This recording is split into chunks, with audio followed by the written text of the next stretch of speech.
The ball will swing for the first 12 overs. I would take my chances. Once I put a total on this wicket, I think, you know, in the evening, it's always more helpful for the bowling team. And also the pressure of the final, the pressure of the crowd, of the run chase, I would definitely bat first. Well, thank you very much, Imran. Because I've got a sneaking suspicion that he knows that every side that's batted first in World Cup cricket has won. That's probably why he said that. Well, let's go to Ian Chappell. He's with the captains. Mr. Referee, you're happy? Okay. Righto. Arjuna, you're going to toss? Tails. Here it is.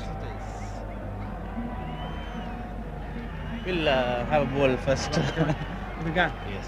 Arjuna, reason for bowling first? Yeah, and we have been doing very well chasing, so we thought we should stick to the same plan. Right. Not worried about the pitch breaking up a little bit? Not really. I thought that we have enough batting to cope up with it. I thought that if we can get the maximum with the two fast bowlers we have with these particular conditions, I think we can, early couple of wickets, I think we can have a very good game. Yeah. Expecting it to perhaps swing a little bit early on? Especially in the first couple of hours. Yeah. And Jayasuriya, he had a bit of a throat problem. Everything okay now? Yes, everyone is perfectly fit. All right. And confident? Very much. Okay. And you've got some good support here. You've got quite a few people have flown over. That's right, yes. There are a lot of Sri Lankans in the ground today. Good luck then, mate. Thanks a lot. Mark, not unhappy about batting first, I guess? Oh, no, I would have batted first, but as Arjuna said, I think it'll be a good wicket for the entire game, and no real advantage in the toss, I don't think. Yeah. And everyone fully fit? Everyone's ready to go. Yeah, looking forward to the game. Good atmosphere. Wicket looks very good. Yeah. Should be a good game. Any thoughts about the pitch at all? What it might do? It looks pretty good, as I said to me. It looks a little on the slow side, but it looks very even. And as I said, I think it'll be pretty good for the 100 overs. Yeah. And a little bit of turn there, perhaps with Shane later on? That'd be nice. I'd like to see it to go that way, but I said we'll have to wait and see. But as I said, it looks like a pretty good wicket. Have you spoken to the locals about the dew they reckon gets on the ground later on in the evening? Yeah, well, there might be some dew later on. I think there's a bit of moisture in the outfield now, so I think it'll be the same for both sides. So I think the better team will probably win the game. All right then, and confident? The team's confident? Oh yeah, we're confident. So as I said, it should be a good game. Okay, good luck then. Thanks, Ian. Well, there we are.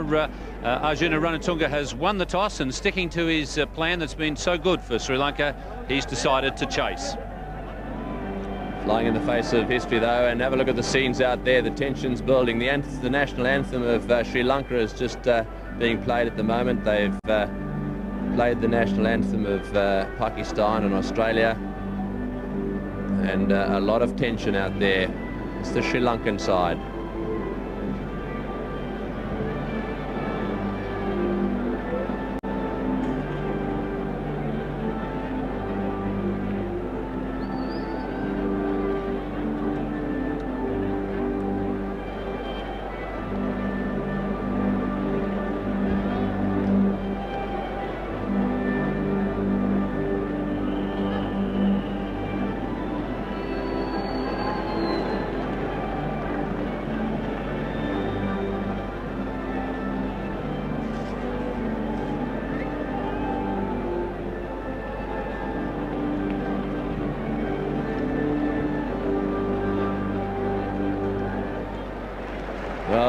Great atmosphere here. The cheers beginning to go already. Well, let's have a look at the teams. There they are, the Australian team that served them so well. Mark Taylor, who's been such a tremendous captain for this side, and whose performance in that semi-final was just absolutely extraordinary. Mark Waugh, he's had a great time too. Superb player he is. Ricky Ponting, the young up-and-coming star of Australia, plays those pull shots and cut shots so well. Steve Waugh, well, he's the lionheart in the side, one of the thinkers. Stuart Law and Michael Bevan saved the day for Australia in the semi-final. Ian Healy, ever consistent with the gloves and indeed with the bat. And then the bowlers. Paul Rifle also swings it around. He might make hay while the clouds are around today. Shane Warne, well, you heard him, Ran. He thought that he'd spin the ball today, one of the few that would. Damon Fleming, he's done very good for Australia when he's been given the chance. And Glenn McGrath, while he's had a bit of a tough time lately, came to the party when it matters in the semi-final. So that Australian lineup, a good one. This is the very effervescent and exciting Sri Lankan team. Those openers, they are fantastic. Jayasuriya, blue with Orana. They'll and have done and will continue to give bowlers a dreadful nightmares. Asanka Gurusingha at number 3. Aravinda De Silva probably has played the best knock in this World Cup so far in the semi-final. Ranatunga has done well as captain, a lot of experience. Tilakaratne and Mahanama. Coming in right down to number 7. Dharamasena, the off-spinner. He can bat and bowl a bit. Chaminda Vas has got runs when it mattered. And, of course, little Muthaya Muralidharan and Pramadaya Vikramasinghe making up the 11 in that Sri Lankan side. So a good side there too. They're the underdogs, that Sri Lankan outfit, but that's not going to worry them too much. They've come to the party in the past when the going's been tough. Well, I think we really are in for a great game of cricket here, and I think with that outfield looking the way it is, we're going to see a big score. We'll be back here in just a moment.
Well, the scenes here at Gaddafi Stadium, very interesting. A lot of support for both sides. Actually, quite a lot of Australians have come to watch this fantastic World Cups, these scenes here. And, of course, the Sri Lankans have come up from down south in big numbers as well. They're very excited about this. And they seem to be having a ball out there. And meanwhile, outside the ground, it's still all happening as well. They're absolutely pouring into the stadium here. They're talking about 6,000 or 7,000 police, and I can tell you, you can see that it was pretty damp out here this morning. Even a suggestion at one stage play might be delayed.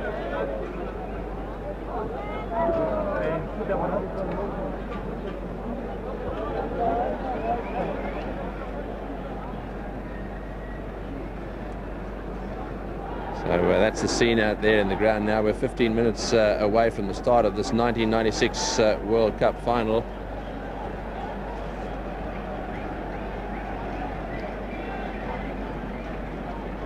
So there it is, the countdown has started. So it's pretty exciting outside the ground, inside the ground. The crowd is building up, and I've got Richie Benno with me. Richie, fantastic scenes here, first of all, and also your thoughts on the bowling of these two sides in this match. Well, I think the bowlers will be the key to the whole thing. The problem the batsmen will have is that it's a pretty good batting pitch, but there could be some swing, as was prefaced a little earlier. The Sri Lankan side They have Chaminda Vaas, who I have a very high opinion of. I think he's absolutely brilliant as a bowler. He's come on leaps and bounds on the Australian tour. He's bowled very well over here as well. Then Vikramasinghe, he's steady and will swing the ball if there's any movement available. Muralidharan, the off-spinner, will turn it anywhere. He turns the ball more than any other spinner in the world. And Dharamasena is there as well with Ranatunga to bowl medium pace. And don't forget Jayasuriya. Jayasuriya did very well in that match against India the other evening. And I think he could be a very valuable man for Ranatunga here. Now, the Australians came back from nowhere in Chandigarh against the West Indies, and that was in the main due to brilliant captaincy from Mark Taylor and also some excellent bowling. Glenn McGrath, he hadn't been having all that good a time every match, every way he was going through his 10 overs, but Taylor entrusted him with the job of bowling the last 7 from one end in Chandigarh, and he was brilliant. So too Fleming, who will probably bowl the last overs here in this match here, the final, and Shane Warne, who has a damaged spinning finger but is showing great courage in coming through and bowling extremely well, as was the case in Mohali the other evening. And then the Steve Waugh, who I expect to do quite a bit of bowling out there, and Mark Waugh, the off-spinner. So there are plenty of options there, and I still think that the key to the game will lie with the bowlers. There certainly has been the case at that last game, Richie. One thing that really impressed me was Taylor's holding back of the mighty Warne. That must have been very tempting to get him back in. Do you think he'll do that again today, or is it a case of really depending on what happens? Absolutely dependent on the circumstances. That took an enormous amount of courage the other night to hold back Warne. Also to bowl McGrath, because Glenn has been bowling some wonderful overs and some not quite so good. They've been going for plenty. And I think Taylor is absolutely right. It's a matter of judgment anyway. Sometimes you have a bit of good fortune. He may have had a little of that the other night, but it was great captaincy as well. And to hold back Warne, to use him at the right time, good stuff. Thanks, Richie. Well, some interesting thoughts there on the bowlers and the effects that they're going to have. Now, we've got Ian Chappell, and with him is Sunil Gavaskar, and they're going to talk about the batting. Thank you very much, Tony. Sonny, Arjuna Ranatunga's won the toss, and he's handed, I think, a bit of an advantage to Australia by batting second. What about the Sri Lankan batting?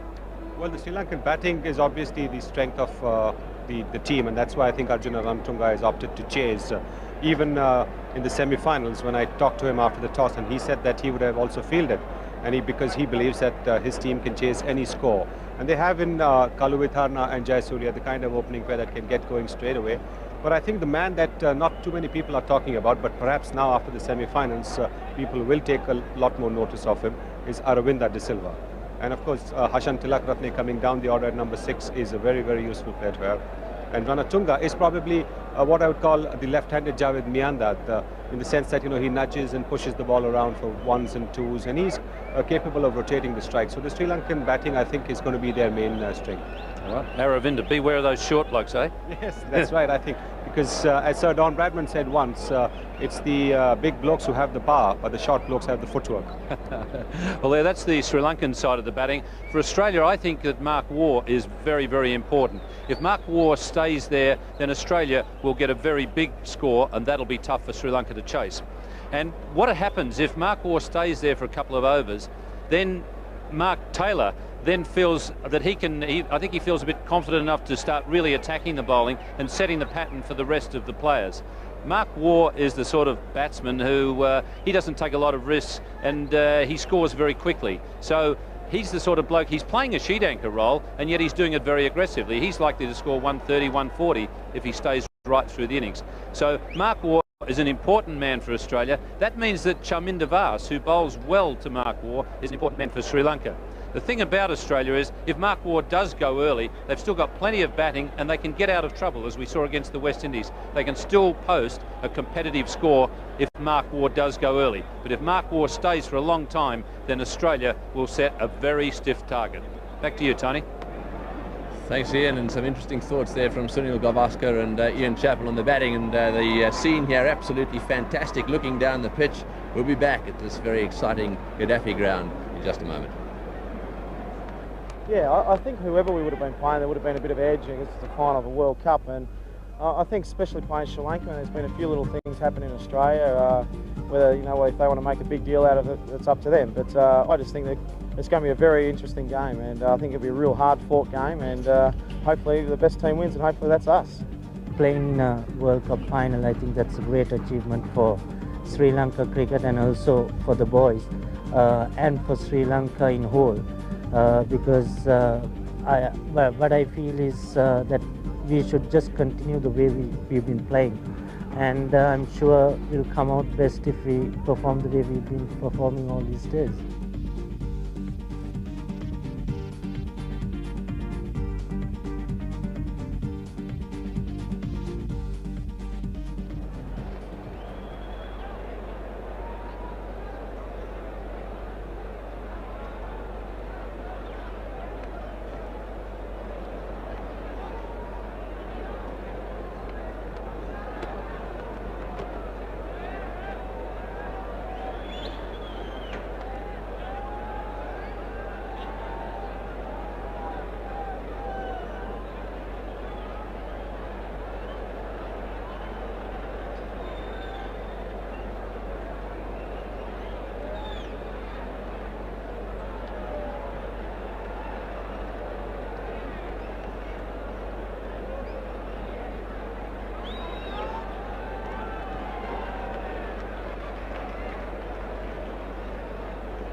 The final of the 1996 World Cup takes place in Lahore, the capital of the Punjab province. It has always been the cultural, artistic and intellectual centre of Pakistan, with many beautiful palaces and gardens. Building here. One of the guys that hasn't got the opportunity to play in this match is Michael Slater. Unlucky, he's a very exciting cricketer. He's with Ian Chappell. Thank you very much, Tony. Michael, you've, unfortunately for you, been sitting on the sidelines. You've had an opportunity to look at the team leading up to this final. How's the feeling within the team? Obviously pretty tense in the dressing room at the moment. That we're obviously very pumped also because we've made the World Cup final, and the guys, Mark Waugh, Mark Taylor, looking forward to getting out in the middle, getting the first one in the middle of the bat, and hopefully we can post a big total. Has there been anything different in the build up to this final than what you normally do?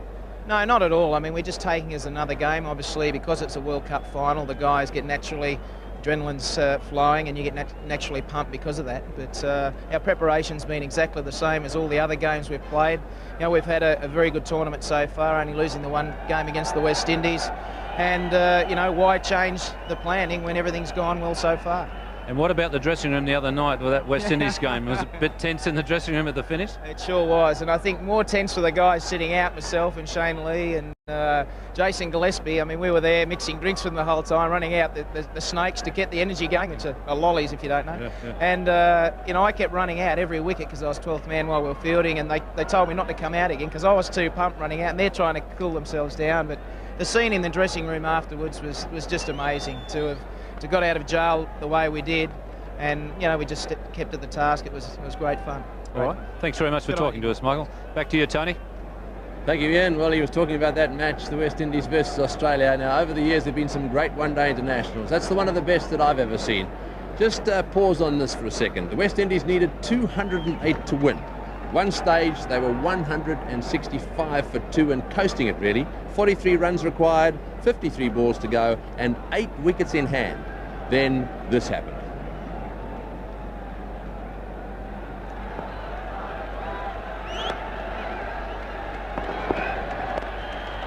Chance at mid-on, and it's taken. So Chanderpaul has succumbed. The Australians aren't quite dead yet.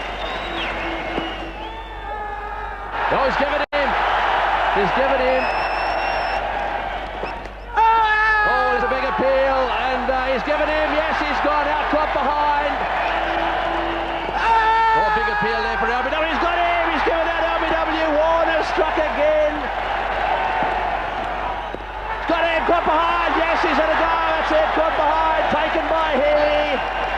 Oh, he's got him. He's got to be out. Yes, he's got LBW to the flipper. Well bowled, Shane Warne. He's got an inside edge on that one. Here comes the throw. He's at the start. He's gone all right. Don't worry about that. That's all over. Hold him. Yes, he's up with it.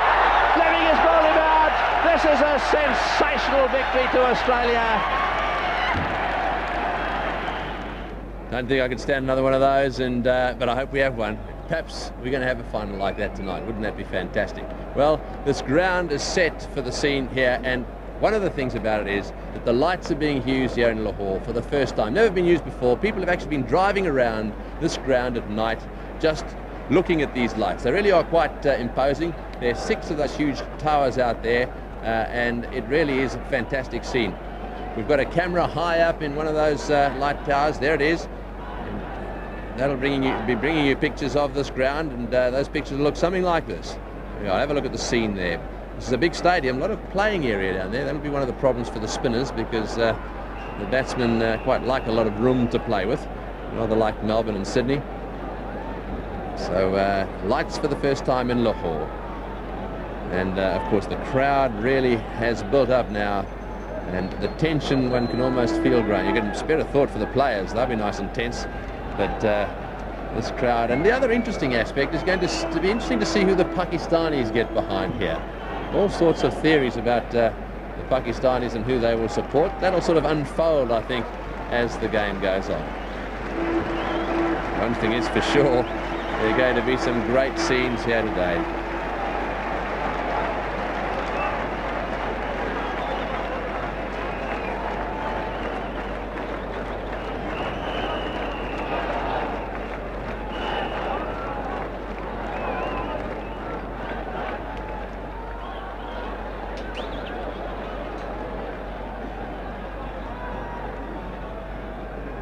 There we are. Great scene, ready for a great World Cup final. In the commentary box, it's going to be Richie Benno, and with him, Sonny Gavaskar.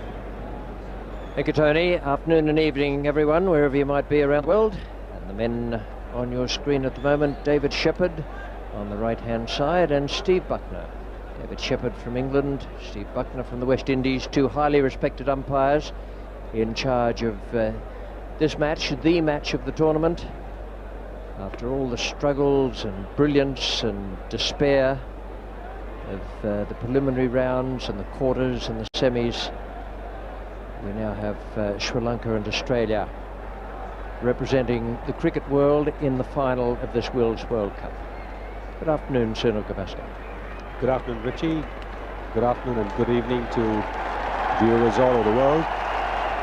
Yes, this is the finals of the World Cup. The Sri Lankans have ignored the history, one may call it that, because the teams batting first in all the previous finals have gone on to win the World Cup, but the Sri Lankans have ignored that, and on winning the toss they have opted to field.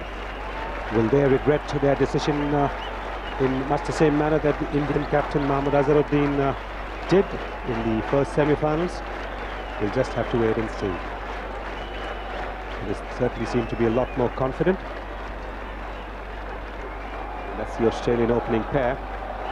Mark Waugh, Mark Taylor, they've given their sides very good starts. Mark Taylor played such a brilliant innings against India at Mumbai, and Mark Waugh has been in tremendous form right throughout in this competition. They're two very experienced players, but you can take my word for it that even so, there will be all sorts of fluttering nerves there. It's not just a question of it being the last match of the series, it's the final. They've got this far, and there'll be heartbeats going at a slightly faster rate out there. No matter how many times you've played in big matches, it's still the same. I suppose when that doesn't happen, it's time to give it away. But at the moment, we have Taylor and Mark Waugh about to face Vikramasinghe and Chaminda Vaas. Two bowlers who've done very well for Sri Lanka in this competition. Chaminda Vaas, I think, is very good. He's had a few sessions with Dennis Lillee, straightening out one or two things. That has benefited him, but he's a good natural pace bowler. And Mark Taylor will be facing the first ball. Has had quite a good series, India 59 and Zimbabwe 34, but not quite as good as the man at the other end, Mark Waugh.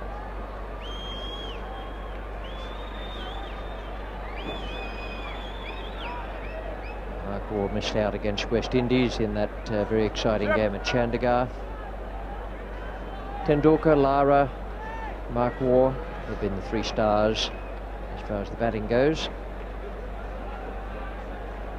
And his career in limited overs internationals pushing up towards 4,000 runs. 130, 126, 110, and all of them very, very good innings.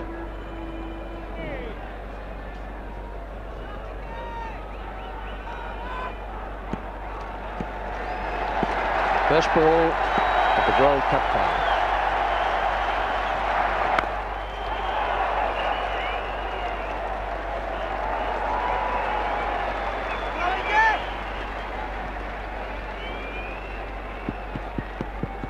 Roger Vikramasinghe.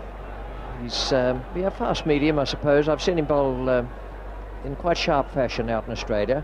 Depends a little bit on the pitch, but I had the feeling when I had a look at this strip that there'll be a bit of pace and bounce there, a bit more than on some of the other pitches we've seen.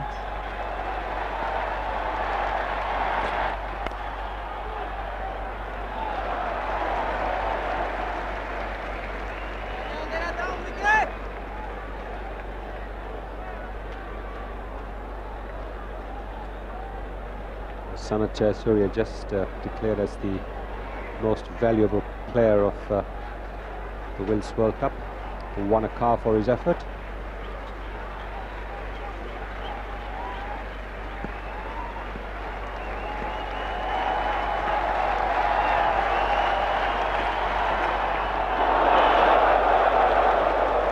Just a reminder that this is a 50 overs a side match. Maximum of 10 overs for any one bowler.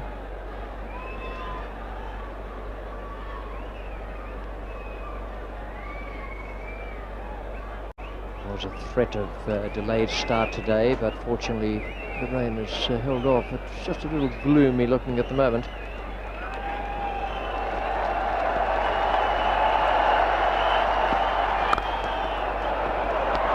That'll give us an idea of the pace of the outfield. The rope is in well away from the hoardings. Oh, that didn't look bad. Well, a good effort, but perhaps Asanka Gurusingha left it till the very end, wasn't able to get the ball back within the boundary. And Mark Taylor, who played so positively against the Indians and against Zimbabwe, once again playing a very, very positive shot there. Foot right to the pitch of the ball, and the bat coming through very nicely.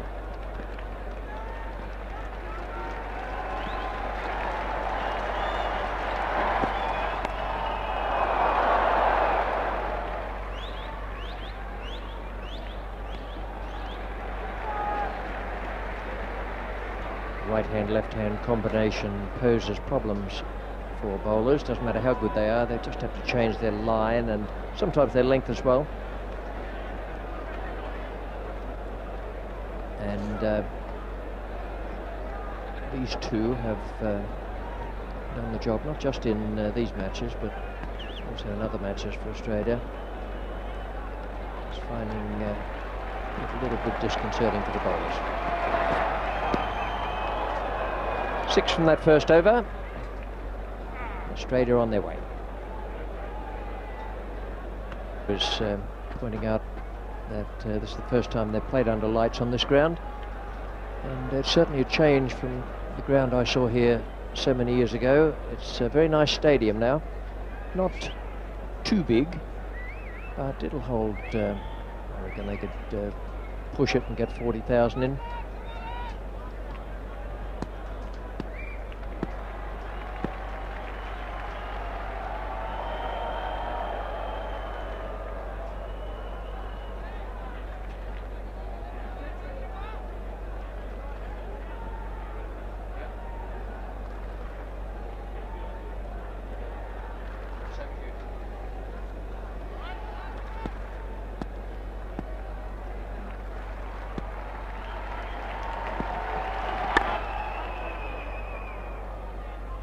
Lankan was saying, when he was talking with Ravi Shastri out in the centre, that he thought there'd be a bit of swing there. Well, if anyone's going to swing the ball, it'll be Shaminder Vas, who's turned in some excellent performances in this competition. He's also used the angle to bowl across to the right-hander very well, kept the batsman guessing.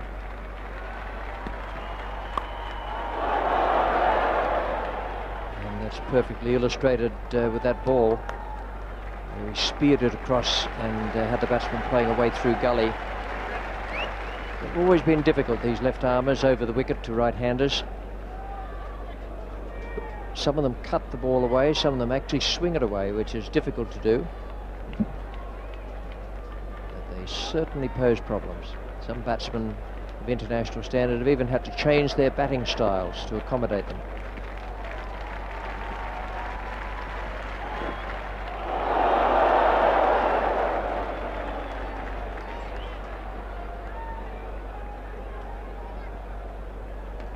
There is that natural outswinger that the left-hander bowls. That's the one that right-handers find more difficult to look out for, particularly if the bowler is angling the ball away.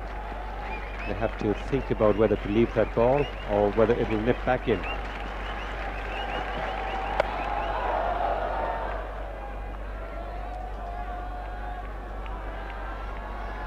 In the first 15 overs, only 2 men are allowed outside that fielding circle, and in this case it's a man down at deep third man, another one at deep fine leg, fairly wide. He's around about 45 degrees, and man at deep third man is in the line of where a normal gully would be. Taylor's in form with both the cover drive and the pull shot.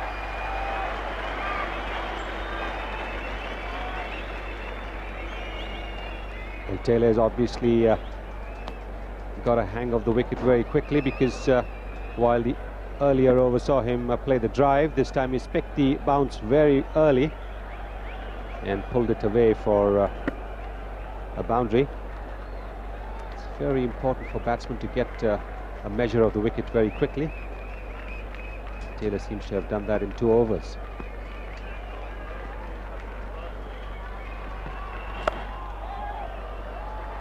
Take the single there, and that takes it along to 12 for no wicket, 2 overs gone.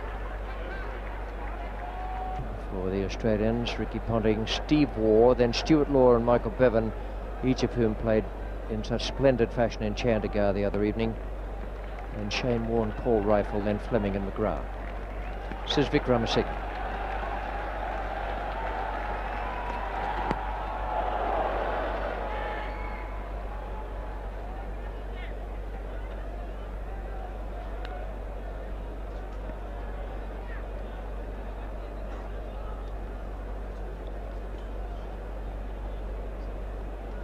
Vikramasinghe already finding a bit of a problem trying to get his line right. He's bowling at the left-hander's pads, which would be just the right line for the right-hander.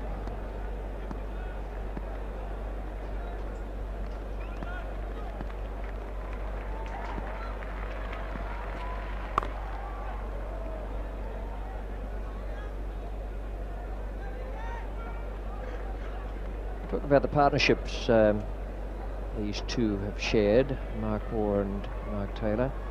They've actually opened 15 times, which is not many when you consider the number of limited overs internationals played. But they average just under 50 for each of their partnerships, which is pretty good going. 3 centuries, and their best 189 against this same side in Perth.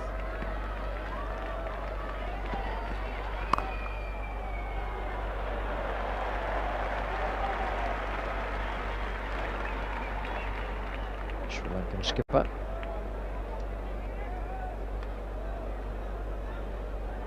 And in this World Cup, they've been 5 times together. Average is not as good, it's around 31. The best they did was 83 against Kenya, but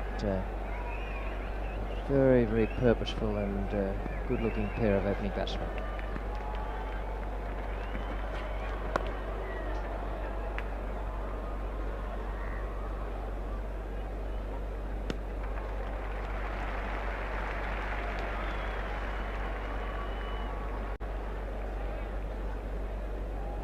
Arjuna Ranatunga is taking a bit of a gamble here in the Australians' first use of what looks to be a very good batting pitch, although it's unlikely to deteriorate. Gurusingha, the man, will be batting at number 3 for Sri Lanka in the foreground.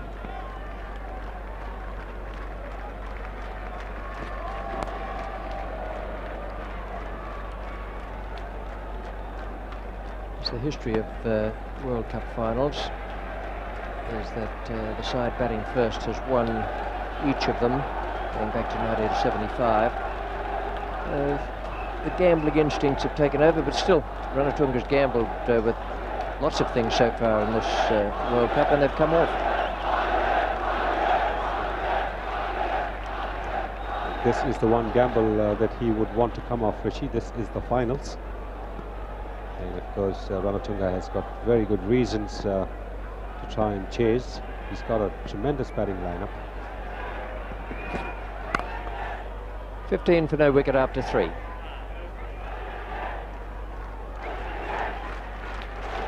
Need something in excess of 250.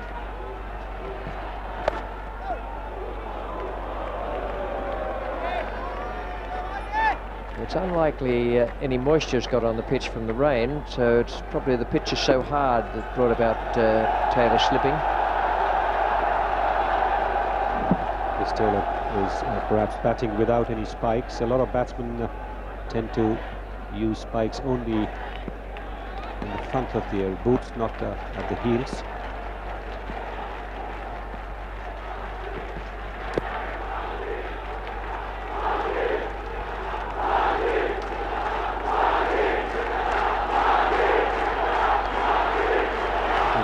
Swinging mood. It's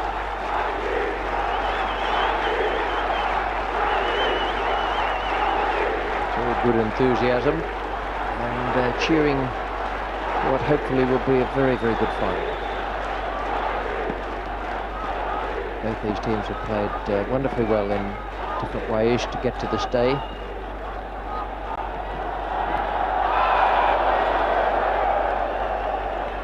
bit high, but it's worth a little clearing of the throat at this stage. Take a few of the nerves away. Also distract the batsman's attention from going for a leg by. But yes, it was a bit high. Taylor is now trying to work the ball away. He's got 2 boundaries, so he thinks that he can take the initiative now, try and score as many as possible. Not too many dot balls.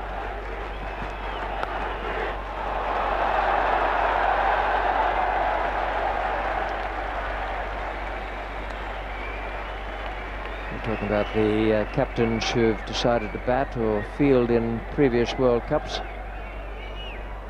That's the way the results have gone. The very first one at Lord's, West Indies beat Australia in what was one of the great games you could ever see.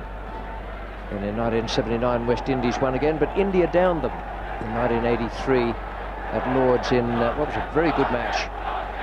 India played brilliant cricket there. Then Australia won here Beginning at Eden Gardens in 1987. Pakistan won at the MCG in 1992.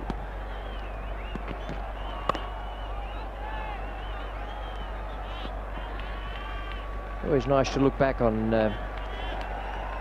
those scores in previous cup finals. That one at Lord's was one of the longest games ever. Still exciting at the end, with crowd rushing on, Thompson and Lilly batting to try to run a 12 where none existed. And that's the way they've all happened up to this one.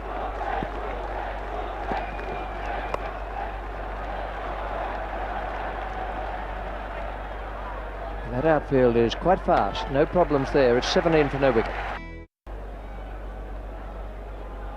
And the Australians have got off to a good start.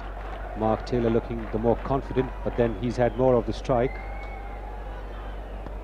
Mark Waugh generally starts very slowly, but then his strokes start flowing once he gets his R in.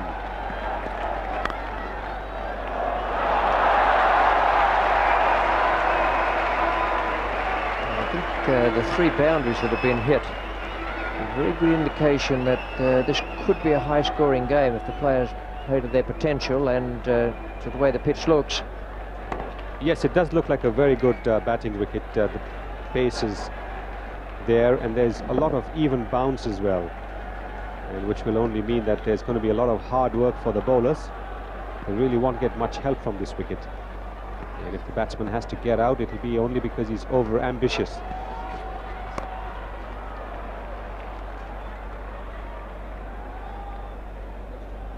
Not only does the outfield look fast and relatively unaffected by the rain, which was very heavy at about 3 o'clock to 4 o'clock this morning. There's lightning coming through my window and a bit of thunder as well. It wasn't quite what we wanted to hear. Of the 22 on the board so far, Taylor has 12.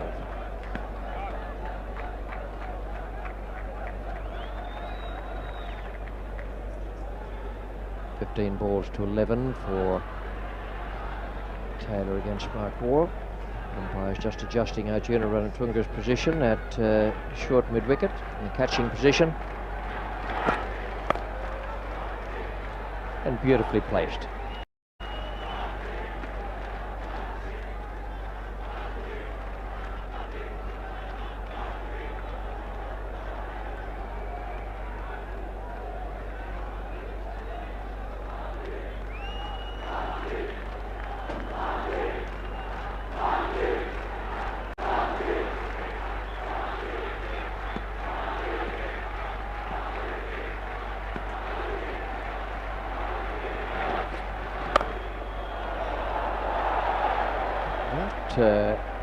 Wasn't a bad ball, but it was given some fierce treatment by Taylor. It swung late. Once again, an indication of how good this pitch is. And look at the pace at which the ball has gone after Taylor has hit it. It's bounced just outside the pitch area and then carried on straight to Muralidharan at backward point.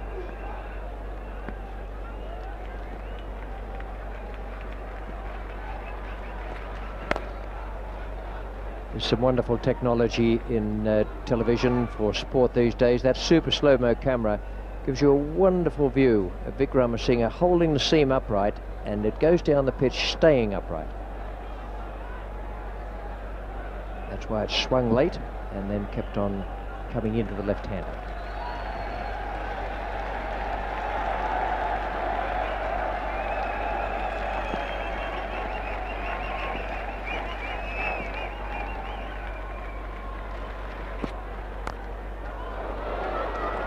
Single to take it along to 23 for no wicket off 5. Quickish medium pace will be very important to Mark Taylor. 23 for no wicket, 5 gone, 50 over a side final.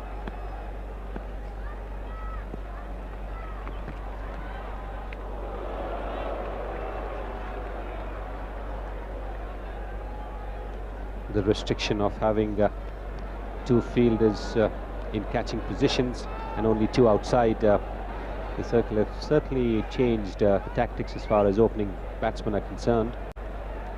They no longer want to take the first few overs to settle down. They actually want to get going from the first ball.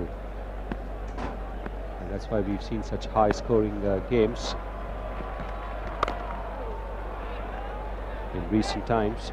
That's because the opening batsmen lay the foundation, and the lower order batsmen can then just throw their bats around, keep the momentum going.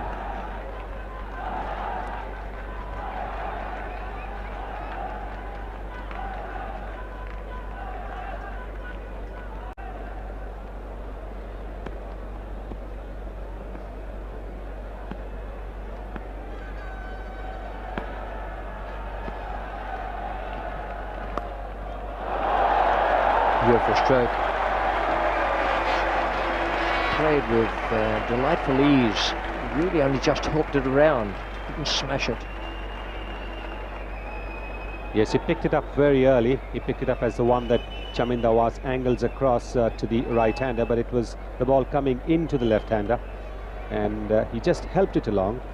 Not too much of power in it, just a little bit of guidance as far as the direction is concerned.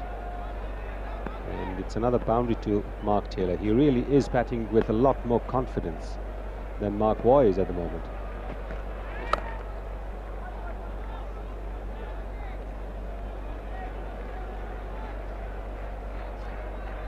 Mark Taylor will have gained in confidence from that match against the West Indies in Chandigarh, even though he didn't make any runs to the bat.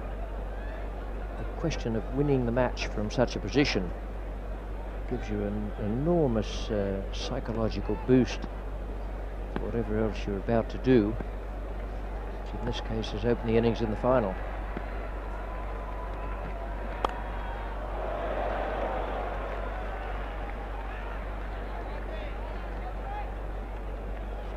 There are some teams who'll be feeling very sad, ones who've played in this World Cup and are not here in Lahore at the moment. West Indies would be one of them. India, Pakistan. We've been reading plenty about those losses and how awkward it is for the players. Oh, that's a good shot. Well, Taylor's in the mood, and it's now gone on to 31 for no wicket. 6 overs have gone through. Over. Vick Ramasinghe will be the bowler.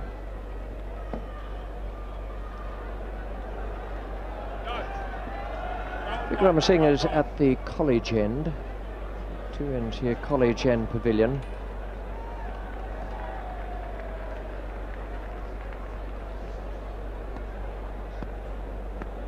All set with the field placing. The slipper's gone. There's a gully and a short mid wicket.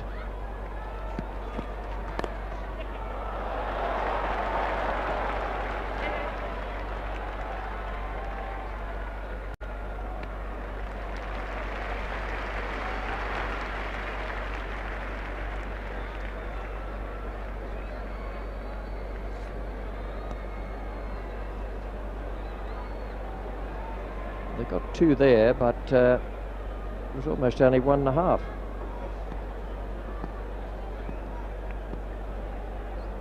Waugh was on his way back on a perfectly straight line.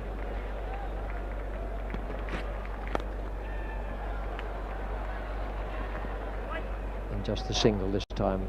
And also time to say a very good afternoon to Ranger Fernando. Hello, Richie. This certainly is a great day for Sri Lanka cricket, probably the greatest day in the sporting history of Sri Lanka. Every Sri Lanka are good at chasing. Of course, he has to consider that the Australians too are best at defending. So the Sri Lankans would have to contain the Australians to a great extent. Looks a good pitch. Outfield, considering that rain, in excellent shape. As long as we have no further rain, we want to be very happy.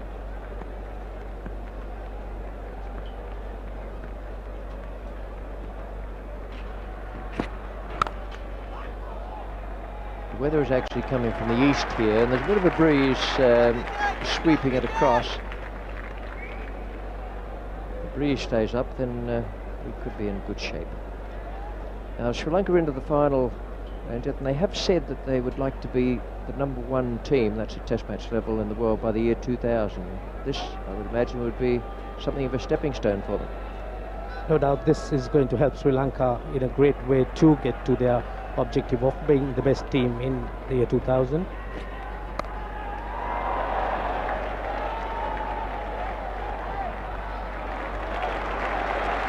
Well, that's good feeling. There have been 3 balls so far where the batsman might just have got a second, but Dharamasena was round there very, very swiftly. Fielding, no doubt, is going to play a vital role in this World Cup final, and Sri Lanka will have to raise their fielding by a peg of 2 in order to match the brilliance of the Australians, who have been absolutely flawless in this competition.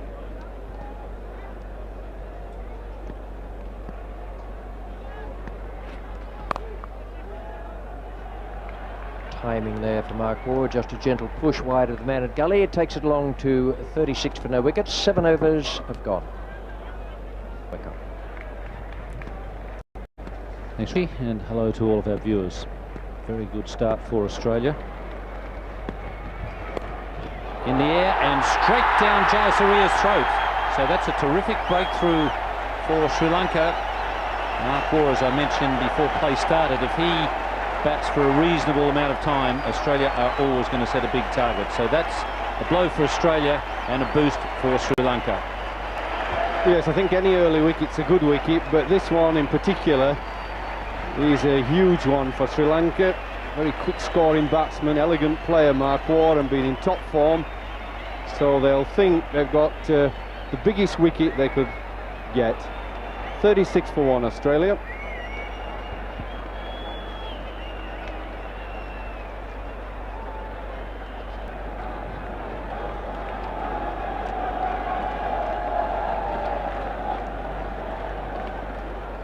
Ricky Ponting coming in at #3, has 2 centuries to his name at this level, and one of them is against Sri Lanka, made at the MCG on the 9th of January this year. That's the 123 you see there. He came in, and Australia were, well, they weren't in great strife when he came in, but they lost a couple of wickets. He played extremely well. His other 100 was against the West Indies at Jaipur. Plays pace bowling very well, Ricky Ponting, runs quickly, and he comes in at the fall of Mark Ward's wicket. Mark Ward looking at the pitch as he walked off, as though the ball didn't quite come on to him. I just think it's one of those balls that you flip at and get there a little bit too early.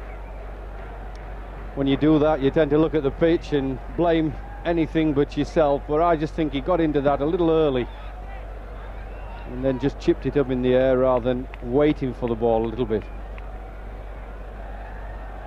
Well, it's been that sort of World Cup for this man, Jayasuriya. He seems to be the right man in the right place.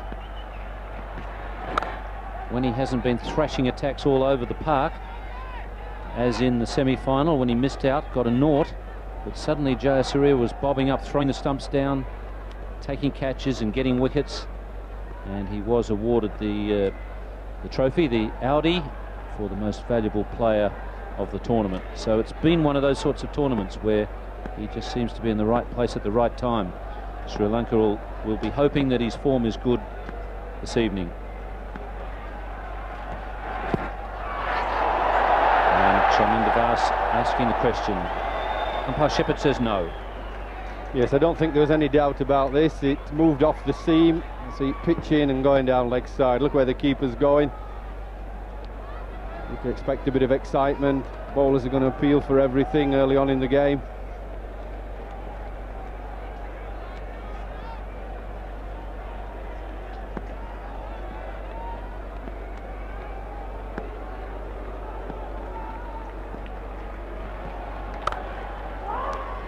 Very quick call there from Mark Taylor. Umpire Shepherd quickly into position in case there was a throw to the bowler's end stumps. I was reading in this morning's press, the local press, where Umpire Shepherd said that he'd been in training for this World Cup tournament. He said he'd been drinking half pints instead of pints. That was his training. I love his training regime.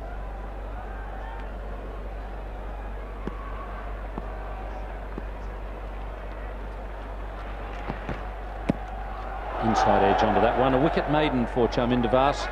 Australia 37 for 1. Wicket has certainly done it.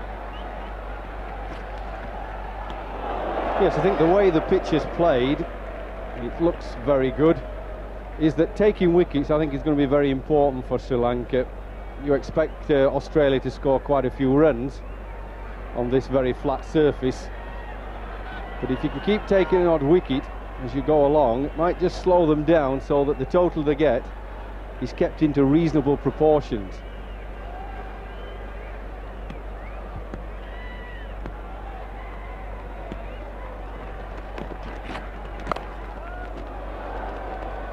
Yes, as good as they are at chasing Sri Lanka, I don't think in the wide world that they want to be chasing well, much above 260. I think it's all right to get 270 in a qualifying match and get it pretty comfortably as they did against India, but final, or I don't know, it's not quite the same. Yes, I agree with that, Ian. I felt in this World Cup the pitches on the whole have been that good that 250 is not a big deal to chase. 260ish, once it gets over that, well, it's just that little bit too far, a little bit of a bridge too far.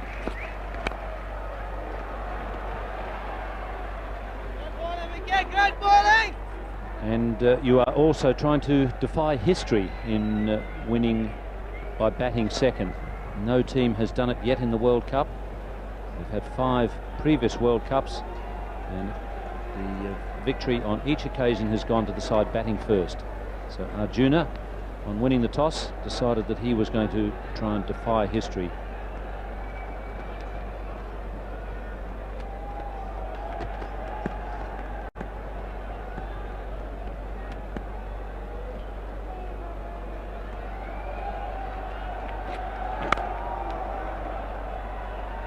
It's been quite a remarkable rise in 21 years for Sri Lanka. If you think back to 1975, the first World Cup, their first game was against the mighty West Indies in those days. They got absolutely hammered, bowled out for somewhere in the 80s, Sri Lanka, and West Indies got them comfortably. In fact, the West Indies almost cost themselves a spot in the finals by sending Sri Lanka in on that occasion. Now, 21 years in your lifetime, I guess, sounds like a long time. But people must realise, Jeffrey, 21 years isn't a long time in a new cricket team's nation, in their history, and I think they've done very well to come this far. Yes, I think it would be just put the icing on the cake a bit if they could win the World Cup. My heart says it would be good for cricket if Sri Lanka won. But my head's told me all along that Australia would be my favourites, and I still fancy them, and most Australians will, but I think it would be good for cricket if they could make it and win it. Oh dear, I think he'll need another ball for that. I think it does take a long time as well for players and teams to get to grips with the big game at the top level. I mean, Zimbabwe, who've just come in the last few years into Test match cricket, it'll take them a while to really start playing the top teams on an equal level and feeling comfortable that they can beat them.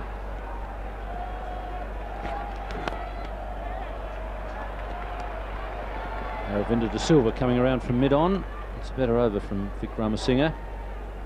It's 41 for 1.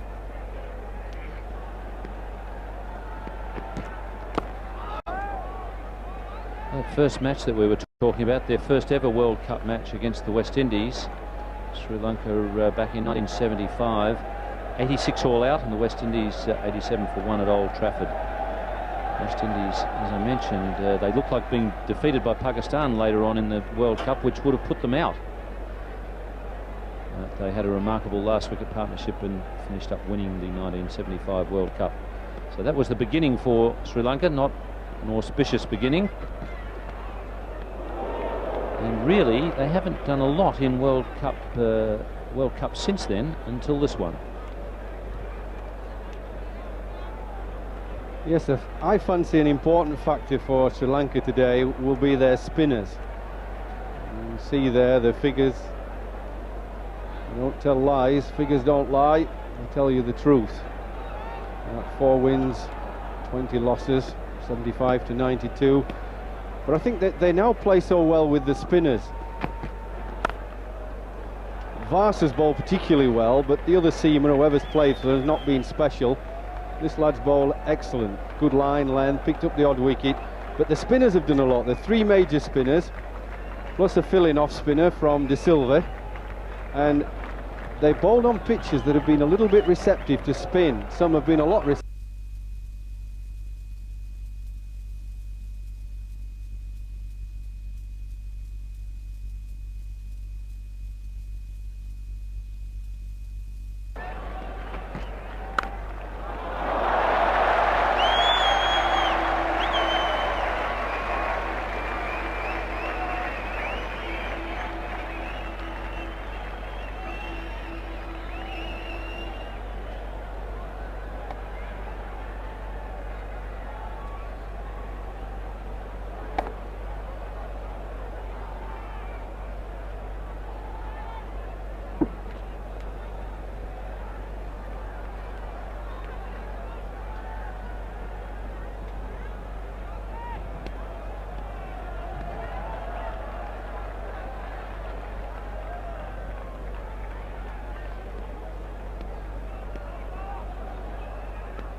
That is Mark Taylor's record at Lahore. 56 his best against South Africa. It was a triangular tournament, South Africa, Australia and Pakistan in 94-95. That includes today's innings.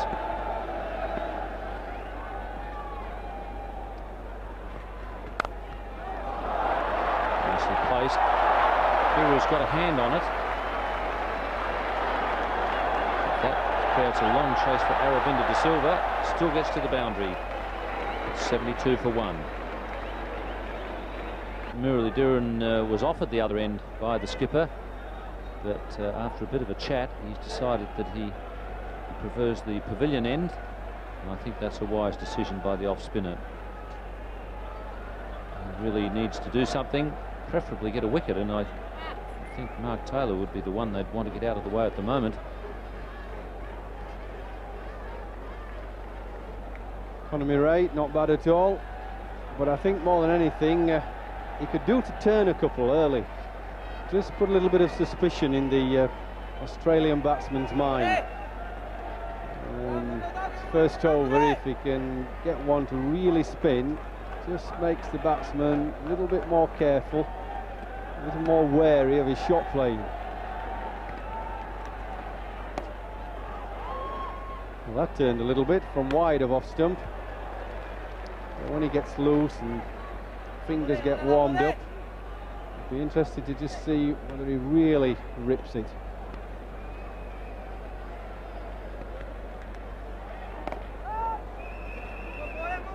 It's interesting to see the batsman with a better footwork in the Australian side. Mark Waugh is the guy that I gauge everyone else against. I think he's got the best footwork of the lot, and he really couldn't quite get to Murali in Australia to drive him through the offside. That suggested that he was getting the ball to loop and drop on the batsman.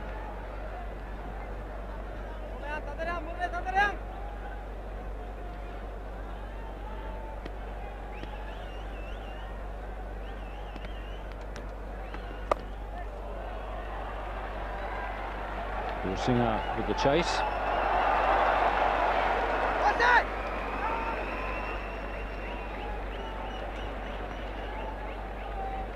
Well, he may be laughing, but I don't think the bowler would have been if they'd have got a third run. Really sloppy fielding.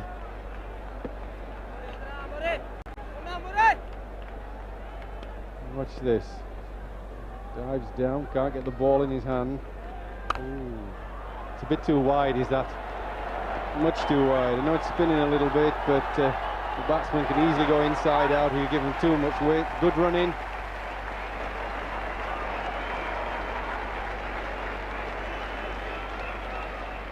.77 for 1.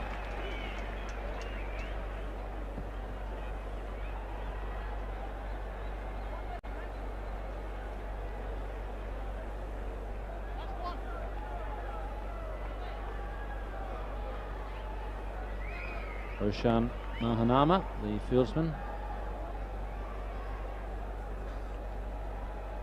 Arjuna Ranatunga has got to find 2 catching men. Haven't reached the 15 over stage yet.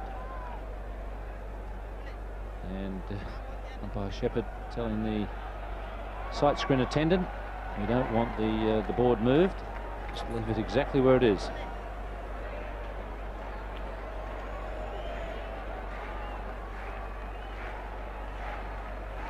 It's going to be a slip and a short cover.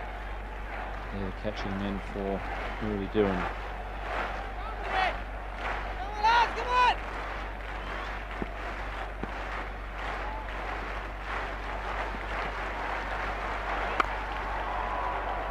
Easy single, it's 78 for 1. Australia 78 for 1 after 14 overs. In the commentary position now, Ravi Shastri, and with him, Tony Greig. Thank you, Ian. I need a bit of that stuff. Stimulate the roots a bit. Get some bit of extra growth going. 78 for 1 after 14. And the Australians will be pretty happy with that. Obviously, they won't be very happy with the fact that Mark Waugh's out of the way, because his performance is so important to them. He's batted so well. However, we are now seeing 2 spinners, Kumara Dharamasena Only 32 matches and an economy rate of 4.39. And his World Cup so far, you can see that nothing really sensational about his performance. He just does provide that facility for his captain, which allows him to change bowlers around. So they've got two off spinners, both of them spin the ball quite a long way. And Dharmasena is going round the wicket to the left-hander. Murali Dhiran was over. Long straight run. And that's nicely placed. Well, Ravi Shastri has moved in alongside me. This is not a bad start by Australia, but it's going to be a big score come what may. Absolutely right, Tony. It's a flat wicket. The ball's coming onto the bat, and both these Australian batsmen, Ponting and Taylor, have played some fine shots. As far as the bowlers go, there's very little margin for error. And Dharmasena, who's bowling at the moment, really has a job on his hands, because the new ball bowlers, when they've erred in line or length, they've been given some tap by the Australian batsman. So he really has a role to play for his captain.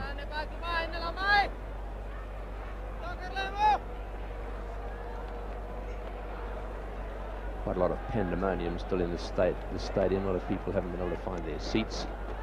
And I can tell you that outside there's chaos.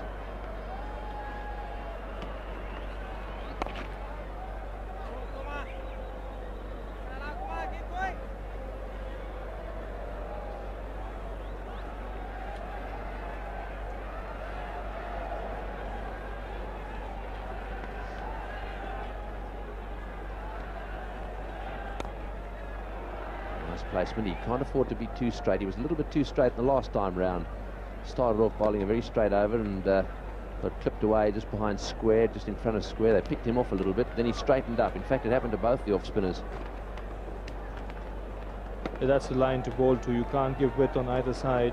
It's better to bowl a line off stump just outside.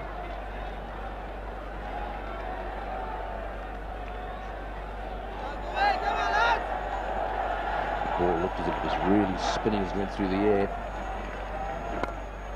Officially played, one bounce to Arjuna. Just have a look at this ball as it goes through the air. He really does put some work on it. It's a flat wicket, but watch it go through the air, spinning away viciously.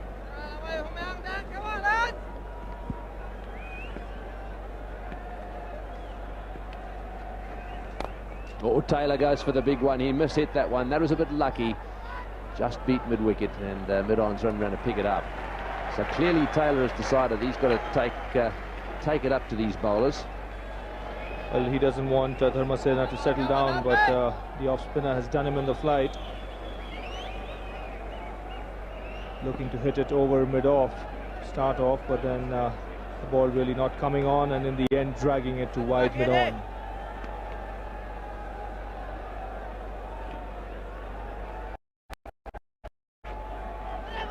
So a single, and that one making it on.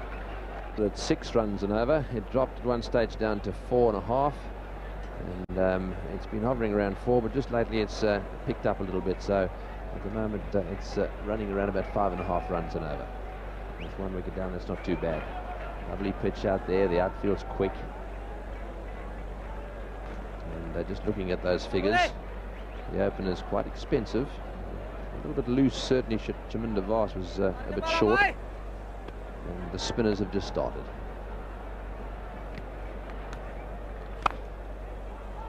That's nice placement. He's hit it very wide. The mid-off fieldsman's having to run a long way around to pick that one up. Gurusingha, the fieldsman down there, and he's throw a long one to the far end. Well, he's a busy little player, is Ricky Ponting, always on the lookout for runs. Very positive in his attitude.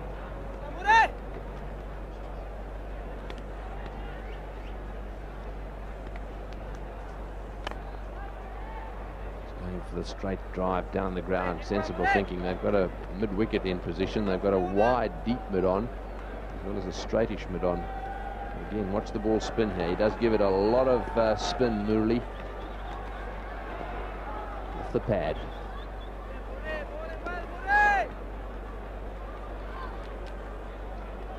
Well, this is a good contest because Ricky Ponting likes to use his feet. Only they are not afraid to give the ball some air.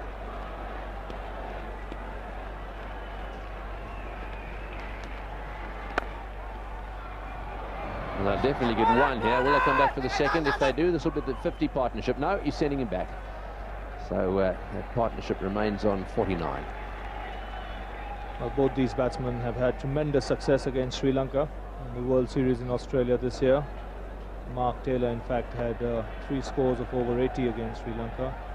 And everyone knows that Ricky Ponting walked into the Test match arena by getting 2 first-class hundreds for Tasmania against Sri Lanka, and then 90-odd in his very first Test match. So the Sri Lankans know that this pair is dangerous.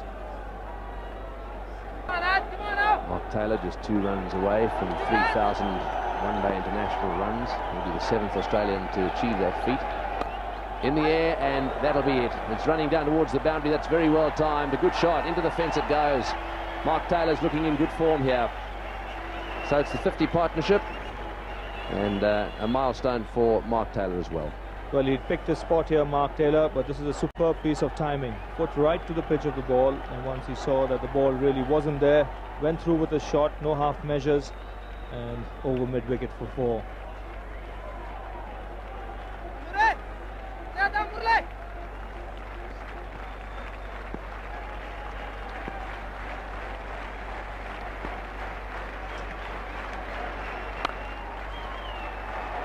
And that's his half century. That's very well played. Under pressure, Mark Taylor, the captain, has come to the party. Wicket, because they know how dangerous Mark Waugh can be.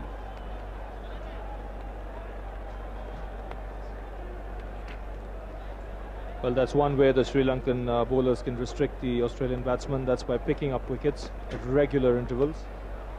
But unfortunately, the new ball bowlers have erred by bowling a little bit too short, allowing the batsmen to play a lot of the back foot.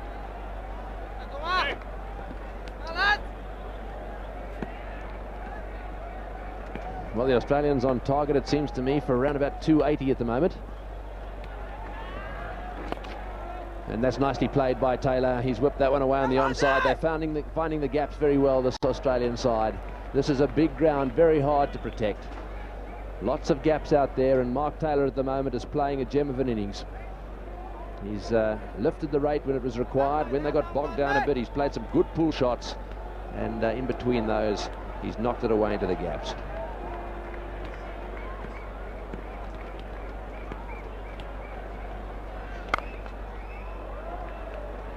Straight to mid on that time.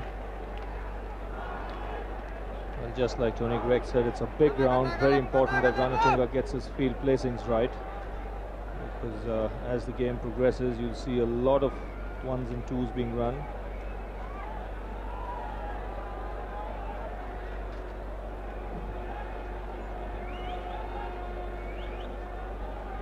So Ricky Ponting having a little look around. There's a deep mid-wicket for him, a deep square leg, and a sweeper on the offside as well. He's been playing very straight. This will be close, just wide of the stumps. They needed a direct hit there. That makes the difference. If you can hit those stumps direct, you've got a chance of a run out when it's tight. Let's have another look at the replay. Well, yeah, Ricky Ponting running with the shot, but what he didn't realize, the ball went too quickly to mid-on, and had that fielder hit the stumps, Ricky Ponting would have definitely been out. Yes, it makes such a difference. Taylor has 53 or 54 balls, and that's well played, well fielded. Played away again to the right of the fieldsman.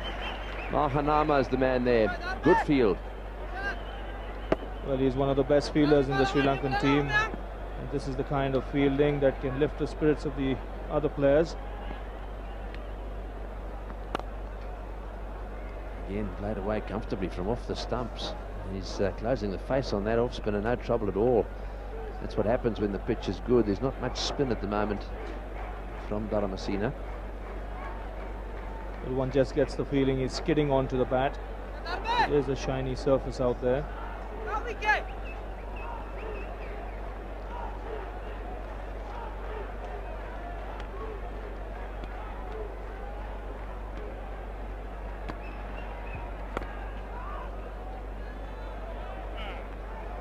5 runs from the over, 95 for 1. Just a little short again, and Taylor once more getting into the gap and getting away down to the sweeper. Well, he's got a record 27 half-centuries. When I say a record for anyone who hasn't scored a century. So 27 half-centuries, not a single century in that lot. It doesn't often happen. Normally, if you get that many half-centuries, you get a big one at some stage.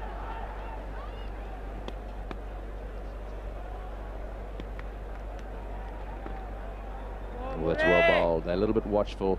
They're giving a lot of respect to Muralidharan. I think they recognise the fact that he turns it a little more than Dharamasena. And he isn't afraid to toss the ball up, inviting the batsman to use his feet.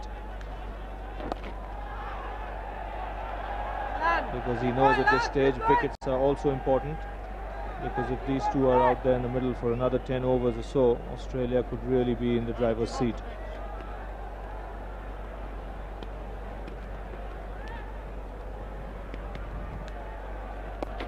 Tossed it up again, and again nicely played. Just waiting for it on the crease. Ricky Ponting closing the face of the bat, just knocking it into the gap. Just watch him here, that's spinning, and as it turns you can see the little flick of the bat. Really worthwhile watching the bat, Ricky Ponting's back. Just watch it come down now and close right at the last minute.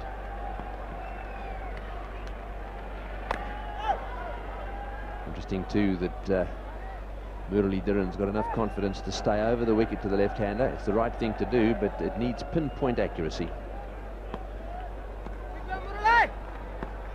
He'll be looking to bowl a line, middle and leg to Mark Taylor. He's getting turn out there. Down the wicket, straight to short extra, misfield, think about one. Decide not to go. 2 runs off the over, 97 for 1. To him, he's on strike. This is Dharamasena. Straight back to him, gets a hand on that one, that's well fielded. Lots of encouragement coming from little Kalu with Arjuna too. You can hear him chirping away in the background.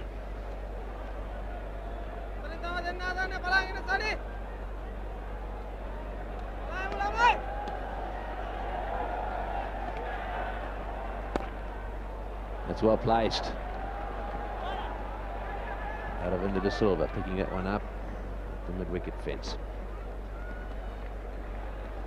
Well, this is one problem the Sri Lankans will face. Having won the toss, decided to field, they must realise that they must try and restrict the Australians to under 250.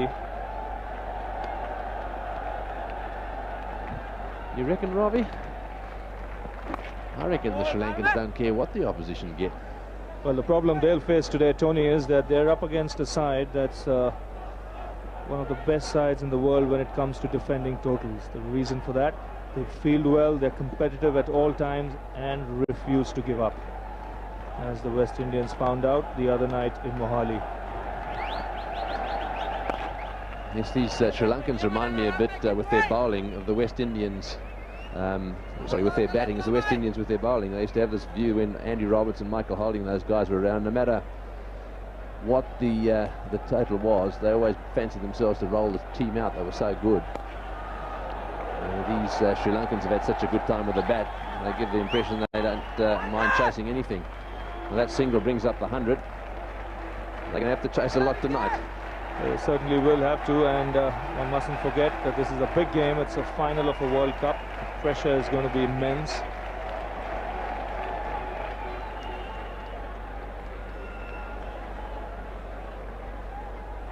They're getting through the overs quite quickly now, the 2 spinners, Dharamasena and Muralidharan. This is Dharamasena again, round the wicket this time to Taylor. In the beat of the bat, and again straight down the ground. 4 runs from the over, 101 for 1. It's not exactly beaming, but he always has a little smile on his face. I was saying, Ranger, that I thought that they didn't really mind what they chase. That's certainly the impression they've been giving. Yes, Tony, a nice little partnership, of course, developing here, and Ranatunga must be an anxious man. Of course, Dharamasena has come in and put the brakes a bit, but he certainly will have to look to Muralidharan too. And there's Jayasuriya, that's the change, and probably he's looking to Jayasuriya to put the brakes and crawl back into this game. Now it's interesting that he's taken Muralidharan out of the attack, and he was bowling pretty well. I thought the best of two spinners so far. Jayasuriya, he's going to spin the ball back into the left-hander. Oh, Taylor won't mind that too much. He's going over the wicket to Taylor, who's having a look down towards square leg and deep mid-wicket. They've got that side of the field very well covered, if you can cover it. It's very big ground. So Jayasuriya, who's a little flatter, doesn't spin it quite so much, is on his way now. This is his first ball. Outside off stump, and that one cut away. Taylor's not happy with himself. As he ran away there, his head went back. He wanted to get that one into the gap. He hit it straight to the fieldsman. A lot of gaps out here on this large Gaddafi Stadium, and the Sri Lankans would have to cut the singles or end the twos as much as possible, because every run given away here would be a run they'll have to make. Now this is quite interesting. Jayasuriya adopting the Muralidharan tactic. He's decided to stay the left arm over the wicket to the right hander. Again, requires that he bowls very straight. It's a positive move though. So Ponting on strike. Well, that's way down the leg side, and it's been missed by the keeper as well. It was that wide. It's gone all the way to the fence for 4 wides. Oh, that's a dreadful delivery. Extremely poor delivery by Jayasuriya at that time. Probably trying to give the ball a little bit of wear and slipping off his hand, beating Kaluwithana completely way down the leg side. The other thing about that ball, you can see how it's skidded away straight. And that is anguish written all over Jayasuriya's face.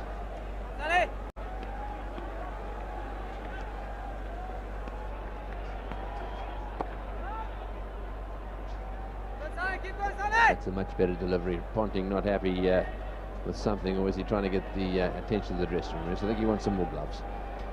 27 or 40 balls. He's not in any great hurry. It's well played. There's an example of the way Ricky Ponting plays. He waits for it, goes right back, tends to play the ball off the back foot where he can.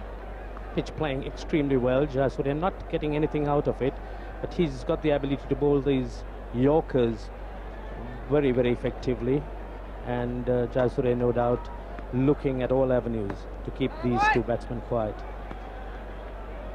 Big ratings down in Sri Lanka tonight, Ranjit. Yes, Tony, no doubt this is certainly the greatest day in Sri Lanka's sporting history, and every Sri Lankan, wherever he is, must be anxiously following the fortunes of Sri Lanka in this cup final today. He's got that one away, that time into the gap, or is he going to be able to come back for the second? No, one again. And Taylor not happy with himself. He was beaten once that over, and that one he'd like to have got away for 2. On consecutive occasions now, he's tried to get the ball into the gap and failed. Playing that one backward of point and skidding across this outfield. Dara Messina in position. So 1 ball to go in this over. And wide given again. Well, so that's 8 off the over, and still a ball to be bowled. Jayasuriya once again straying down the leg side, and umpire Shepherd was certain that it was wide. So Jayasuriya taking time to settle down.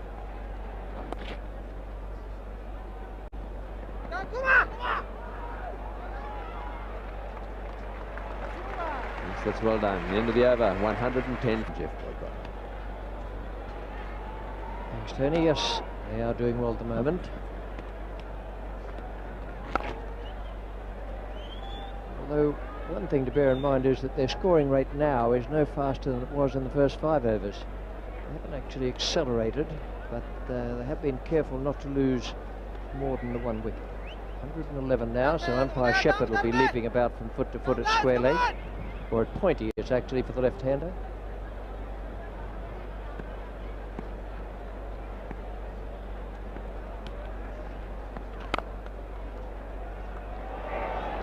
And that's all the work umpire Shepherd will have to do for the moment, because they've moved on to 112. Always gives a little jig, just to make sure no bad luck befalls anyone whenever the score's on 111 or any multiple of it. Afternoon, Jeffrey. Afternoon, Richie. Afternoon, everybody.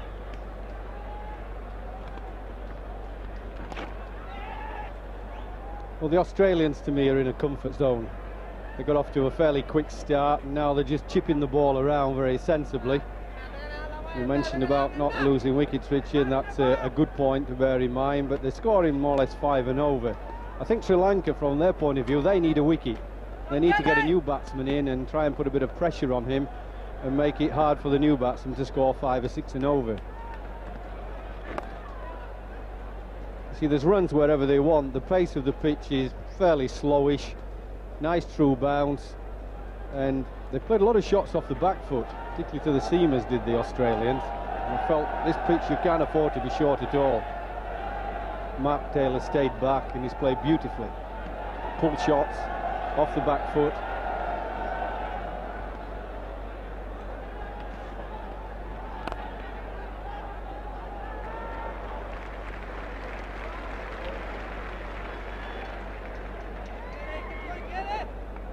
Standing at Durham Messina's end is Steve Buckner. Third umpire here is Cyril Mitchley. Match referee Clive Lloyd.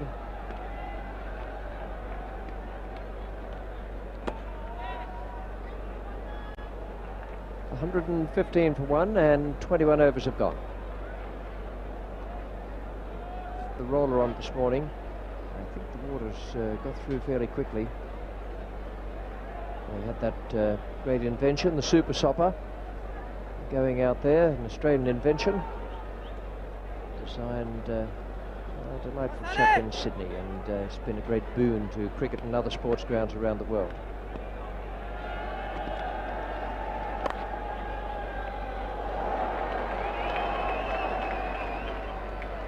Well, just a couple of lapses in the field by the Sri Lankans, the last couple of overs. Wasn't very spectacular, this, and he missed the ball. Bowlers need a bit of help. Somebody's got to do a bit of special fielding, something a bit spectacular, a run out maybe, just to give the Sri Lankans a little bit of a lift. It's all too easy for Australia at the moment. They're playing beautifully, stroking the ball around. Mark Taylor's in top form. When that happens, you've got to change the bowling around a little bit. The fielders have got to up their game, help the bowlers along.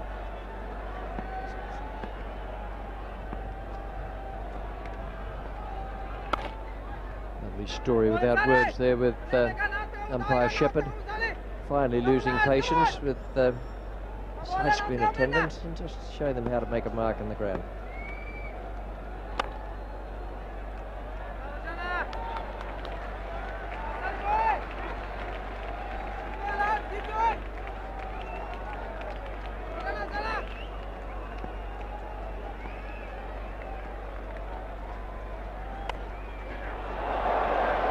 The fielder, he'd have got it wide had he let it go. As it is, he's picked up 2 runs, but from a stroke that was in the air a long time.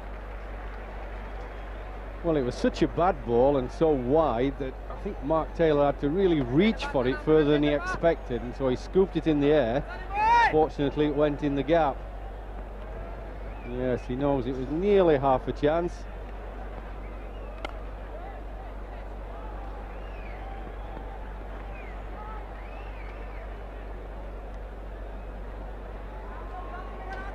This is the first time any cricket match has been played at Gaddafi Stadium, Lahore, under lights. Lights have moved along quite a bit in the last 17 years since World Series cricket in Australia. Now those are high enough, quite different from Chandigarh, where they were apparently quite satisfactory. But these are higher and on very narrow stanchions.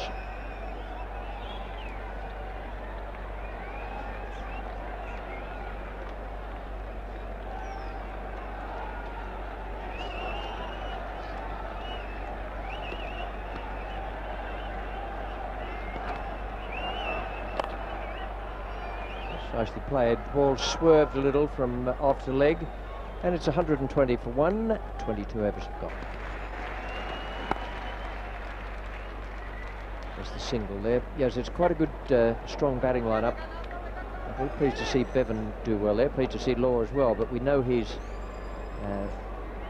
very seasoned player. Bevan is younger and also has this ability to bowl left arm over the wrist, which he did for Yorkshire last year in the county competition.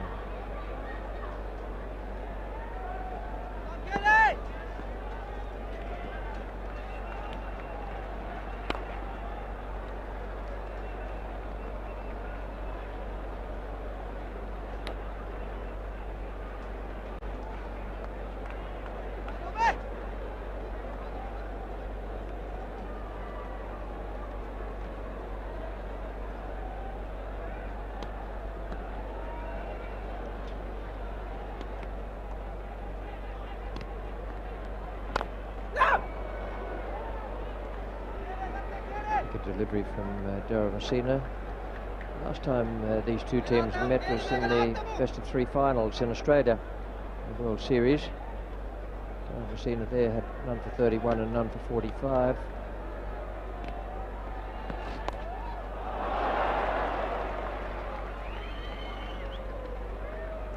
Jayasuriya, who was used as a spinner in those two games as well, none for 37 and no wicket for 57 from 8.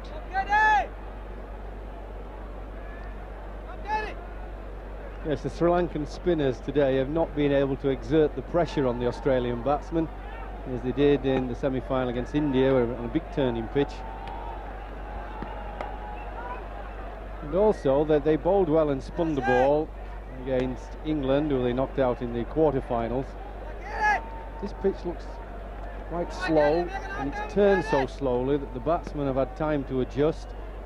Class players like the Australians have had no problems. Get one there. Fielder's quick to come around, and there's one for 124. 23 gone.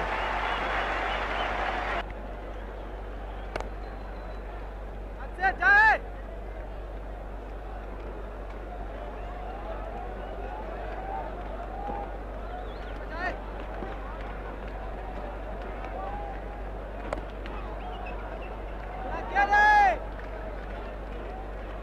This final being played in Lahore. One of the host countries, Pakistan, sponsoring.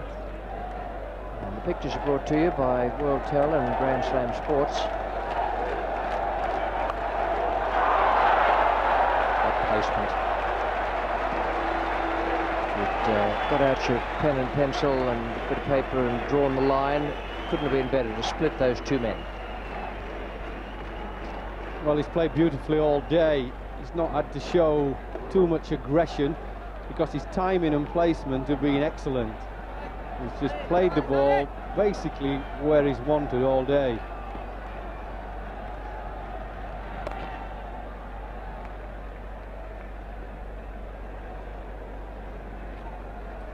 Yes, there'll be millions of viewers in many countries around the world watching World Tel and Grand Slam Sports. And that's in co-production with PTV, Pakistan Television.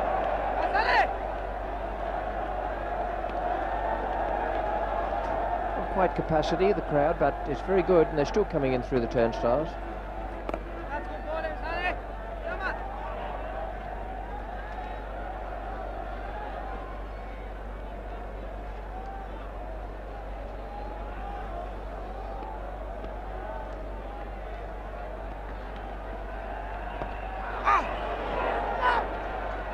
That's good running. They got through there on a good call and excellent backing up. 130 on the board, 24 overs finished in the person of Aravinda De Silva. Yes, he's usually their fourth spinner, and the other three have not really made much of an impression. The runs have just been chipped around. The ball was a little bit slower, but they do need a wicket or two. I don't think there'll be panic in the Sri Lankan camp, even though the score is 131 for 1. They'll just be puzzling over how they're going to get a wicket. They expected, I'm sure, to have to chase a big total when they put Australia into bat. The question is how many they have to chase. That is the key question. If it gets too big, then they are in trouble. 260, I think, is manageable. I think the Australians now will be disappointed if they don't make more than 260. Little formula we use, which sometimes works out fairly accurately, around 25 overs and then 30 overs, indicates they're looking at something around about the 290-300 mark. And one of the problems is, if they keep playing sensibly like this, they'll score 5 or 6 and over without having to take a risk.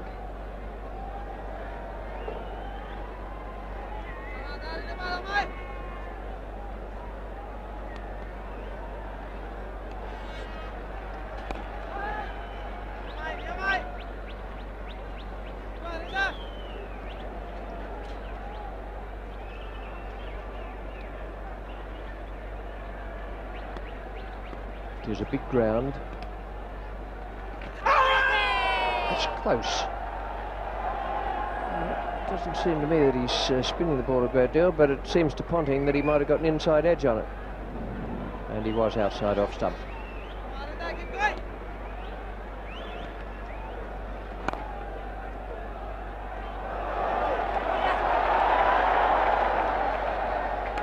All right, that was in the end quite good running, and it's 134 for 1. One of the very best playing conditions ever devised for limited overs cricket, that there must be 4 men inside the circle at all time. That's the absolute minimum. You have as many as you like, but there must be at least 4.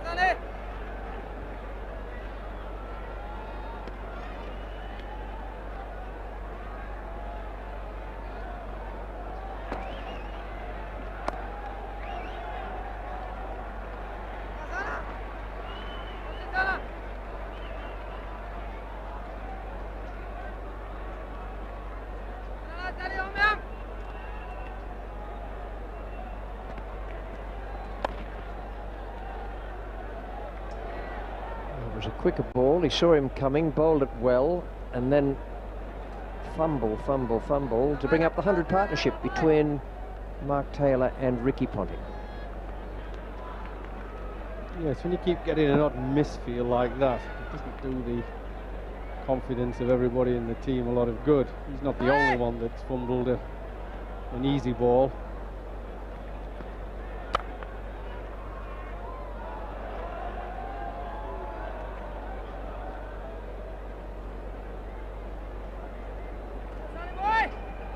Strong young Tasmanian, Ricky Ponting. He's not going to worry too much about that.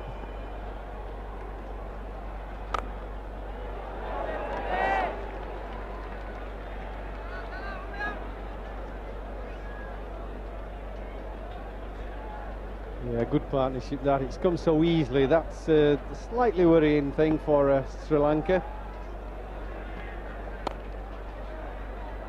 Well, that's a better over. 2 off the over. 136 for 1. He's more of an off-cutter than an off-spinner, although I have seen him give the ball a bit of air in other circumstances. Mainly when he's been playing county cricket in England.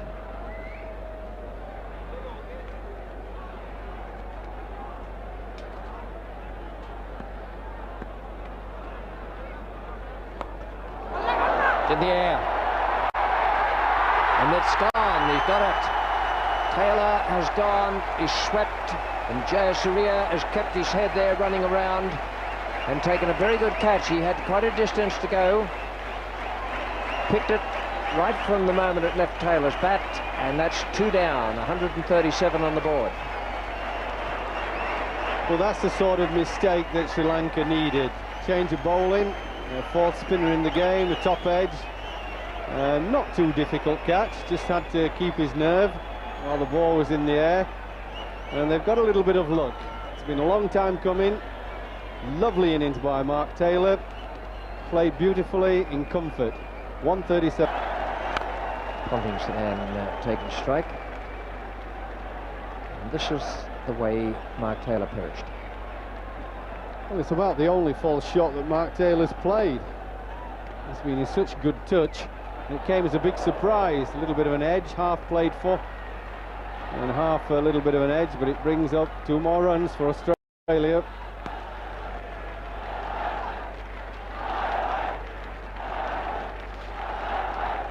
You get the impression on this pitch that it's the batsman that's got to make a mistake. There's not too many snakes in the pitch.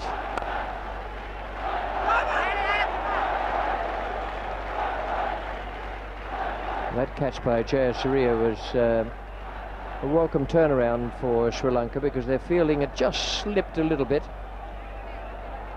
and even in the end he had to stretch for it. He'd made ground to it. I just wondered if he'd slipped on some slightly greasy surface out there from the overnight rain, wasn't able to get going, and then finally stretched out for it. Steve Waugh's off the mark straight away, 141 for 2. Why he got rid of him, because he's the #1 spinner, but this is the reason. New batsman in, and a chance for Murali Dhuran to come back.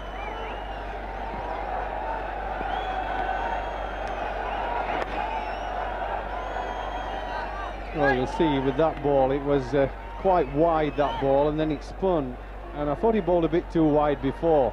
If he bowls it that wide and just gets it a touch short, then he's going to get smacked through the offside off the back foot. They're going to get inside out to him. He's got to keep it up there if he's going to bowl that wide. That's better. Make him come forward on the front foot. Didn't quite get there, bit of a mistake, but he got away with it because the ball is spinning into him.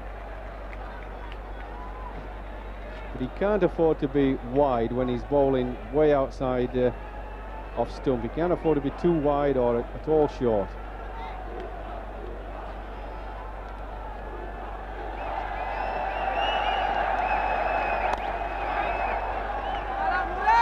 Spin there in the pre-match chat.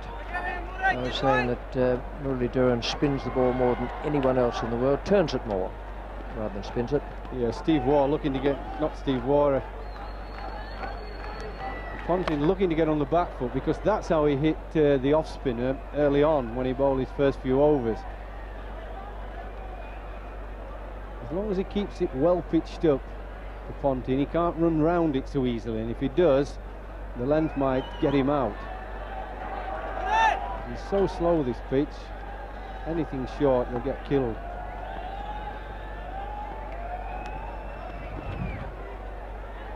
Well bowled.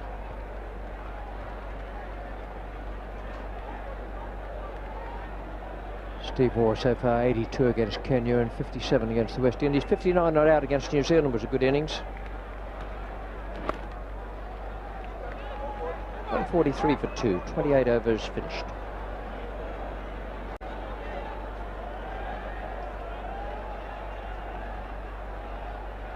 Now Steve Waugh, he's the batsman that Sri Lanka are going to have to bowl at as much as possible for the next 2 or 3 overs. Try and deny Ricky Ponting the strike.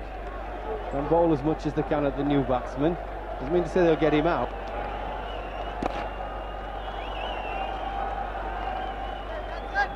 Aravinda De Silva is bowler. He's bowling from the college end into the 29th over.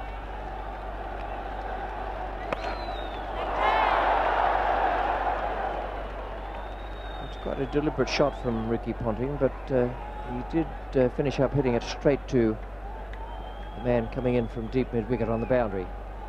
Well, this is what I feel Sri Lanka have got to do. They've got to bowl quite tight and make the batsman go over the top.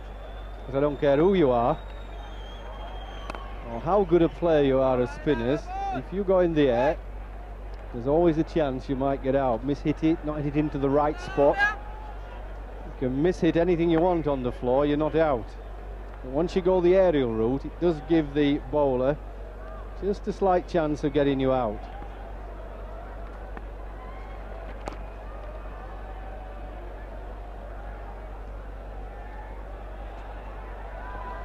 It's amazing how much bobbling there's been and fumbling by the Sri Lankan fielders. Just simple little balls rolling down to them. See, look at this, it bobbles it around. It's an easy pickup. One run, they're looking for a second, but not going to come, and yet they just seem to me they're a little bit tense in the field. Not surprising their first final.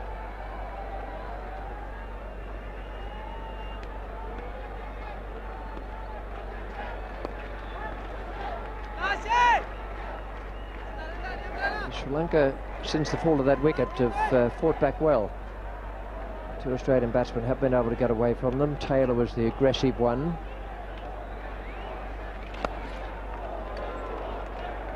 Wide called. It's no good glaring at umpire Buckner. He doesn't just umpire cricket matches, he referees football matches. 147 on the board now for Australia and 29 overs gone. We'll go through the remainder of them and then Ian Chappell.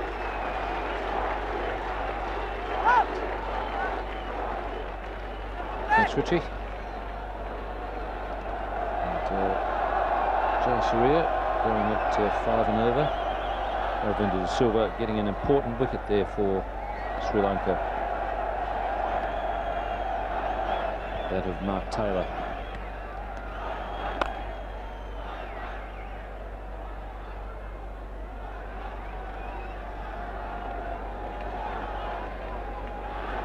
They say that the capacity here is about 28,500, and it must be getting pretty close to that mark now. It's taken a while to fill up. I guess the crowd a little dubious about whether play would start on time. We had quite heavy rain overnight, and they came along early. They were making a bit of noise in the ceremonial section before play. Really came alive when Sri Lanka got the first wicket. Now, well, they're in full roar.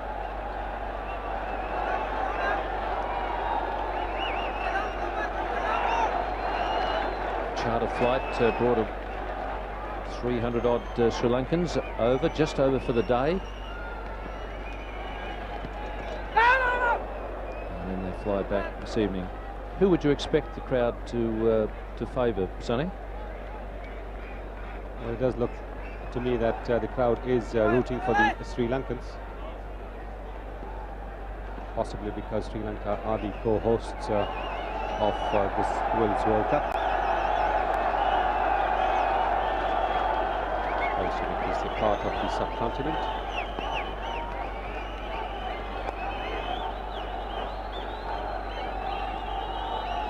That's a good over. It's 149 for 2.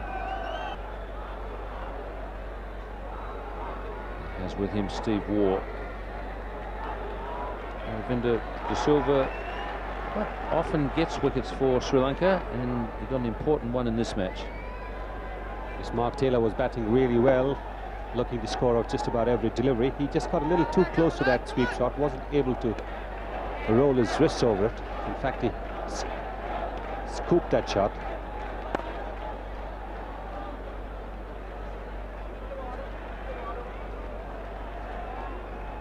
Once again, Jayasuriya was the man on the spot. He's taken 2 catches in this innings. And right throughout this World Cup, he's been in the game. He's thrown the stumps down a couple of times for run-outs, got catches, some wickets, but most importantly, he's got quick runs. He'll need them again here in Lahore if Sri Lanka are to win.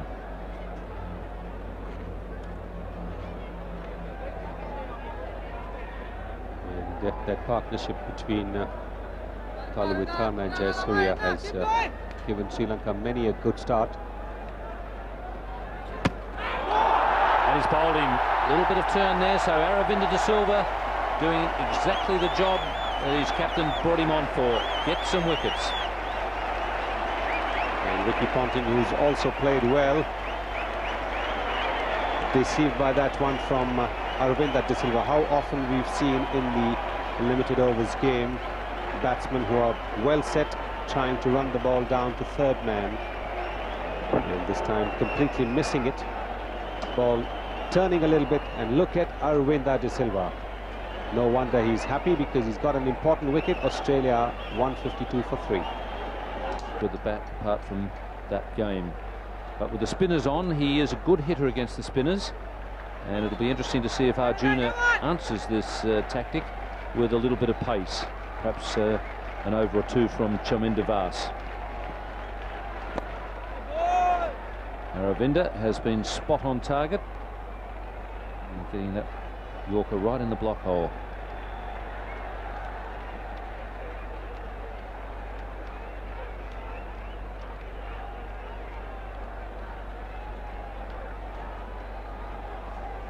Just 4 men inside the circle for Warne, 3 out on the onside, 2 on the off.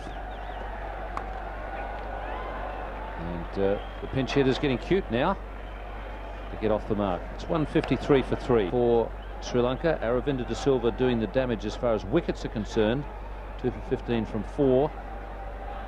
At the other end, things have been tidy, so Sri Lanka getting back into the game at a time when it looked to be getting away from them, although you wonder what getting away from Sri Lanka is. Although I fancy it's going to be a little harder chasing a big target in this match, because 1, it'll be against Australia, who are good defenders, and 2, it is a World Cup final. Yes, I think the pressure will be enormous when the Sri Lankans begin their chase.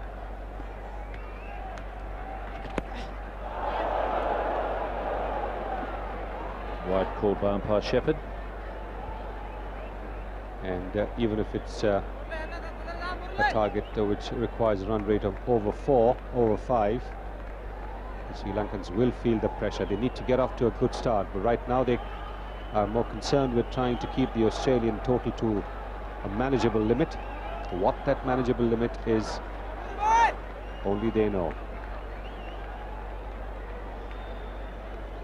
Just a few words from the skipper. There's a man at long on. Just wondering about your thoughts, Sonny, former opening batsman, not quite in the same style as Kaluwitharana or Jayasuriya, but easier to go for the bowling when you're setting the target rather than chasing a known target? Well, I think if you're Kaluwitharana or Jayasuriya, it really should make no difference either way. But yes, it does make a difference if you're batting first and you don't have a target to chase.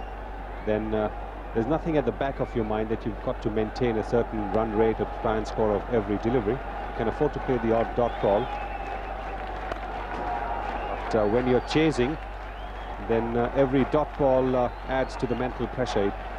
It preys on your mind that you might just have let your side down by playing a couple of dot balls.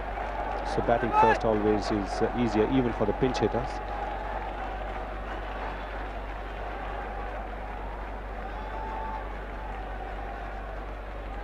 Steve Ward just with a bit of advice there for Shane Warne.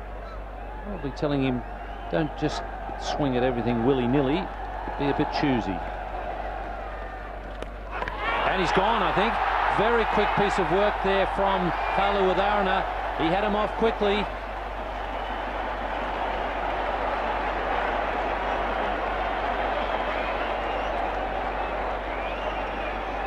Well, that was bowled down the leg side. I think the Sri Lankans had it planned that in case Shane Warne does give the charge, they should bowl down the leg side, and there you are. Clearly the bat has not gone down. Super work there by Kaluwitharana. The Sri Lankans need to be given credit for planning it, although this time Shane Warne was playing a defensive shot. Australia 156 for 4. And the crowd certainly appreciating the work done by Kaluwitharana. The Sri Lankan flags there. We know that there's been a special charter flight which has come down. Very quick, very good work there by Kaluwitharana. Australia 156 for 4. Target that would have mattered, and then Shane Warne's 4 wickets also wouldn't have done much. So an important innings from Stuart Law in that semi-final. Eairlier, a good piece of bowling and well assisted by the wicket-keeper. Picked up dramatically, I think probably on 2 counts. Obviously the confidence that came from making the runs, but 2, that probably suggested to him that his place in the team was safe, and that does make a hell of a difference to the way a player thinks. But he is a much better keeper now than he was just 3-4 months ago.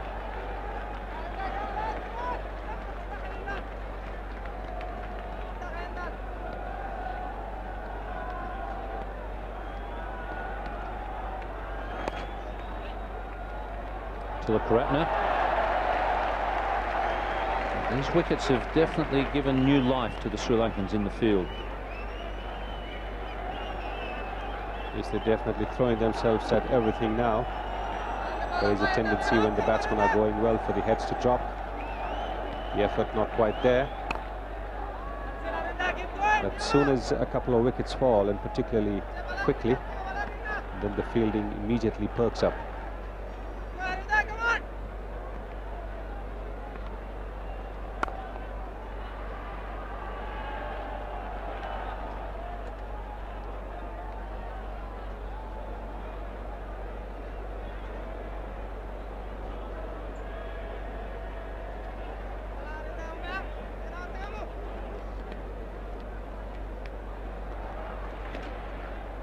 That's a nice little touch there from Stuart Law. Well run, Steve Waugh getting back very quickly, although he's decided against the third. It's 163 for 4. But Aravinda De Silva has changed that, getting those 2 wickets, and then Muraliduran getting rid of the pinch hitter, Shane Warne. Arjuna Ranatunga wisely attacking here with the man in close on the offside, realising another wicket now will really put Sri Lanka in a strong position. And that's good captaincy. There's no question that keeping that fielder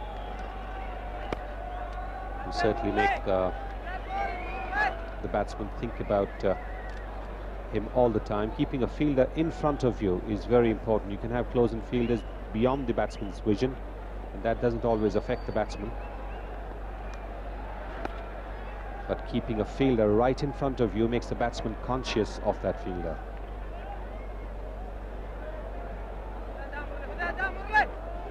Especially if you hear from him regularly, Sonny. I don't know whether Tilakaratne is giving the old Yahoo to the batsman. Someone like Javed, you would know exactly what was going on in there. There'd be a bit of chatter. Well, he wouldn't be telling the batsman as much as he would be telling the bowler. He'd be telling him to bowl number 16 or bowl number 12 or something like that.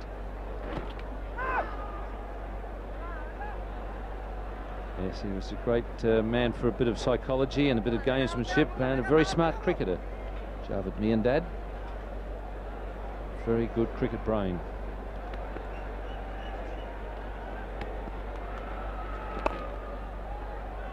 Good over there for Sri Lanka. It's 166 for 4. Here, back to Lahore for the final between Australia and Sri Lanka. 166 for 4 after 34 overs Australia, and Sri Lanka getting right back into this game. Dara Messina is on now at the college end and moving into the commentary position with me, Ranjit Fernando. Sri Lanka have slowly but surely crawled back into this game through the courtesy of Aravinda De Silva, who has just completed a very useful spell, and with comparatively 2 new batsmen at the crease, Sri Lankans applying a great deal of pressure. We keep talking about what is a manageable target. Ranjit, you've spent a lot of time with the Sri Lankans recently. What do you think that their expectations are? I reckon the Sri Lankans are quite prepared to look at something like around 270, but I'm sure they would be happy around 250.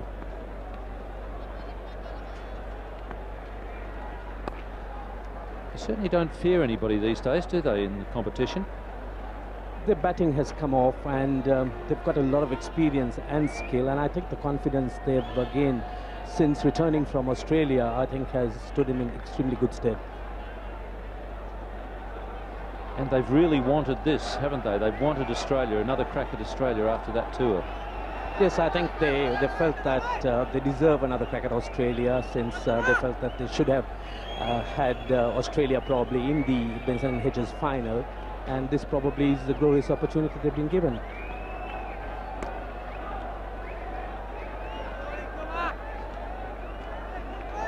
We've been watching them now for nearly a couple of hours. Early on, I thought there might have been signs, a little bit of tension out there. you feel they're pretty comfortable now?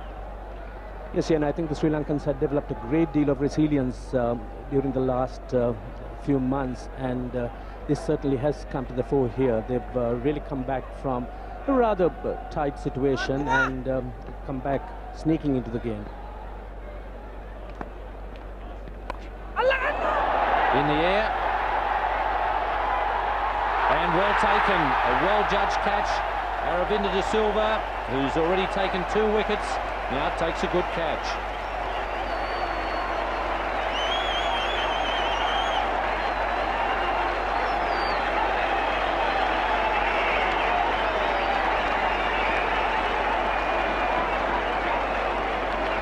That's certainly a great blow for Sri Lanka. The top edge by Steve Waugh and Aravinda De Silva running across, taking a very good judged catch, keeping his eyes on the ball all the time and catching it to a nicety. Is he not delighted? 170 for 5.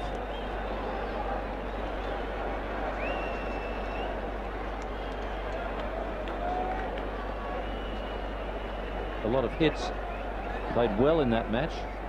They'll need to play well again. There's a big wicket getting rid of Steve Waugh. He's been such a good player in all forms of cricket for Australia in that middle order. Michael Bevan, terrific record. And you see there that he didn't have to do much until that semi-final against the West Indies. He has with him Stuart Law, the man who also played well against the West Indies. And Arjuna Ranatunga going on the attack, has a slip in. That's good captaincy. And 4 men in, saving the single.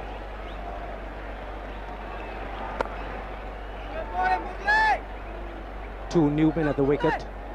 Sri Lanka certainly have their tails up, and Muralidharan now getting his act together. He's been getting the prodigious turn he's been reputed to have.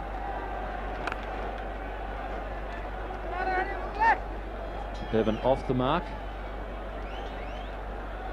And there's a good delivery from Dharamasena. Got rid of Steve Waugh, just catching the front edge.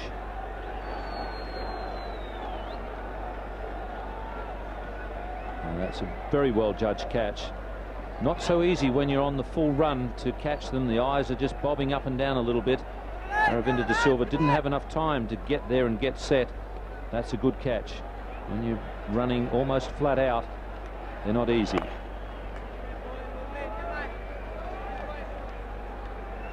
Muralidharan certainly getting his line right now, and his confidence growing with the new batsman in. Once again, the top spinner catching a leading edge. They've really come alive now, Sri Lanka. Muralidharan mixing things up that time, the ball going straight through, drifting away from the bat.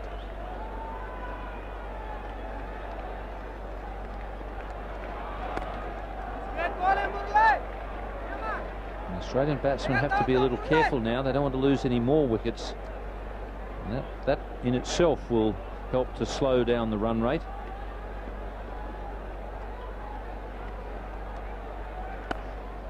That's a good over following a wicket. It's 171 for 5. Well, in the commentary position now, it's going to be Richie Benaud, and with him, Ravi Shastri. Thank you, Ian. They've scored 171 for 5. This really has been a great fight back by Sri Lanka. The spinners have done a wonderful job, especially after the new ball bowlers got some tap. And it will be Dharamasena to continue to Bevan. And this really could be the most crucial period of the game, because at one stage it looked as if Australia would score a total in excess of 290. But just seeing the way the spinners are bowling, the odd ball is stopping on the batsman and turning. And really they have put the brakes on the Australians. With me is Richie Benaud. Richie, the game evenly poised at the moment, though Sri Lanka little in front.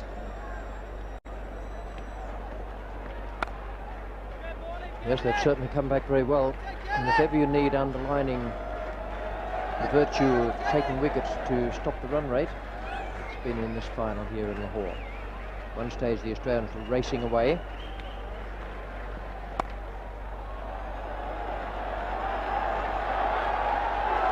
Beautifully played square of the wicket.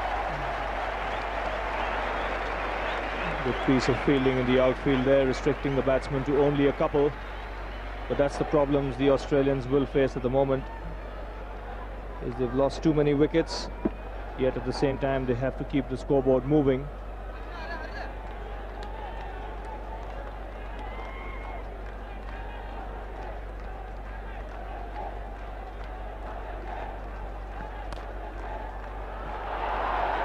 At the halfway mark, it looked that the Australians, if they kept moving along smoothly, would have finished up with 290-300. As it is now, 250 will satisfy them very much, I would think. Certainly would, because the Sri Lankans aren't giving anything away out there.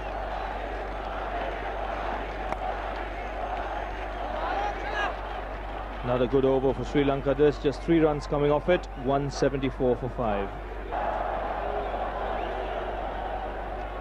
Well, 174 for 5, and really a big transformation in the game from when Australia were 136 for 1. So really they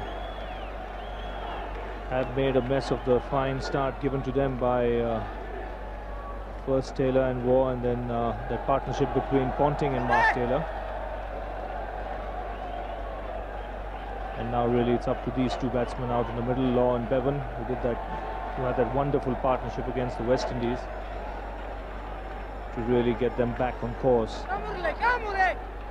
Muralidharan to continue. Bevan, the batsman, on strike.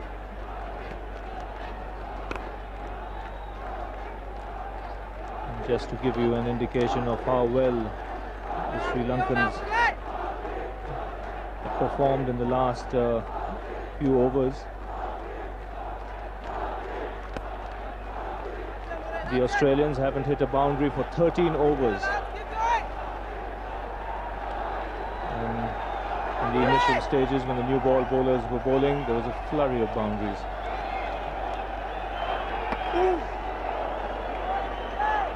There again, turn for Muralidharan. Started off, didn't turn anything very much, and then suddenly he's getting the ball to grip now. Messina at the other end, and De Silva doing well.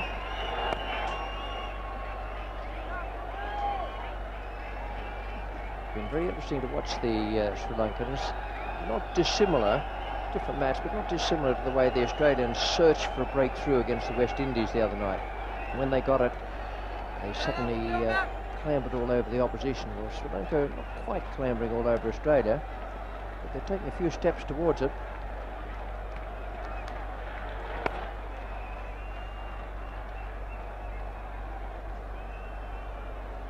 Muralidharan is a big spinner of the ball, and he is getting consistent turn out there. That makes the batsman's job a little more difficult.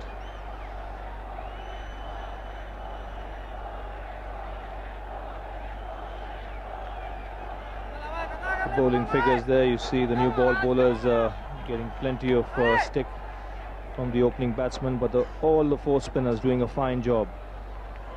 Aravinda in particular picking up those 2 very important wickets. Just 1 run coming off that over. Australia 175 for 5. So Australia losing those 4 important wickets after that fine partnership between Taylor, who made 74, and Ponting 45. The spinners coming into play. De Silva picking up 2 important wickets. And now it's up to Law and Bevan.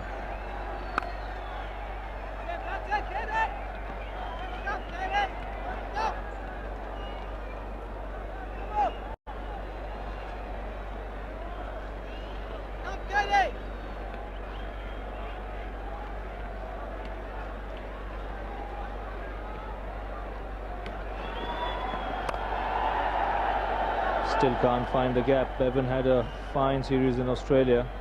He got lots of runs in the one-day series, the Benson Hedges series. But really, he has a job on his hands at the moment.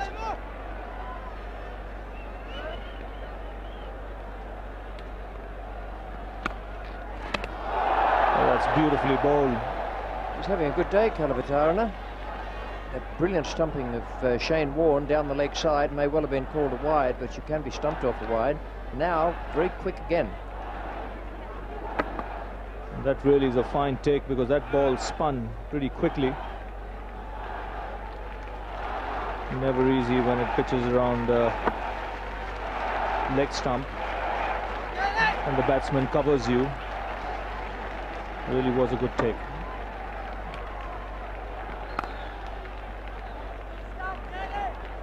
Now suddenly the ball's not going between the fielders. A bit more pressure on the batsman. Concentrating on not getting out and picking up some runs, and they're not quite able to get their placement right.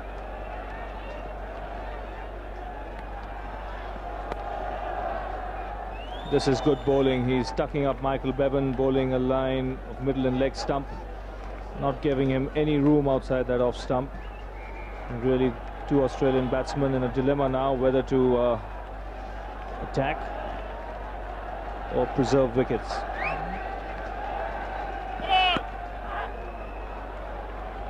A rare no ball from Dharmasena.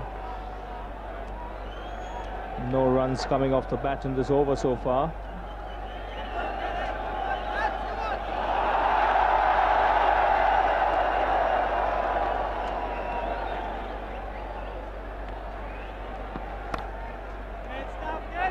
So another good over from Dharmasena, just that one run coming off the no ball, 176 for that graph from round about 20 overs. It has gone down and down and down.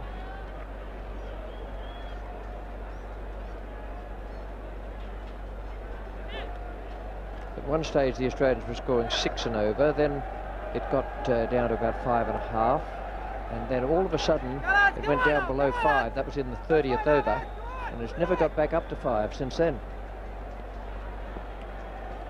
This gives you the clear indication of the dominance of the Sri Lankan spinners. The Australians must be realizing now the importance of a batsman who's in to play right through the innings.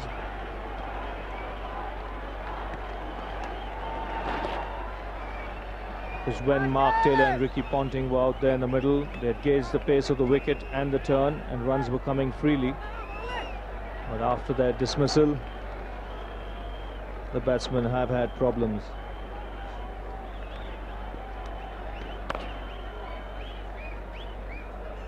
Only a single on the onside for Law.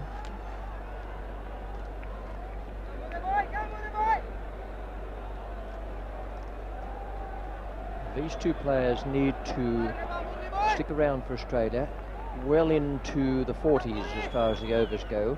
They've still got Healy to come, who's a very good striker of the ball in this situation. But realistically, they should be looking at 250 and no more at the moment.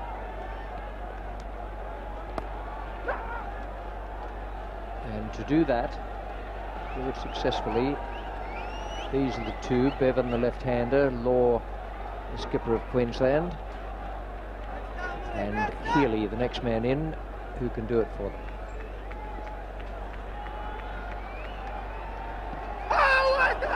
Loud shout for leg before, but that one pitched outside the leg stump.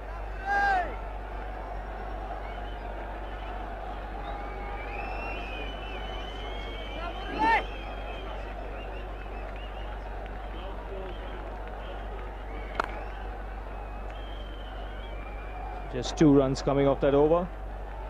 178 for 5 Australia.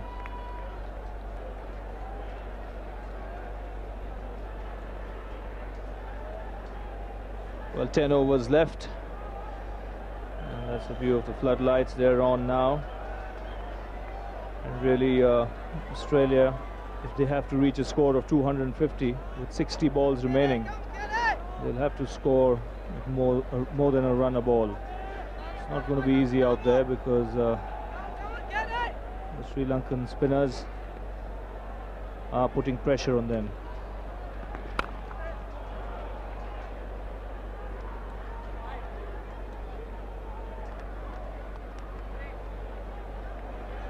in Ian Healy. Australia have a very experienced man to follow. But when the ball's turning and stopping on the batsman, it's not easy to get your timing right straight away. Bob Simpson there must be a worried man. At one stage it looked as if his side would reach a score of 280. That's not possible now. Muralidharan has finished his complete 10 overs. Did very well, 1 for 31. That's a good performance. It's the single to Stuart Law. Just a question of to whom Ranatunga will turn now from this pavilion end. I'd be looking at Jayasuriya, I think, the left-hander, who spears the ball in at both right and left-handers. Wasn't all that accurate early on, but he's not a bad record in these games. So he'd be the one I think I'd choose to come on at this pavilion end. Just a single again for Bevan. Will push the fielder. A brilliant piece of fielding there in the outfield by Muralidharan. He's had a fine day today.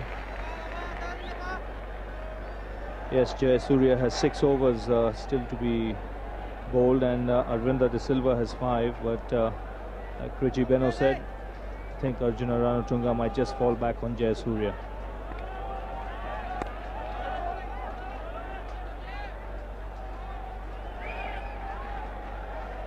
What's been most impressive about these Sri Lankan spinners is the line they've bowled.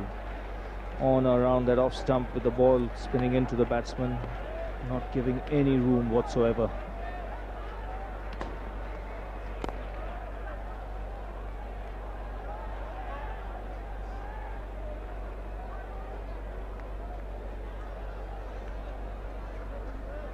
We've seen over the last 15 overs, boundaries have been really hard to come by. The reason for that being the excellent line being bowled by these spinners. They're making the batsmen play and score runs to their field.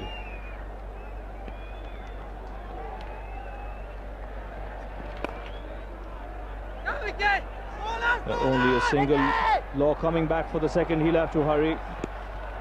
No problem whatsoever there. Just 6 runs coming off that over. Australia 184 for 5.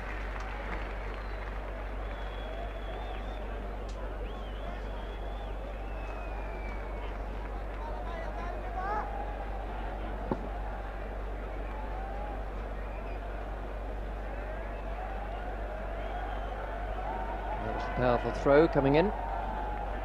Good fielding. They've sharpened up their fielding. So 184 for 5, 9 overs remaining. The Australians really relying on this pair of Law and Bevan, because they've got only Ian Healy to follow.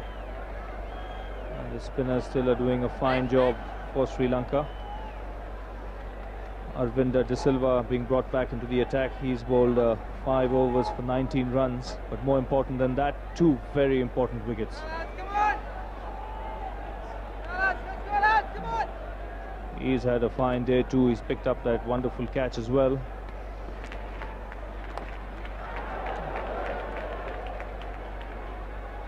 There's 5 men on the onside. Aravinda De Silva coming from the pavilion end, and 3 of those men are in the outfield. One of them, I reckon, precisely where that ball might have gone.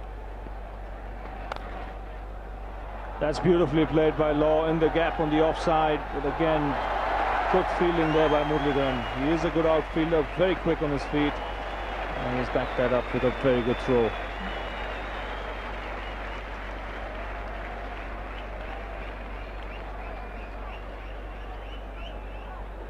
Finished up as a full toss, and safe for the single from the next ball.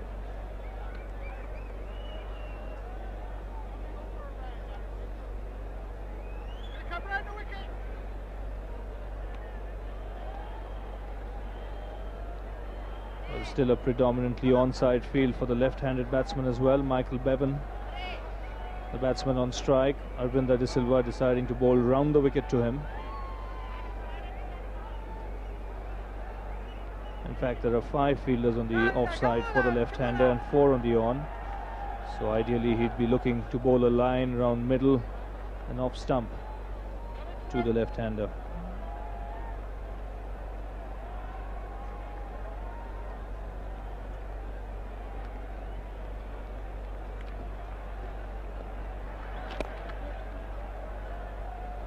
Played away only for a single again. Arjuna Ranatunga certainly won't mind this.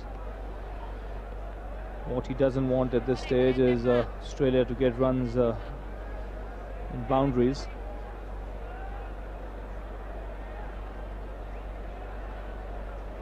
Umpire Shepherd's keeping an eagle eye on the side screen moving. He did instruct the chaps moving the side screen though to put a mark on the ground to show where it should go to each time for the over the wicket and round the wicket deliveries. But I think although he made various scraping motions with his foot out there, it was all to no avail.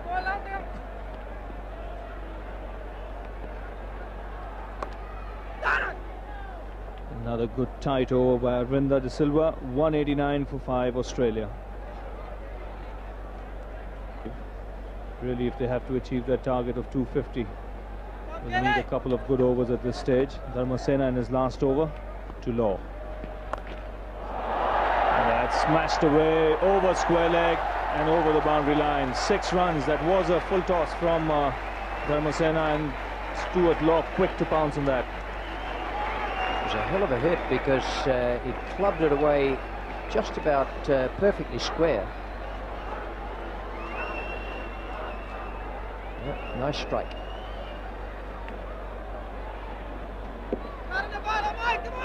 Beautifully picked up by Law. In fact, it wasn't a full toss. I beg your pardon for that. Heaved over square leg.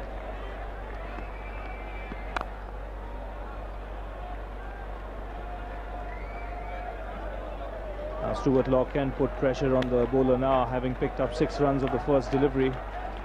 So really, if these two batsmen knock the ball around, there is 10 runs for the taking in this over. And it's funny what a couple of good overs can do.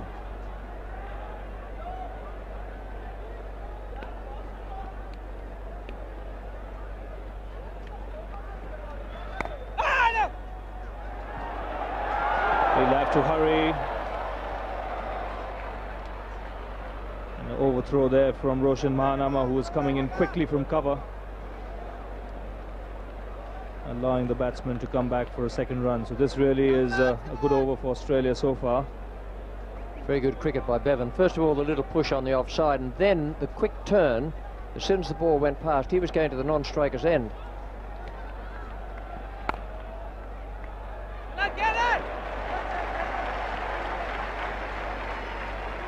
Well, he's shown right through the spell that he's a fine fielder to his own bowling as Dharmasena.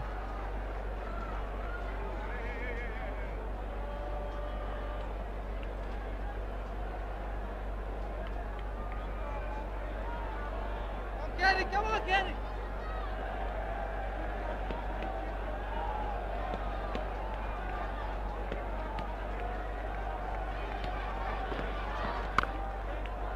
Giving himself room as Bevan. Can't find the gap, only a single for him.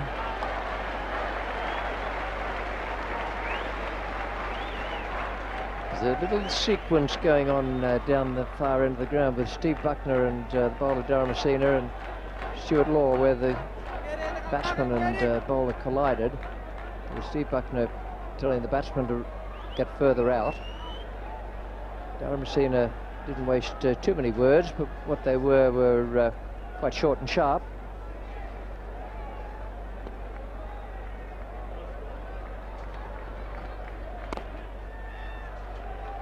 Again, played away for a single to bring up the Australian 200. By far the best over Australia has had in a long time. 200 for 5 after 43.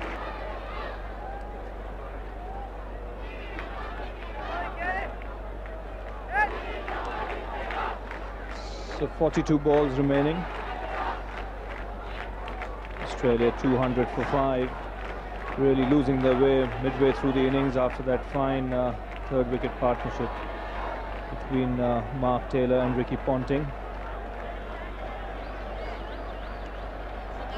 And now Arjuna Ranatunga falling back on Jayasuriya.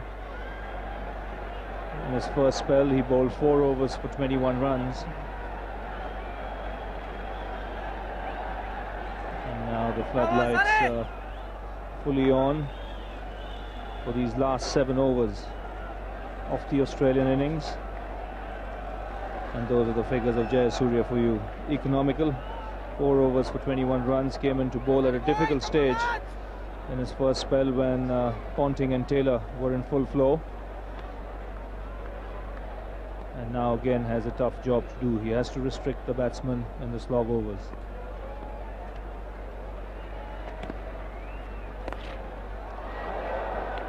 Picked away on the onside by Stuart Law.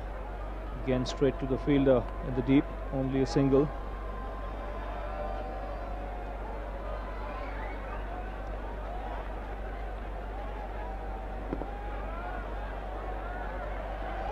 Just 4 on the onside now because the left-arm bowler is coming over the wicket and he's able to do any fielding that would normally run away through mid-on. They still must have the 4 inside the circle. Got a man at backward square, or I suppose short fine leg. And at mid-wicket, one at cover point and one at extra cover.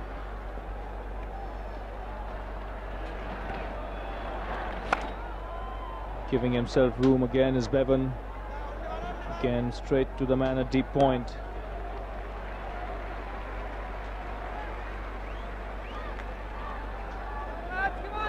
Bevan's becoming a little frustrated there. His timing isn't exactly as he'd want it. He's been hitting the ball hard, but hasn't been quite going with the sweetness of timing he'd wish.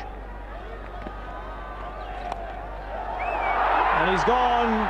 Stuart Law trying to hit Jayasuriya over the cover field, but managing to get an outside edge and straight to the hands of the fielder at backward point, Aravinda De Silva. So yet another wicket gone, 202 for 6 Australia. This is a big one for Sri Lanka. They've had a few big ones. 6 of them down now. And Stuart Law just aiming with a risky stroke to take it away in the air. Quite deliberately hit there, but he didn't mean to hit it quite as fine as that. And it's now 202 for 6.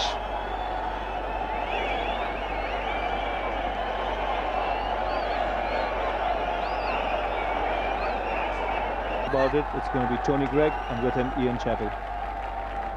What a vital wicket that was, the last one. Australians have watched this delivered to Healy, plays that around the onside. He's a very good player in situations like this. He won't be affected.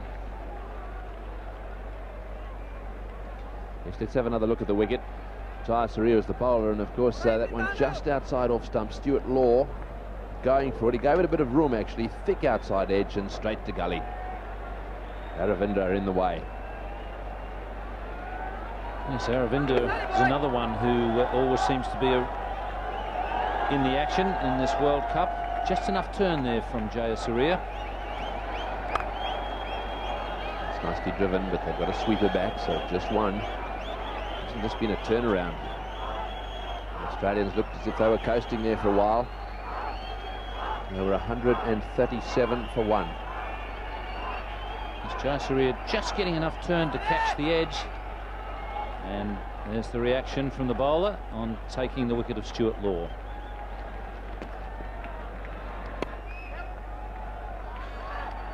The gap again, Healy straight away is scoring the runner ball, well fielded, right alongside the bails. Australia 205 for 6. Face 2 balls. Ball him! He's got him! He's tossed that one up in the air. Healy has been done, neck and crop. That was magnificent bowling. He tossed it up in the air, it spun a little bit, and Healy really was lost. He seemed to be wandering around trying to hit the ball down the ground, and it's knocked back the leg stump. Well, they say about spinners, you've got to beat the batsman in the air before you can beat him off the pitch. And this is a classic example. Aravinda De Silva beat him with flight. That is the perfect off-spinner's dismissal. Healy is gone, And Australia are 205 for 7.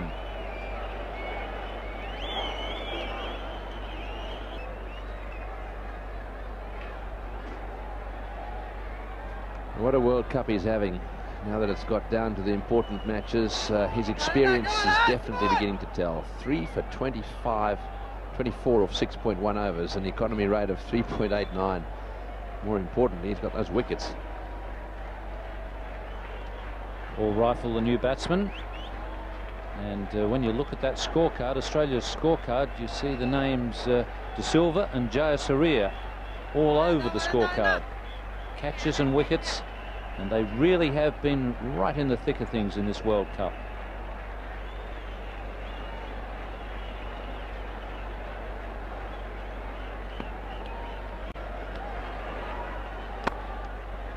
Again, tossed up just outside off stump, trying to force him to drive on the offside.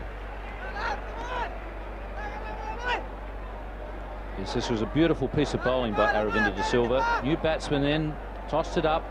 Healy's eyes lit up, but that's beautifully bowled.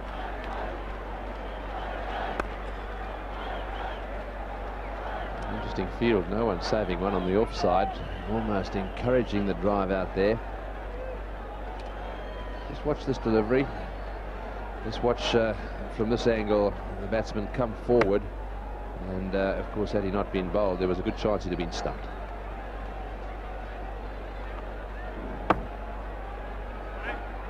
And you could see there that Ian Healy really didn't have the confidence to go after it. You could see that he was in the shot, he was beaten fairly early. He's starting to think about trying to get back halfway through the shot, and that's a sign that he knew that he'd been done in the air. That's beautiful bowling.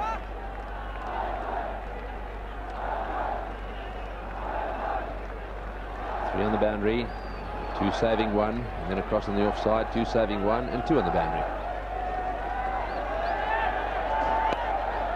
Into the gap, the sweepers will come in. Will they come back for the second? No, they won't. In goes the throw, 1 bounce down the bowler's end. Well fielded. And interesting, immediately they threw to the end that rifle was going to be running to if they went for the second. Just completely forgot about Bevan, just concentrate on rifle, which is good thinking. Yes, very good thinking, very logical thinking as well. Bevan, of course, the fastest, or one of the fastest certainly, between the wickets in the world of cricket.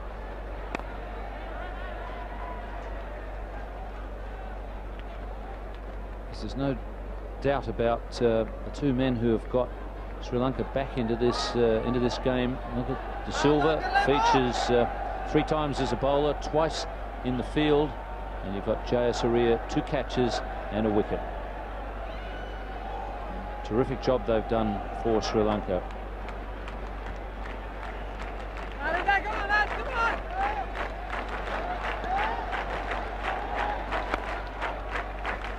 Guzman back at mid-on. So a comfortable single, 4 runs and a wicket of that over, 209 for 7.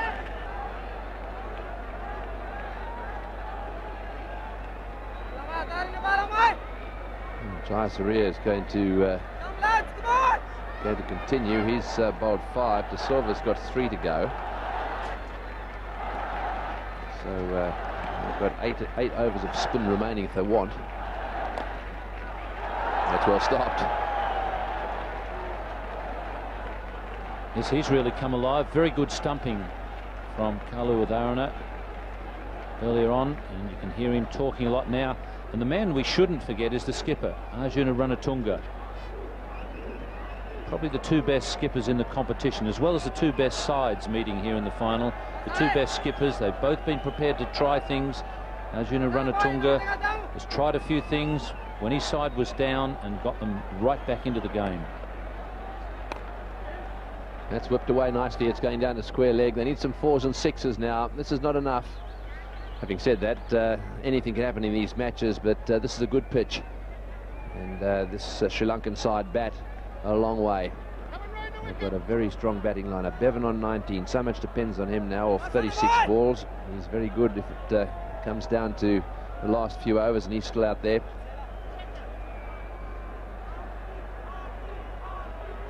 One of the unknowns in the evening part of the players, the television crew were telling me when they were down here last night that there was a very heavy dew on the field at around about 8 o'clock, and they said it was quite wet. Now that's a bit of an unknown quantity.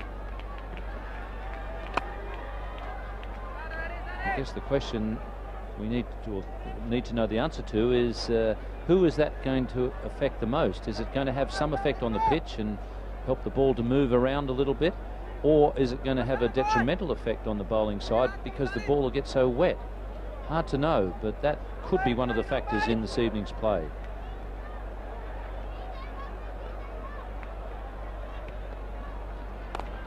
Full toss, played away on the offside. The sweeper's coming round. They should get 2 here. Yes, and comfortably back for the second by Bevan.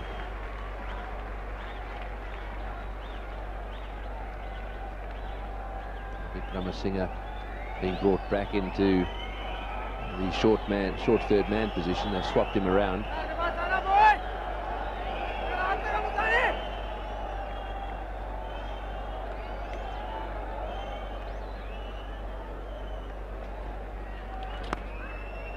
Oh, and he's nearly got him. He slipped, I think.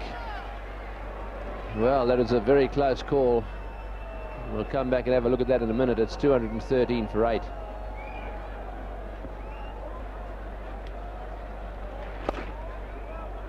And that's nicely played by Rifle into the gap. Well, we saw Kalu with Orana pull off a miraculous stumping to get rid of Sachin Tendulkar. This was almost a repeat of that. He fumbled that one and he just couldn't quite get there.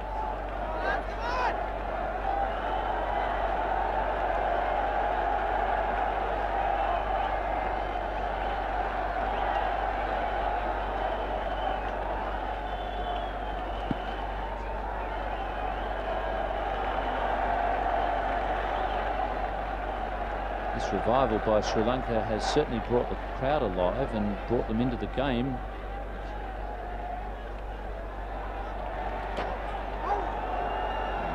Wide by umpire Buckmore.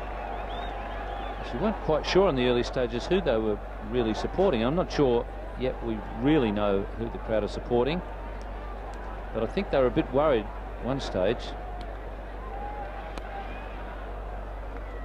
that the game was getting right away from Sri Lanka and we were going to see a no contest. Now they realise that this match is very much on. Is it ever, and they'll also be looking forward to watching Kalu with Arjuna Ranatunga as little dynamos opening the batting as well. So much depends on them, although they were both out very quickly against India and still won. That's a big wide.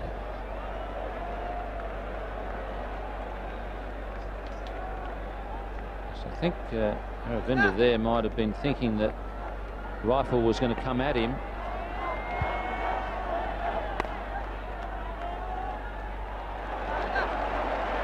We've even got the skipper diving now. Replace the divot, Arjuna.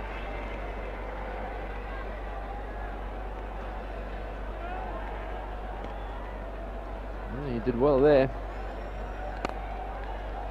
And back to Aravinda, and that was well fielded as well. Pretty firmly struck, nice timing, and he was across very quickly.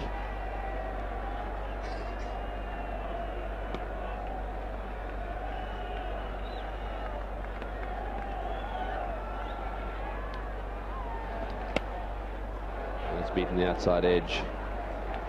4 off that over. 217 for 7.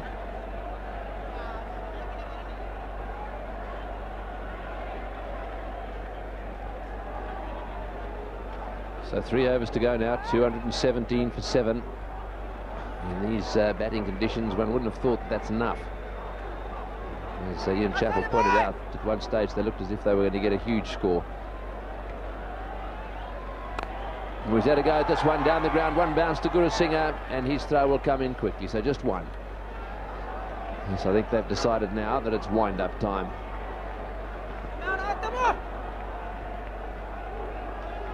Bevan could be dangerous in these overs. He can be dangerous any time, but he's so fast he can get 2s and maintain the strike, which will be important for Australia.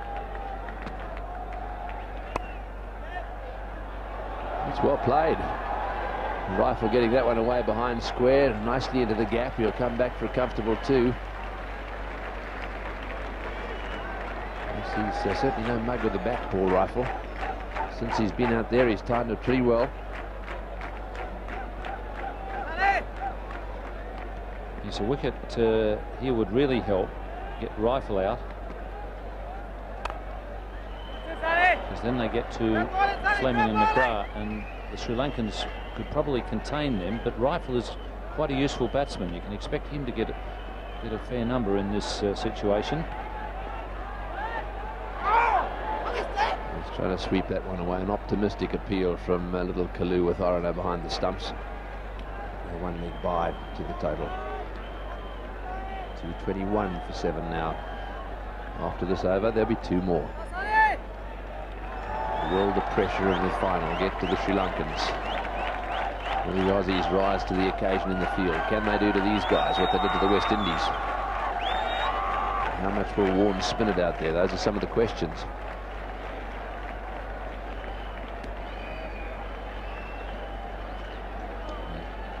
They're quite prepared to give Bevan the single, trying to stop the boundaries. He certainly won't drop it short. He's over-pitching rather than under-pitching, which is not a bad idea. And what's more, he's bowling it quite fast too, Jayasuriya.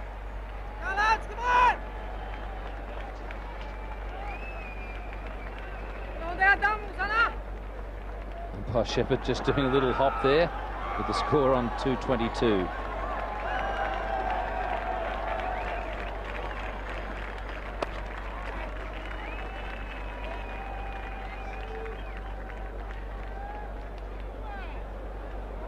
So 1 more, 2:23 for 7. There's a big gap straight down the ground. 3 men saving 1 on the onside there. If he hits it straight over that sign in the field, in the middle of the field, it'll go for 4. And those are the 2 outfieldsmen on the offside. Straight to mid-wicket and a fumble.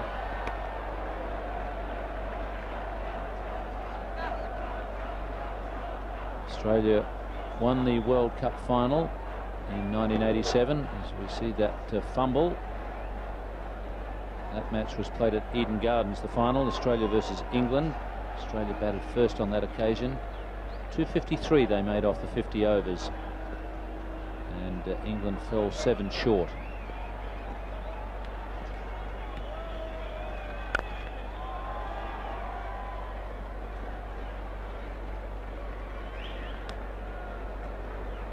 Michael Bevan and Paul Rifle are going to have to do something spectacular to get up to the 250 mark here in Lahore.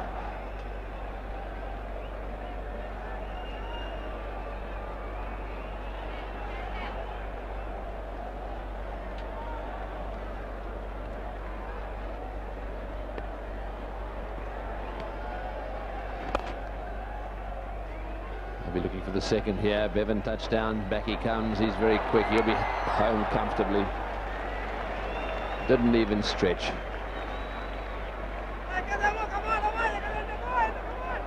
Well, they picked their man, fast bowler Wickramasinghe, not the best of fielders in the Sri Lankan side.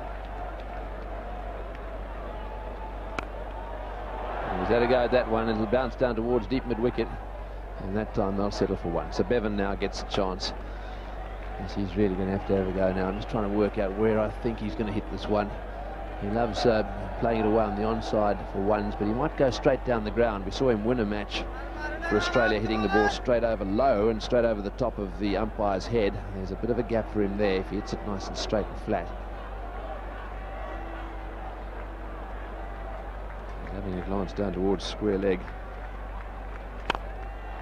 He's got inside out that one, and that's well played. That's very well played. Inside out, and he's whacked that one away down towards deep extra cover. Did it go all the way? Don't think so. Just short of the fence at deep extra cover. Yes, he's very quick on his feet, Michael Bevan, and he times his moves extremely well. That one landing just a metre short. He doesn't give the bowler a real sign until it's too late for the bowler to do anything about it.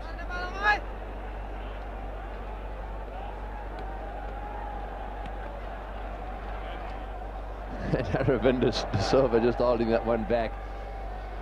just to see if he could get some idea of what he was going to do. He does do it very late.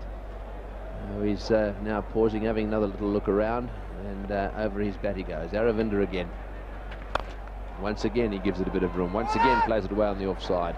Nicely picked up that time by Vikramasinghe. So 10 runs from that over, 233 for 7.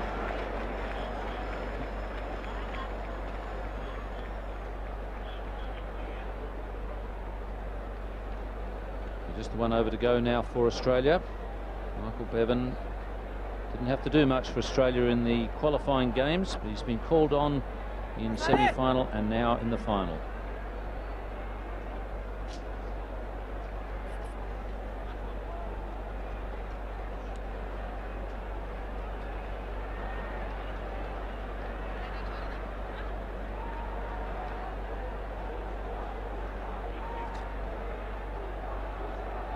So one over to go, 233 for 7 Australia. They were put in by the Sri Lankans, and this is now going to be the last over. It's going to be bowled by Jayasuriya, and on strike at the moment is Michael Bevan. That's the outfield, which we reckon could end up getting a little bit of moisture onto it, a little bit of dew perhaps, although there is a bit of cloud cover around. So Jayasuriya will be off the ground and strapping the pads on before too long.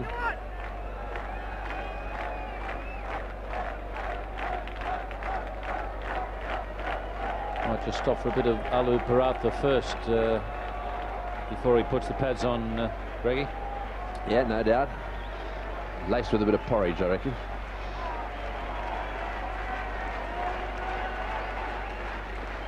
Here we go, last over.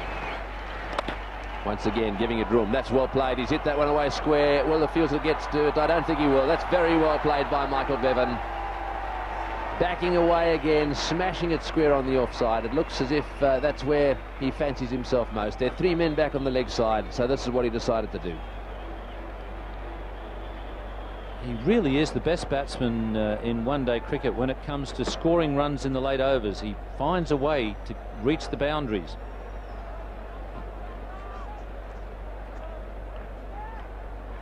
First boundary was in that last over. Now he's managed to find a second one, and he's really got Arjuna Ranatunga thinking.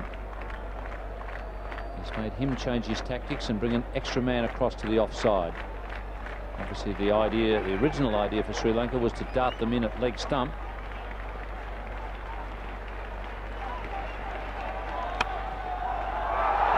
Backed off again and tried to smash it away on the offside, but that is a better delivery right up there. Followed him a little bit. And they're telling the man at deep mid-off, Chaminda Vas, stop the twos. 1-2, well bowled. It's away down to mid-on. Gurusingha coming in there. So what can Paul Rifle do now? Well, they were desperate to get Rifle on strike and get Bevan away, so I think that's a tribute to Bevan himself, because Paul Rifle is no slouch with the bat, but they obviously consider him a lot easier to shut down than Michael Bevan.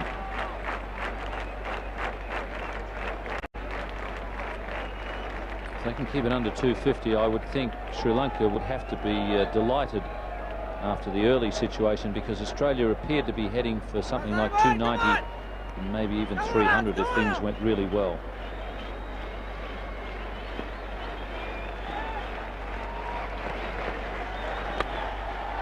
It's going to go over his head. It's just bounced into this hard surface, and they've ended up settling for 1. So 2 balls to go now.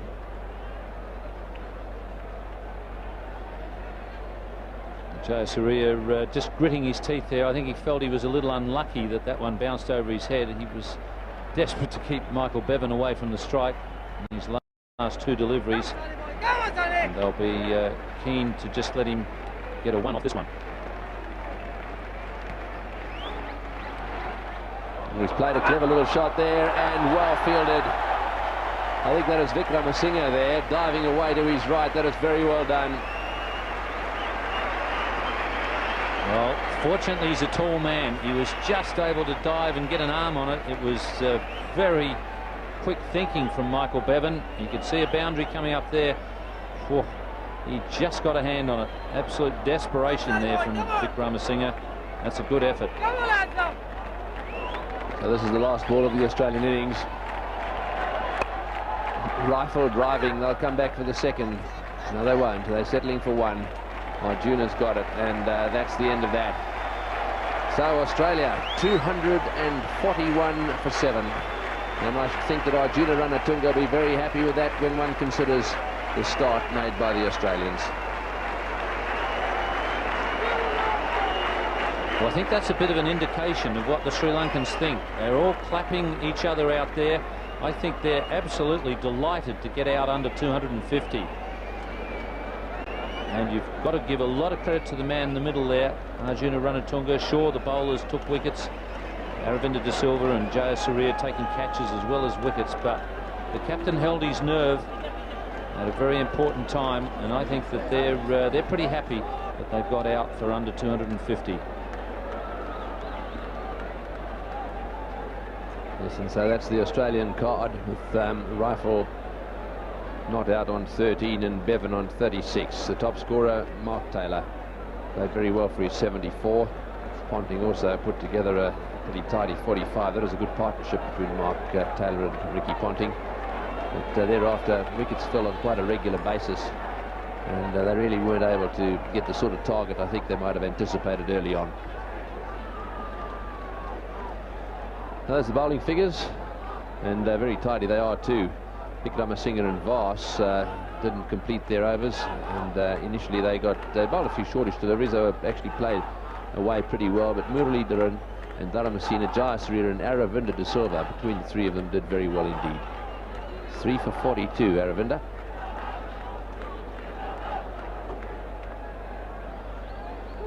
So 4.84 runs per over needed. The total that they'll have to get is 242. The lights are on, and we're even seeing some blue sky. They tell us, that is the technicians, that they think they've discovered what the problem is, and they're working very hard to restore that situation back to normal. Actually, a few of the lights have come back in. They're just beginning to come back. That bottom 3 rows, there were the only 3 that were on at one stage, and I can tell you it was very dull out in the centre. Huge roar went up as the lights dulled down, but you can see at the moment that they're still patchy out there. There are 1 or 2 areas that are pretty well covered by light, but there are certainly some dull areas. So I can only say that this is a very worrying situation, because if it can happen now, then it's just feasible it could happen later on. But the one encouraging aspect of all this is that Clive Lloyd is a very sensible man, and he is the match referee here, and I suspect that if the lights do pack up for whatever reason, that he'll bring the players back tomorrow, and we'll have a start at 2:30 in the afternoon. We won't have to restart the match. So that's the school of thought down in the commentary box at the moment. But you can see things of the Sri Lankans are out there waiting to see what is going to happen. They really must be very happy with themselves.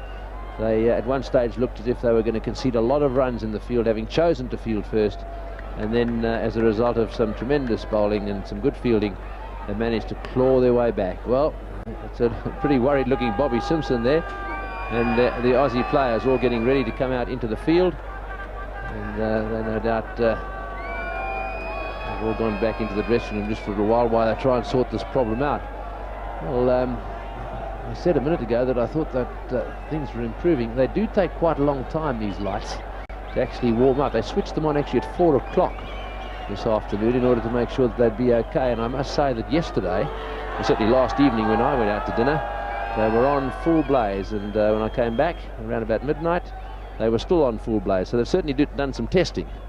The big question is, did they do enough? And as we watch those lights, 1 or 2 of them start to flicker on. So I think things are moving in the right direction.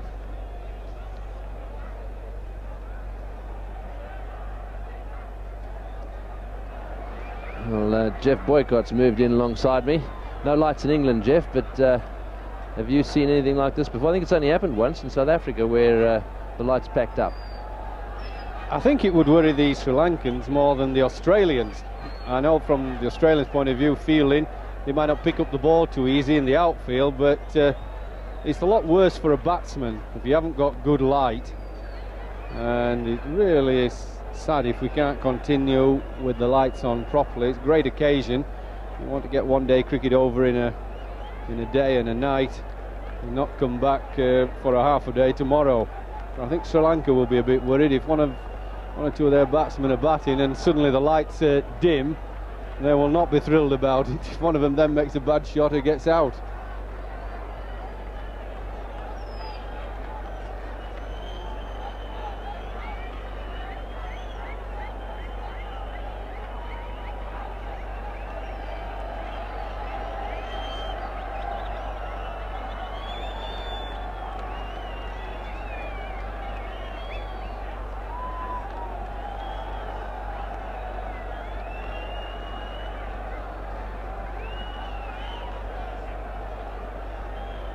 Well, Muralidharan there, he did such a good job with the ball. Really did spin it out there. He never stopped smiling. He doesn't have to worry for a while now because he's coming in way down the order. But there's no doubt that the lights are being revved up now. They're beginning to take effect out here, and it seems to me that they've had a little technical problem which they've actually fixed. So it won't be long now before they get out onto the field. Just looking at that Australian batting card. That is it. Mark Taylor played very well for his 74. He lost Mark Waugh quite early on, and he's been a vital part of this Australian batting lineup. And then with Ricky Ponting put together a very good partnership. They in fact put on 101 off 115 balls, and it was when that wicket fell that things really started to go wrong for Australia. So let's have a look at those wickets now, right from the top. The first man out was Mark Waugh, and this is how it happened. Well, he just flipped it off his legs, probably got into the shot a little bit too early, and it was easy catch. Yes, Jayasuriya, the fieldsman there, and he was pretty happy about this. This is Mark Taylor getting out. He tried to sweep that one away down towards the square leg boundary, didn't quite get onto it, and nicely taken. Jayasuriya again running around a long way, slightly misjudged that at the end, but was able to take the catch, and boy, was he happy. I think they realised how important that wicket was. Well, I think this is Ricky Ponting trying to work it behind square, sort of cut it, or half late cut, half just steer it. He did nothing in the end. He just got bowled. He played very nicely. Yeah, Shane Warne was then sent in, and he was out stumped. Watch this. Goes for it, lifts his back leg and starts to go down the pitch, and that was a lovely bit of work, taken way down the leg side. And those bails were off before he got even close to getting back. And this is where it all started to go a little bit wobbly for Australia, trying to hit it to leg. Got the leading edge, went straight up in the air from Steve Waugh. Very fine player, but the spinners were just beginning to take a little bit of control of the Australian middle order. Just got on top of the batsman a bit. Stuart Law, he was struggling and trying to go over the top here. He almost sliced off the face a little bit. See there, nobody played a dominant innings for a while. The spinners were on top, the fielding was much better, the captain was in control, and well, that wasn't easy. That was really a big gate, just playing through the off spinner. When it's turning, he's always going to be a bit dodgy. There's a huge gap there. Yes, just having a quick look at the bowling figures. There they are. The fast bowlers only bowled 7 and 6 apiece. Muralidharan and Dharamasena got through there 10, and Jayasuriya and De Silva did pretty well too. Have a look at the faller wickets. 1 for 36, Mark Waugh went. Then they took it on to 2 for 137. Good partnership there, and then they started to tumble. Ponting out on 156. Same with Warne and Stuart Waugh and Healy in quick succession. So the umpires are strolling out to the centre, and the Australians realising now that this is it. This is the end of the campaign. One more session in the field left, and we'll all know whether the World Cup will go down to Australia or whether it will run down to Sri Lanka. And the Sri Lankan dynamic duo, there they are, Jayasuriya and Kalu with Horner, both out in quick succession in the first over. They'll be cheered out by these Pakistanis, no matter which side they're on. These guys are entertainment personified. fantastic players they are. I just don't hope I hope they don't knock them off in 26 overs. Well, they have a look at the bowling and the scene as they go out to bat, but from then on, it's anything up in my half, I'm going to whack it. So anything can happen. They could both be back in the tent in 5 minutes, or they could be whacking the ball all over the place. I think 241 is a defendable target. Everybody's talking about Sri Lanka are quite happy, but they've got the work cut out. They're a very tough competitive side of Australia, and it's certainly defendable, although it is gettable, so we do have a match on our hands. Well, I'm going to get outside and get myself a chair to watch these two bat. They really are enjoyable to watch, and I'm going to hand over to Ian Chappell, who's going to join Jeff Boycott. Thanks, Tony. Well, that little bit of a mishap with the lights is it all seems to have been sorted out. And the ground now looking quite magnificent under lights.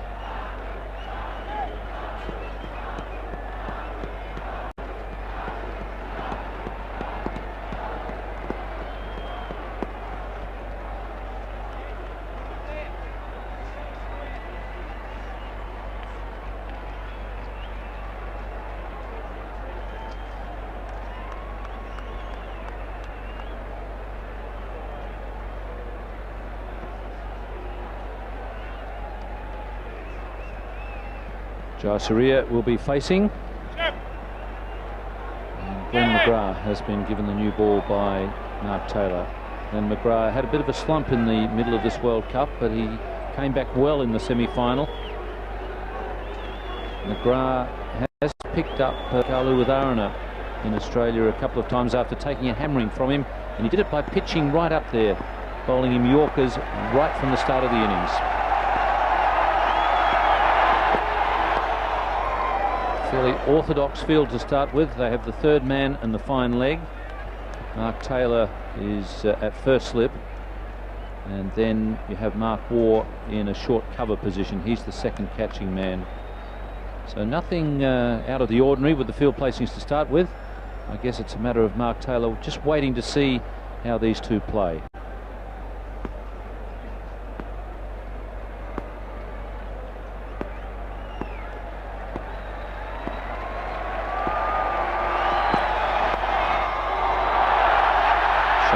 Fine leg, and that's very well run. Jayasuriya back quickly.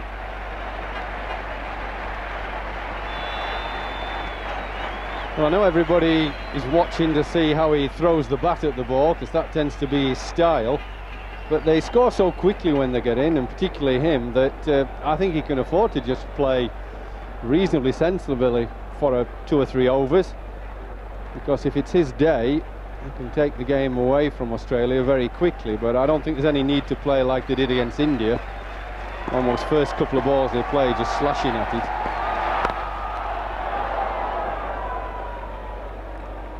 The Test century that he made in Adelaide seems to have made a huge difference to Jayasuriya. I think he looked upon himself as a hitter, somebody who could get you a quick 20 or 30 in the one-day game, and that seemed to be about the extent of his ambition. He played very, very well in Adelaide in a Test match. Started out aggressively, but then he had to work hard for a while, a bit more aggression. It was a very good Test century, and I think he realised that he's a much better player than he'd given himself credit for. Warren again. And it's slippery down there, and Jayasuriya takes advantage of it. Well done. Well, that bit of a fumble by Shane Warne just looked when he got it in his hand that if he'd have thrown it straight over the stumps, Jayasuriya would have been struggling, but it wasn't a very good throw. He made a bit of a fumble, but then he didn't make it better with a very accurate throw. Just had to fetch it a little bit, did Ian Healy.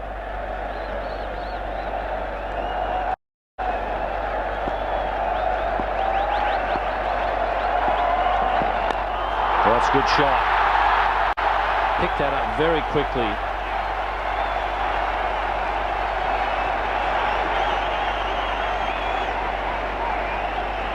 Well, it's just a short back lift, little bit of a flip with the bottom hand over the top, and the ball races away. And a shortish back lift, clips it, and it carries a long way, miles over mid-wicket. Super shot.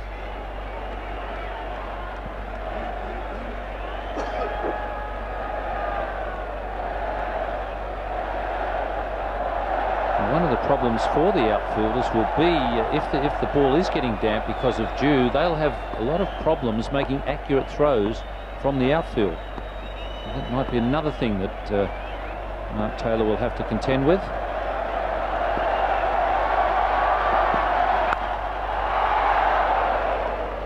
Eight runs off the first over.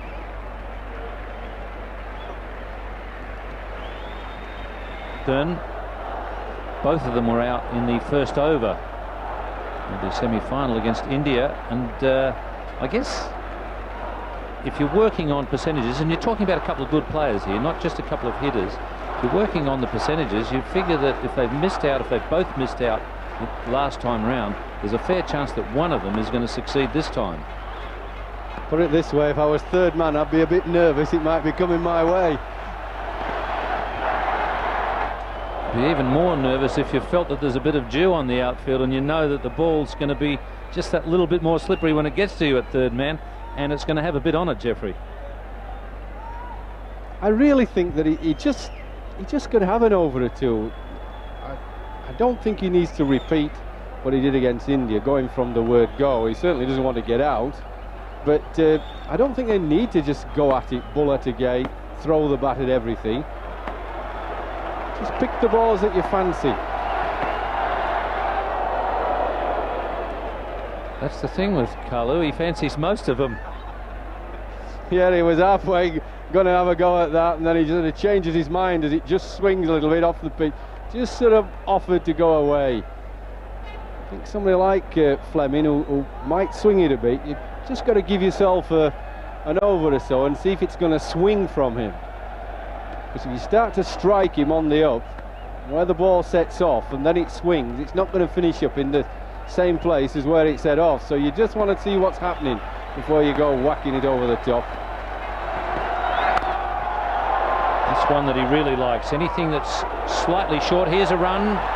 Jayasuriya may have been caught out of his ground, but it's turned out to be a bonus for Australia, and they've got three.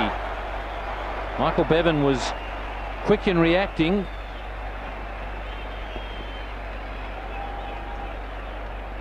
Well, this is a nice little bit of luck for Sri Lanka. A mistimed shot, underside edge. Very quick feel in, half a chance. Caught somebody out. Yeah, he would have been out. That's lovely quick thinking. Just didn't hit the stumps and gave away runs. But it was worth a go, I think. An early wicket is always good to put the batting side on the back foot. Well, Taylor has come up with some changes here in the field. No slip, a short fine leg, and he's got a short cover and a short mid-wicket of the two catching men. And there's a man out at deep backward square.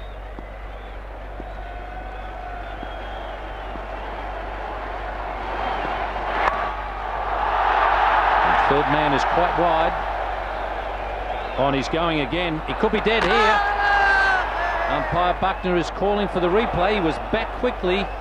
But gee whiz, that's taking it to the limits. Well, it's dangerous that he ran, hoping the strength of McGrath's arm wasn't strong and wasn't accurate. A tall man, these fast bowlers have usually got good arms, and it's going to be tight whatever way. Oh. We need a better angle, I think. That's difficult for anybody to tell.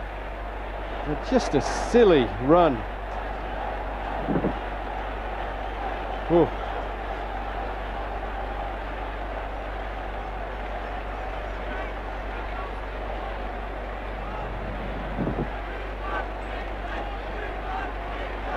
Well, I've seen one or two guys hung on very flimsy evidence so far in this World Cup. It's going to be interesting to see how this goes. I don't see how you can give them out from head on when they're that close.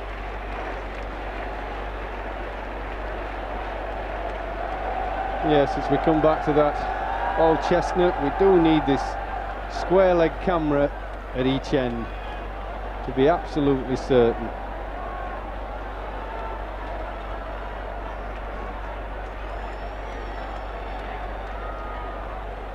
Well, I wouldn't like to give that. I wouldn't like to say whether his bat's on the line and that means he's out or he's just made his ground. The third umpire can give that out, then he's a brave man. If he gives it out, all Australia will be delighted. And he has given him out. Well, I wouldn't like to be hung on that evidence. But on the other side of the coin, it wasn't a very smart run. Sri Lanka 12 for 1.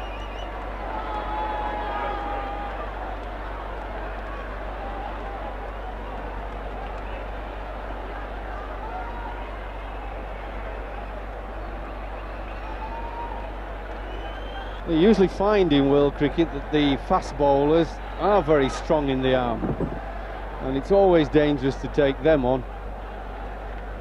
Like someone like Devon Malcolm for England, he's not an aesthetic thrower but very strong upper body strength.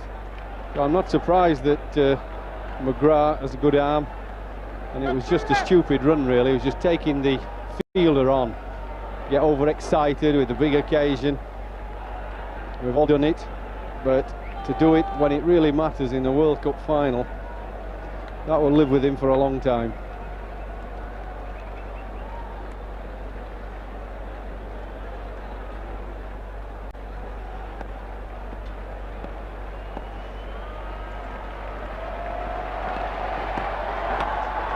And inside edge, Gurusingha is off the mark in very fortunate circumstances.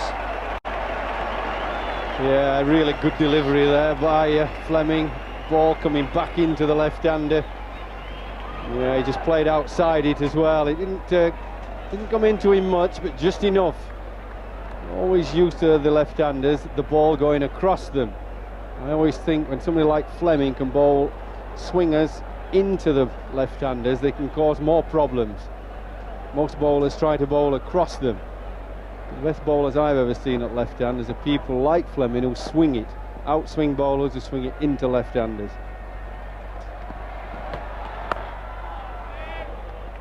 It's 16 for 1.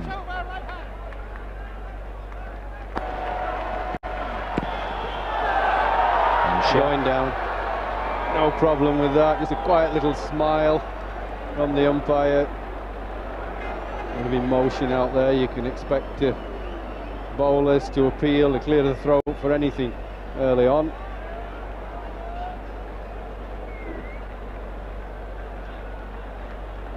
McGrath got Kaluwitharana, LBW, a couple of times in Australia.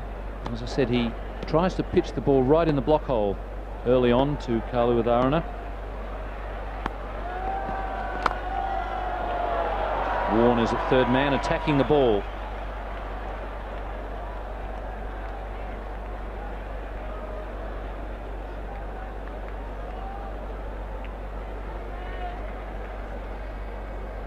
McGrath took some stick from Kaluwitharana in the World Series competition, but he fought back well. Also took a bit of stick in this World Cup, but he bounced back when Australia needed him in the semi-final. He'll be bowling to Gurusingha. Glenn McGrath has troubled Gurusingha with short pitch deliveries just up into the ribcage area. He plays the pull shot with a fairly straight bat, hits them in the air. He was caught the other day in the semi-final at mid-on. Mark Taylor's got Steve Waugh placed at wide mid-on, one of the better fielders, and you can bet he's there for a reason.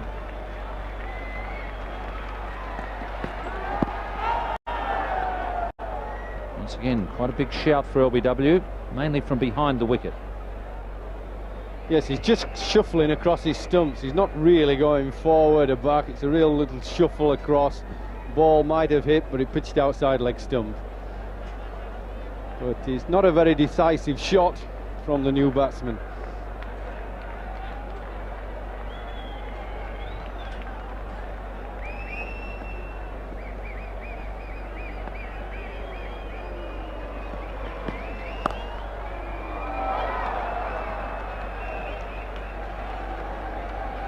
Gurusingha got away to an excellent start in the World Cup.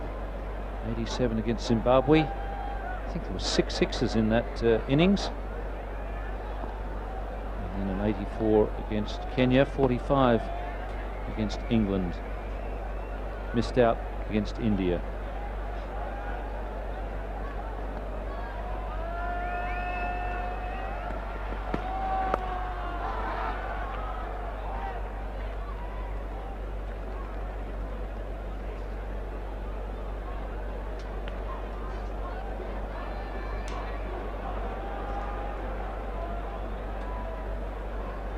Crowd have been pretty noisy. Took a while for them to come in. I think a lot of people were worried about whether the game was going to get started on time because of the overnight rain. They were just a little subdued early on in the Australian innings.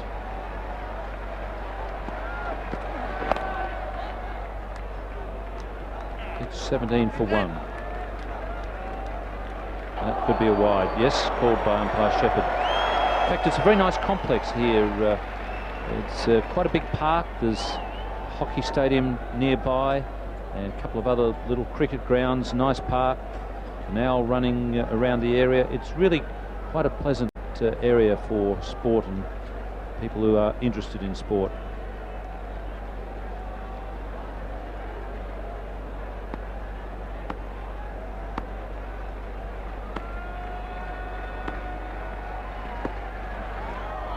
Another wide. Well, the impression I get is that the Australians are trying to bowl with a lot more aggression than the Sri Lankan opening bowlers. Maybe Fleming's trying a bit too hard and striving for pace instead of using what he's good at, a bit of swing and a little bit of cut. I don't think he has to try and do anything different unless the batsman hits him a couple of times.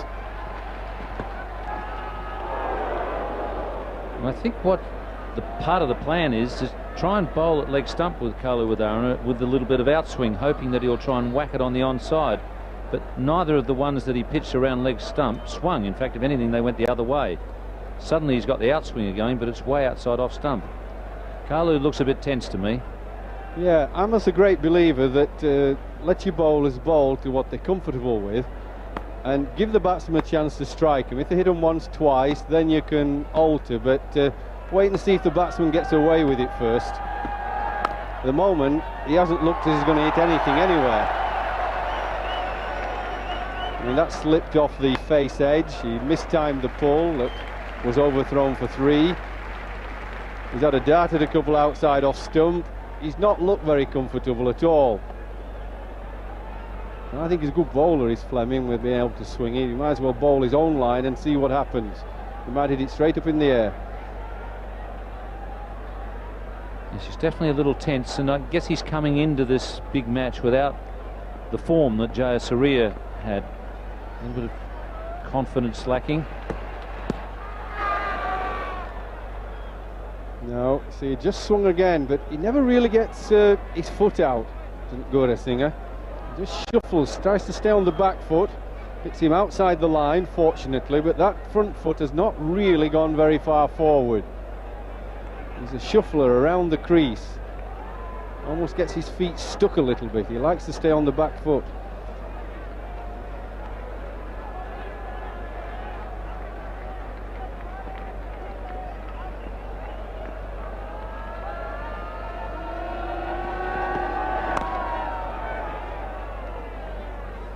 That 4 that he scored came off the first ball, and it was rather fortunate.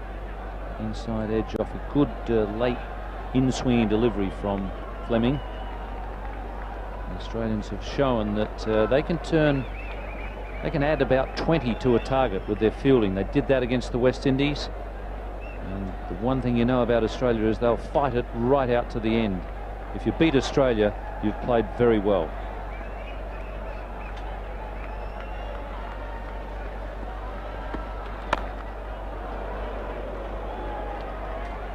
Bit slow to react there, Kalu Wadharana. Yes, the batsman not quite getting it in the middle either. He was a bit late on it. A little bit of late swing. He threw it up and it just offered to go in. I think they're going to have a hard task, Sri Lanka, to get this total. I think it's very defendable against a really top-class fielding and bowling attack. Somebody's got to play a little bit special for Sri Lanka.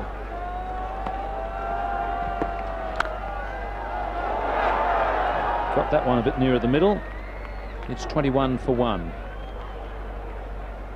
Italy would look a little too far away for Sri Lanka at this point of time. The Australian bowlers mixing up their deliveries, the faster ones with the slow ones, having the Sri Lankan batting very circumspect.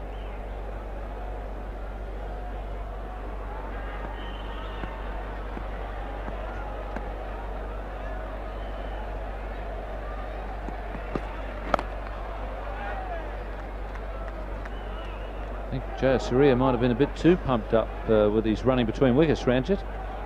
Yes, yeah, and I think Jayasuriya was prepared to take a few chances, and I reckon he was a bit unfortunate. Yes, as I said at the time, I wouldn't like to be hung on that evidence. Sri Lanka no doubt have to look to Asanka Gurusingha to play a long innings. He's a batsman who's well capable of doing it. Michael Bevan. He's almost picked up a couple of run-outs, Bevan. He's very quick. Yes, Gurusingha, who's been run out thrice in this competition, once again having a very narrow escape.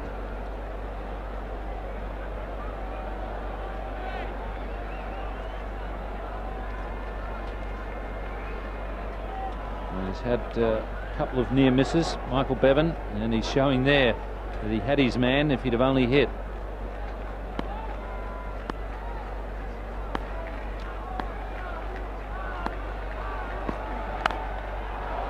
Bevan again.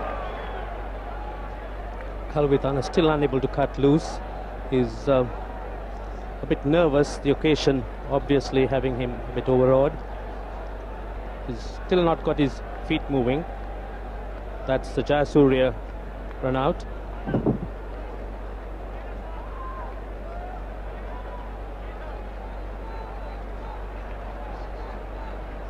Very flimsy evidence.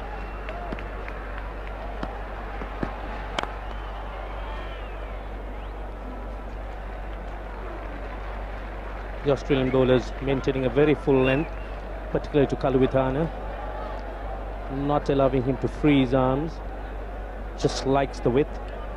That's it, right down in the block hole. Well, that's where Glenn McGrath's had his success against Kaluwithana, especially early in the innings, right up there in the block hole. He's got him LBW a couple of times.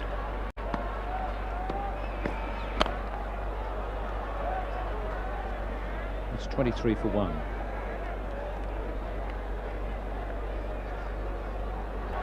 A bit high, that one. In the commentary position now, Ravi Shastri with Tony Gregg. Thanks, Ian. Let's have another look at this one. He's getting a ball to swing a little bit, and that's hit him right in the tummy. Have a look at the bounce here, going for the pull shot. Didn't bounce as much as he thought, and it ended up just bobbing down in front of him. 23 for 1, 5.1 overs. That's the run rate at the moment, and the required run rate. Nothing in it at the moment. This is a huge battle on at the moment.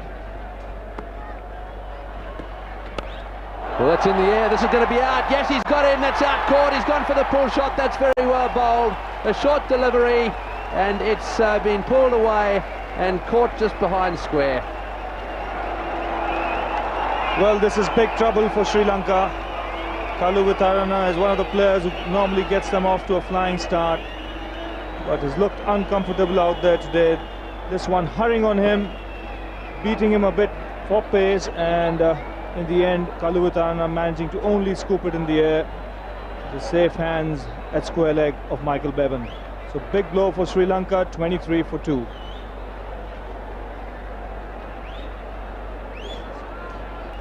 Can he do it again tonight? He's already had a pretty good day, and he's got heaps of experience.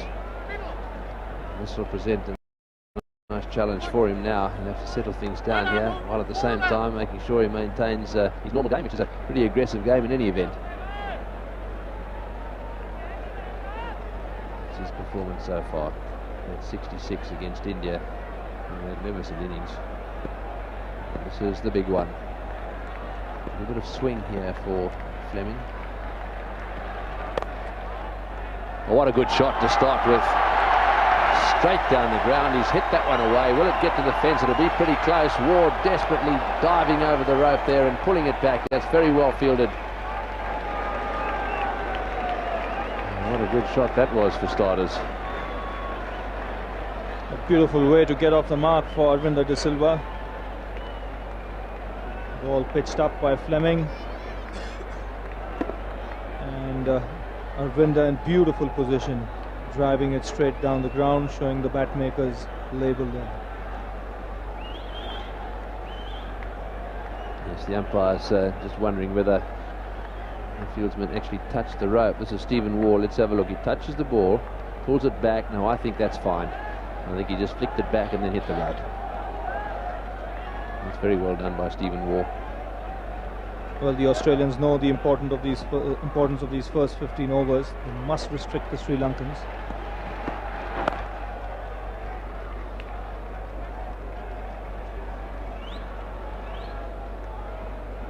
This is the wicket of Kalu Vitarana. The ball hurrying onto him, not quite able to get hold of it, getting it high on the blade, and Michael Bevan taking a simple catch at square leg.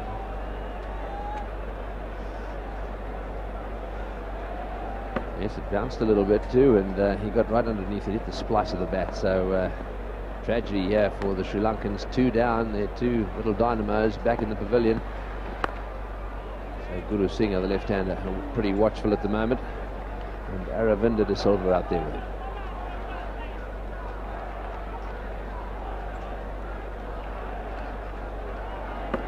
There's that pull shot again, and he realised, I think, straight away that it had gone straight up in the end. Bevan doesn't drop these.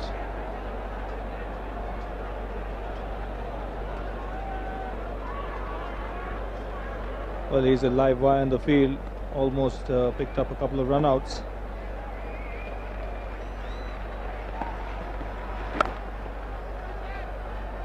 Oh, he's missed that one. He's gone for it one-handed. It's got through him, and they'll come back to the second. No, they won't. Aravinda's not taking any chances. That is the end of the over. 27 for 2. So 2 left-handers out there at the moment. Gurusingha, lots of experience, and pretty good too in tense situations. And Aravinda down the other end has had plenty of partnerships with Gurusingha. Not much in the comparison there. Suffice to say that Sri Lanka lost 2 wickets. Oh, that's well bowled. Well, that's a good delivery from Glenn McGrath. Pitched outside the off stump and just moving away off the seam. And Gurusingha sparring at that one, very lucky not to get an edge. Actually, that was a very good delivery. That actually moved away from the left hand a little bit off the seam. So perhaps there is going to be a little bit of movement out there for the seam up bowlers.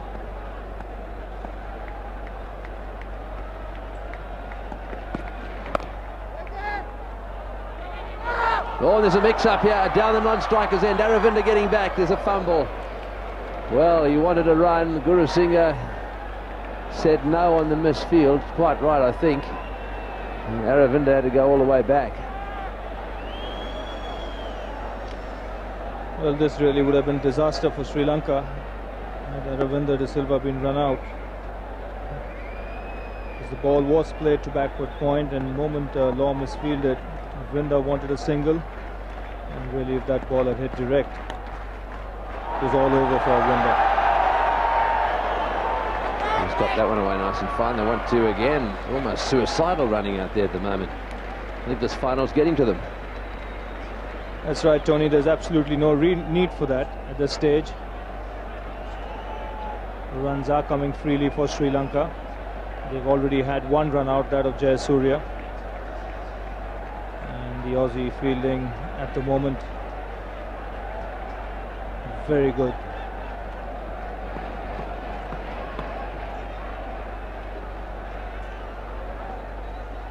"24 run-outs in Gurusingha's career, 3 in this World Cup. One or two of them because he just was slouching along. Should have gone a little bit quicker.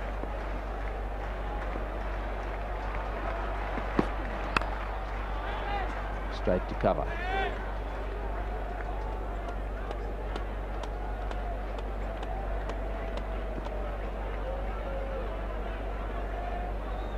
A batting average of 42 against Australia, just the 1 century.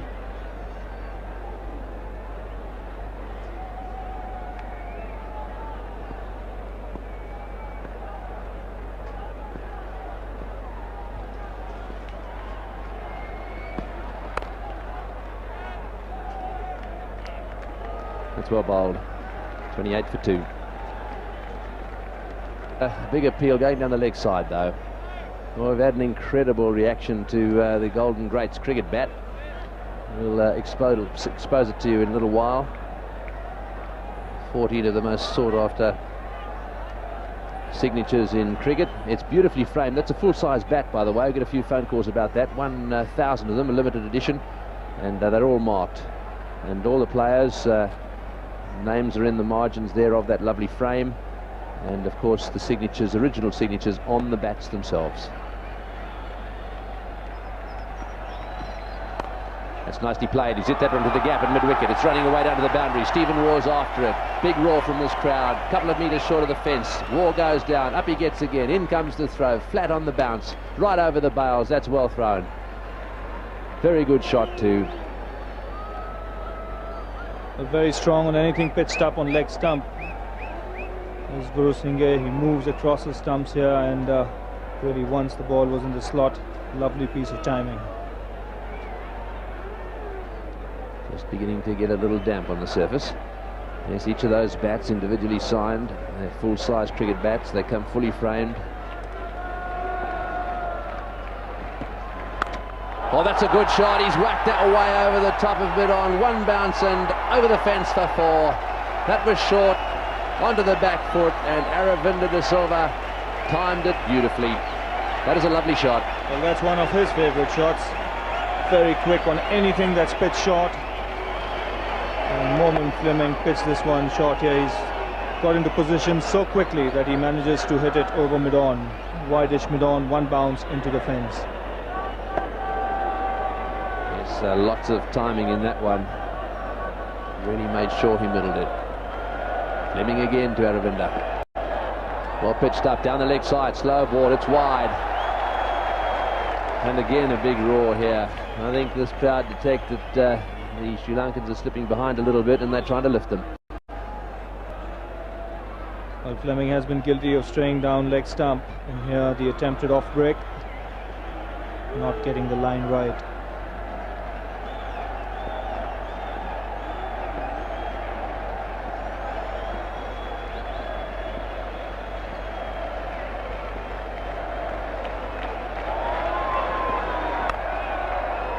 That time it's picked up at setting it off. Yes, US 1,000 for those bats. As we said, lots of signatures there, and all of those players have signed the bats during this World Cup. So there it is, the Golden Greats. That's number 1 of 1,000, and of course that $1,000 includes delivery. Those are the telephone numbers in Australia, New Zealand and South Africa. Just jot that down, get your credit card ready, and make the phone call.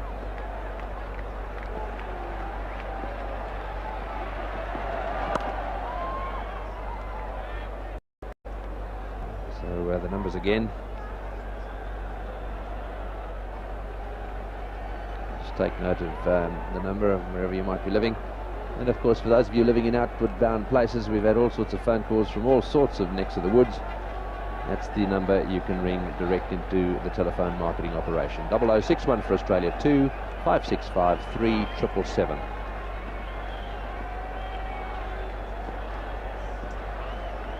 This is the last ball of the over.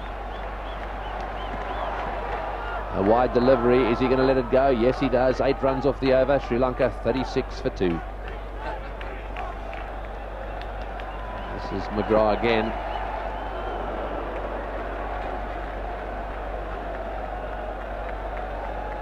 Well, there is a bit of movement out there. Last delivery from Glenn McGrath, seaming, leaving the left-hander. Yes, that little glare. This was the little glare he gave the bowler as he gave him his cap. That was borderline, I think that says to Fleming. You do it again and you'll be called for.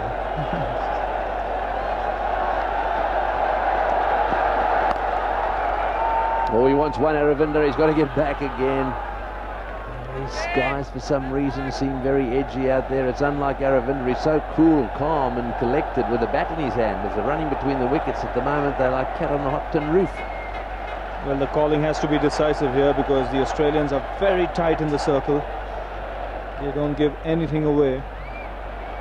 So even the slightest hesitation could cause a run out.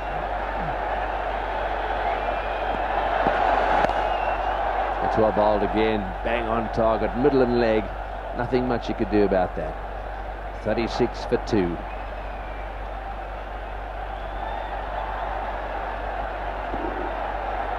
Just a little bit of bounce out there too. Watch the line here, upright seam, just nips back at him a little bit. Nicely played by Gurusingha.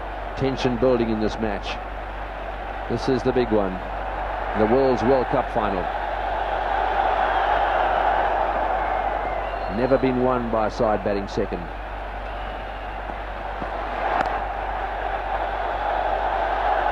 And this is a good tight over from McGrath. He's bowled nice and straight. He's tucked up the left-hander, not given him any room outside that off stump. And he has got a bit of bounce as well. 8 runs off McGrath's first over, followed by an over for 1, then 2 in the next over. And then 1, and so far in this one, nothing. Bowling beautifully. That's a great over. In fact, there's 1 ball to come, but still all dot balls.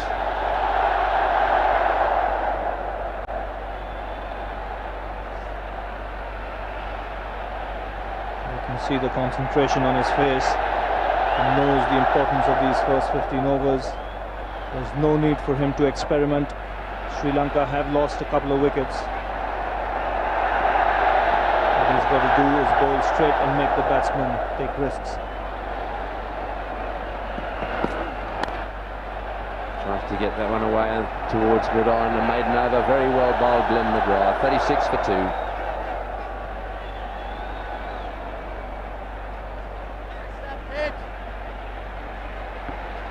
Well, the pressure slowly but surely mounting on the Sri Lankans.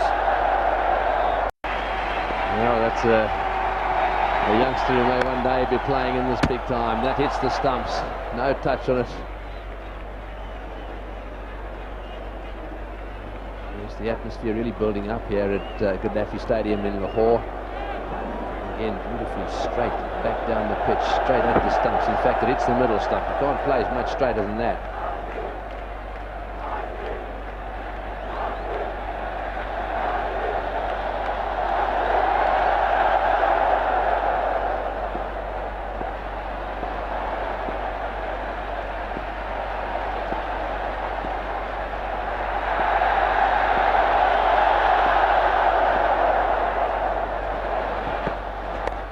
On leg stump that time. That's well played, right into the gap. Aravinda wants the second. Can he do it again for Sri Lanka? That 66 in Calcutta was superb.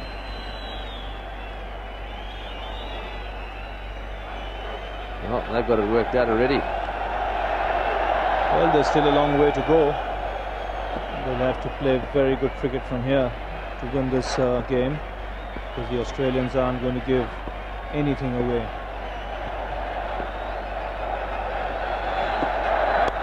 Slow one, he's hit that beautifully. That's a magnificent shot. That will take the pressure off a bit. A slower delivery, he waited for it and smashed it through the onside. Well, De Silva here gets into lovely position. He waited on that and was beautifully balanced when he played the shot. See him rolling his wrists here and finding the gap to perfection. It was in the air just for a second, hence the reaction there from Fleming. 4.3 overs, 1 for 30 by comparison with McGrath's 5 overs, 1 maiden, no wicket for 12.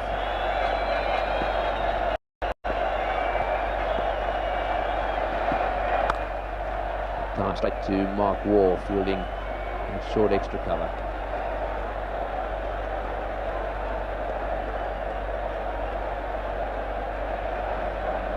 (13 of 11 balls). Strike rate of 118.18. What a player he's been for Sri Lanka. Very difficult man to contain when in full flow. He's got a very quick eye.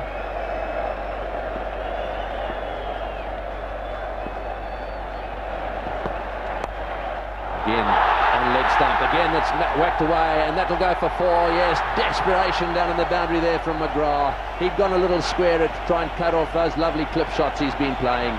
Full length dive by him, didn't quite get there.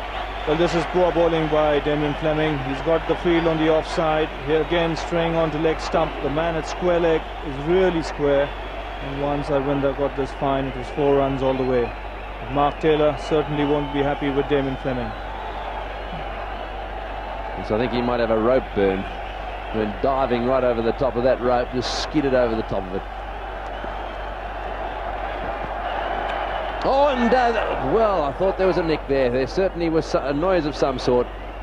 Well, a good over that one for the Sri Lankans. 46 for 2. Even down the ground to mid-off. Well, let's have a look at that last ball of the last over. It must have been pretty close. Thought I heard a nick of some sort. It seems as if this was a predetermined shot by Aravinda. Really wasn't shot enough. And lucky not to get an edge.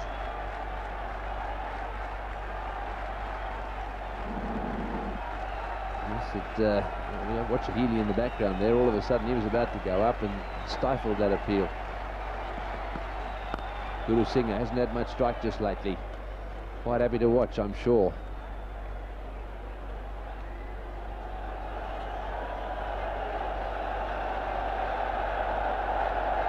There's no hurry for Gurusingha. What's important now is to preserve his wicket and try and have a partnership with Aravinda, because he's not one to be kept quiet. He's going to go after the bowling. That's his natural instinct, to attack.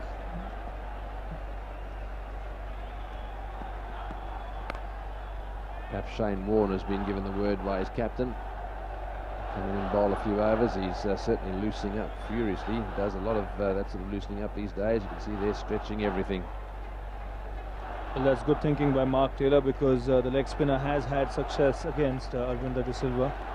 You saw Anil Kumble dismissing Aravinda De Silva twice in the 2 games India played against Sri Lanka, and Warne as well has had a lot of success against him in Australia.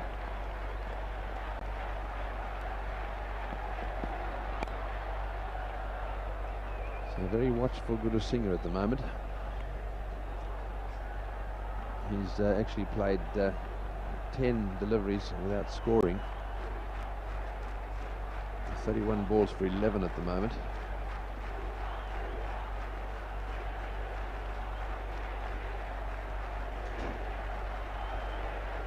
Gurusingha probably has decided that Glenn McGrath might bowl just 1 more over after this. So he'll be looking to try and see him off. He's managed to get that one into the gap. He tried that last over, didn't quite get it away, but that time managed a single. This is a tremendous performance by McGrath. He's had an up and down time of it just lately, especially against Sri Lanka. They've given him a bit of hammer from time to time, but today those are fantastic figures. And especially when runs are coming at the other end quite freely, he's really kept his concentration together.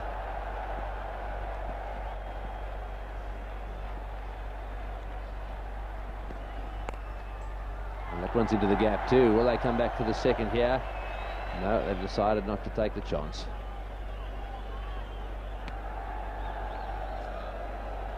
.48 for 2. Been out there for the finger spinners when the Sri Lankans bowled. So there's no question about the fact that Shane Warne will get turned.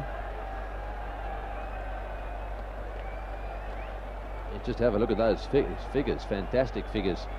4 for 36 against the West Indies. That's the last match he played in. 2 for 52 against New Zealand. 4 for 34 against Zimbabwe.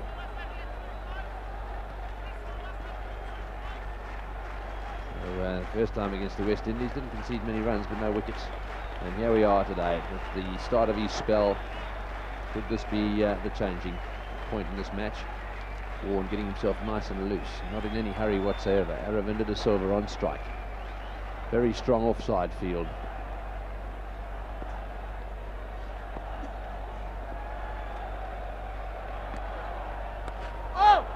Oh, and that one down the leg side. It's off the toe of the bat. He tried to get it away fine and went through with his shot a bit quickly.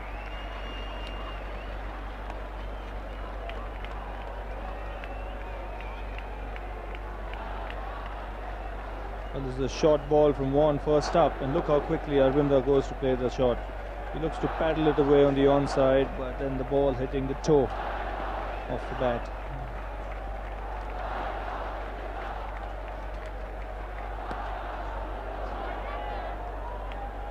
So I think you'll give that a wide. He's got a tremendous all-round record, Shane Warne. He's 5th in the averages in this World Cup. He's 3rd in the economy rate at the moment, and he has the 3rd most wickets. So not only does he get wickets, he gets them very cheaply.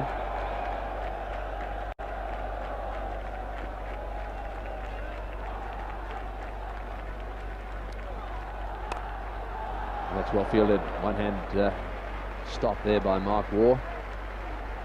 So it looks to me as if Taylor's placed himself strategically on the onside as well. Just let's have another look at this one. Watch the ball spinning away.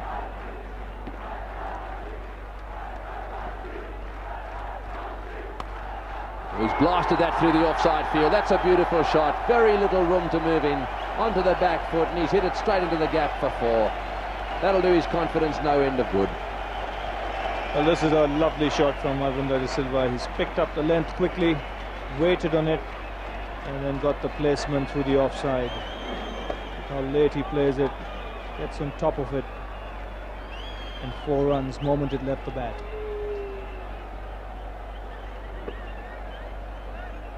So a little bit of a change. Taylor had a little chat with his bowler. He's moved Mark Waugh a little bit square. He's closed up that square field. It's hardly there's hardly any room to move in that area. He's got a very strong field square of the wicket. Oh, and he's hit that one through the field as well. That's a magnificent shot by Aravinda again. He's playing a little blinder of an innings. What good form he's in. Well, this really is an interesting shot because this is over pitched by Warren. But Aravinda has stayed on that back foot, and in fact, when he makes contact, the weight is on the back foot. He opens the face of the blade and again gets the placement absolutely right. Not an easy shot to play. I don't think there's any doubt now who's getting the support out there from this Pakistan crowd. Flipper in the air. Oh, just short. Well, that really went quickly, but it bounced just in front of cover point. It's Michael Bevan fielding almost dead square on the offside.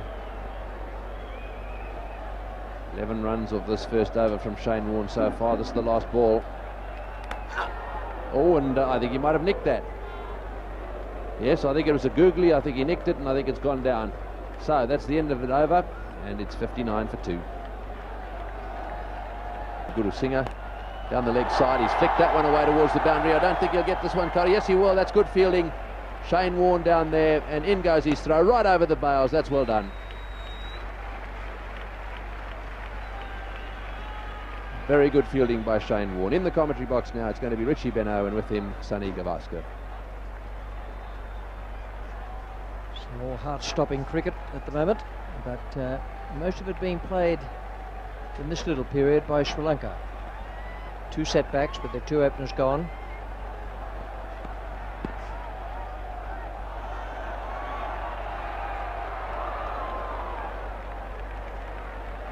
Aravinda's quite on a suicide mission between the wickets out there, but he's verging on it. Well, I think Aravinda possibly wants to keep that rhythm going. He's batting so well. He wants to get to the batting end as much as possible. A lot of the stroke players like to be facing the bowlers almost constantly. They don't like to be at the non-striker's end.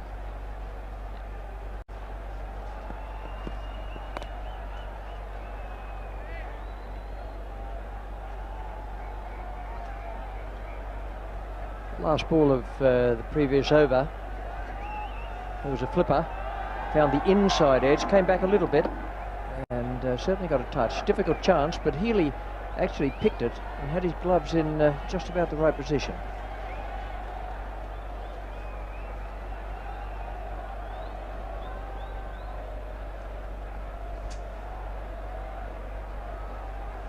And McGrath's going to come around the wicket to Gurusingha. Gurusingha's made 14. De Silva has doubled that. Hasn't been in there for very long and is batting quite beautifully.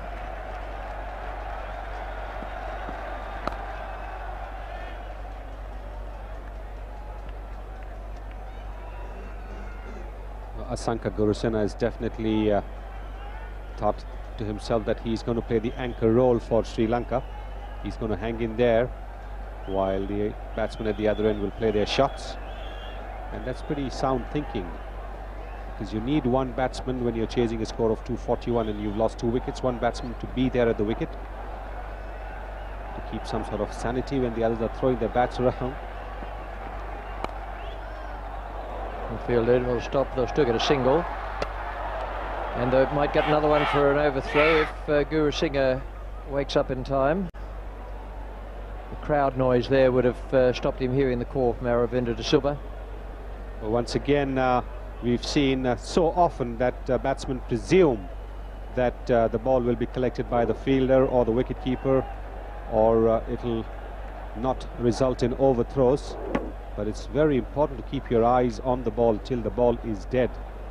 Gurusingha had turned his back towards the action once he had reached the safety of his crease at the non-striker's end, and he wasn't even aware that there was another run available.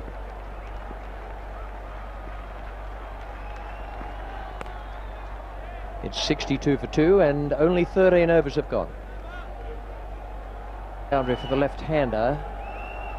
That's on the leg side. He has one at deep mid-wicket, one at deep backward square. One thing I can tell you about Warren is that he's struggling out there. The first ball he bowled to Aravinda De Silva came out of his hand a little bit like a blancmange. He's having a problem with that spinning finger. But there's a pain barrier there, and you've got to get through it.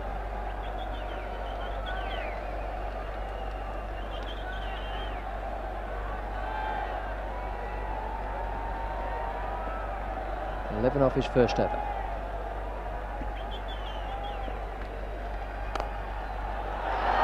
Now 15. Well, even sitting in the commentary box, one was aware of the way Shane Warne was gripping the ball. It was more over the seam with all the fingers rather than with the spinning finger which the leg spinner normally holds the ball with. And there certainly seems to be a problem with his fingers, because he's just not getting the ball to drop in the right place.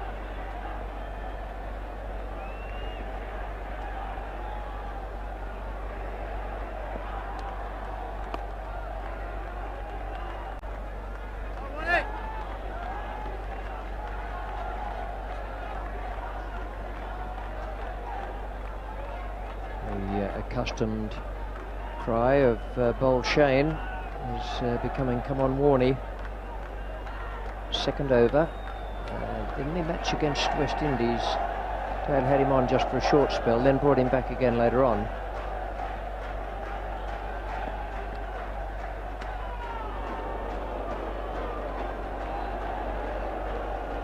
That's the first one he's really let go.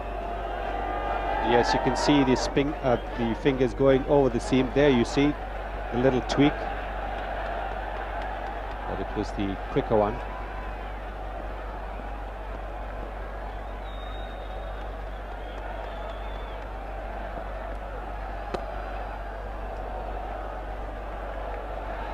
These pictures from World Tel and Grand Slam and PTV are going around the world to many countries. all the cricket countries, and a few you wouldn't regard as cricket countries either. People will be watching this game.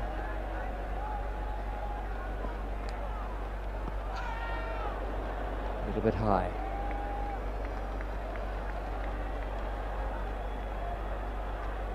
Shane Warne now certainly using the fingers. In the first over he was using more of the wrist, and Asanka Gurusingha had really no clue as to the way the ball was going to turn into him. He was playing for the straight through.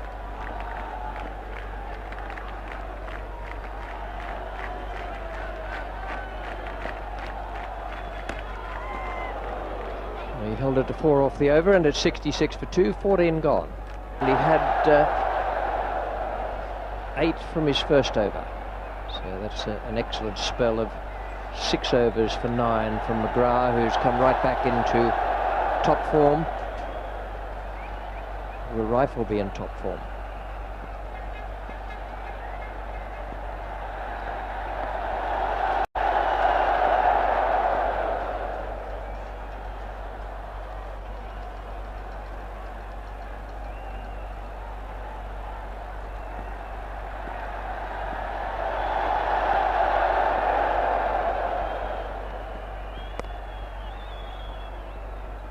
Just talking a little earlier about the countries to which this telecast is going. It's Grand Slam and World Tel and PTV and all the regular countries for cricket, but a few who you might not expect to be taking cricket. They may be sitting there, if not on the edges of their chairs, at least saying, well, what's this all about? But it's wonderful that the pictures and the action should be taken to those countries, because there's always a chance that they'll start playing cricket, or that it will kick on as a game, particularly with the 3 countries from the associate section of the ICC. There's Kenya, UAE and Holland. Could be another 3 in 1999 when the World Cup's played in England. Might be the same ones, but it is very, very good that the television should be taking the sport back to those 3 countries and many others.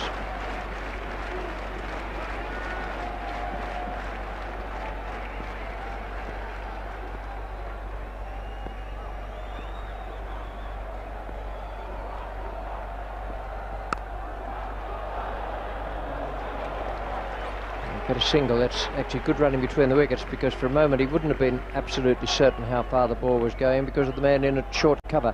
Ponting was the fielder. Yes, the shot played officially. I think Aravinda is trying to get the ball away as quickly as possible. He's not going to play the waiting game. He's going to push and try and get the runs on the board.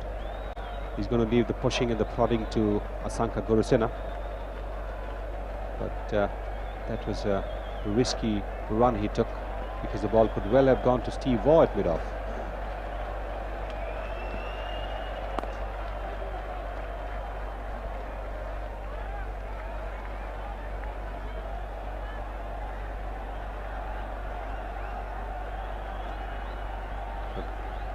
Paul Rifles had pretty ordinary World Cup so far. He's got 2 for 18, good figures against Kenya, 1 for 45 against West Indies in the group match, and against New Zealand 1 for 38. Didn't bowl too many overs against the West Indies, and he's in his first over here and confronting Asanka Gurusingha.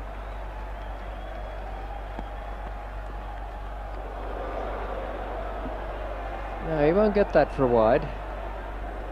He's giving Steve Buckner a long, hard look, but in fact Gurusingha moved inside the line of the ball and then played his stroke. There he goes there.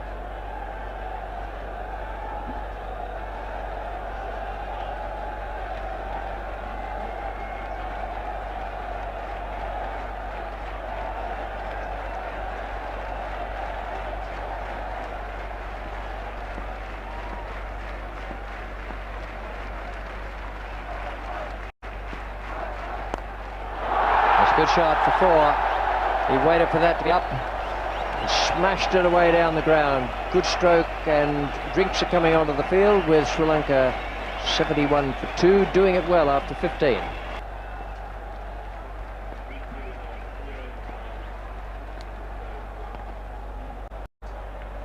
Shane Warne bowling the first ball of the 16th over. The field can now be dispersed, and it has been. But there's still 5 inside the circle. Taylor's giving Warne a little bit of extra cover on the offside. There's a man on the cover fence.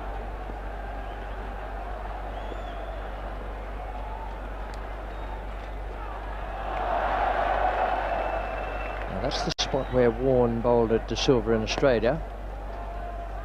When he started off, he was trying to do that, but finished up with a wide and 1 or 2 weak deliveries. De Silva does seem to be a little bit more restricted when he's playing shots on the onside, but on the offside he's got a wide range of shots, and with Shane Warne turning the ball away from him, the offside shots would definitely be a lot easier than when the ball is pitched on his leg stump.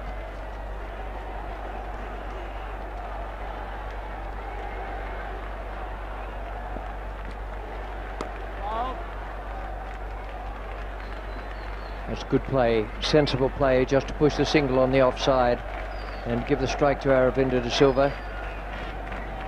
Now, this is the city of Lahore, and in the background, rapidly coming to the foreground, the lights in the stadium here, the Gaddafi Stadium.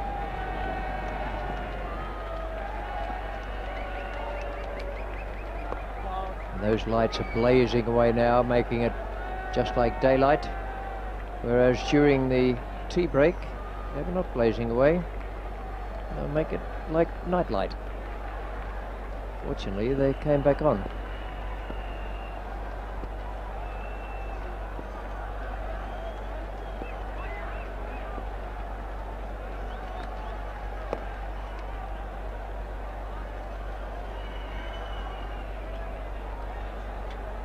Many banks of lights here, 6 of the towers, and they're doing a good job at the moment.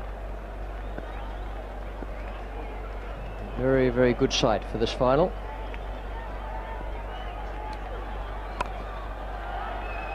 .73 for 2, that was the flipper, and 16 overs have gone. With Vic Ramasinghe at 10 and Muralidharan at number 11.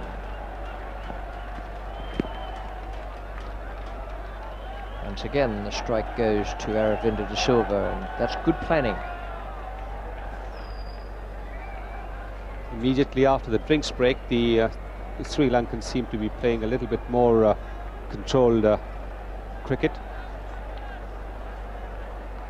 They were earlier on trying to play a bit on the rise, but now I think they seem to have settled down. They know that they needn't do anything silly, pick the 1s and the 2s, and maybe throw their bats later on.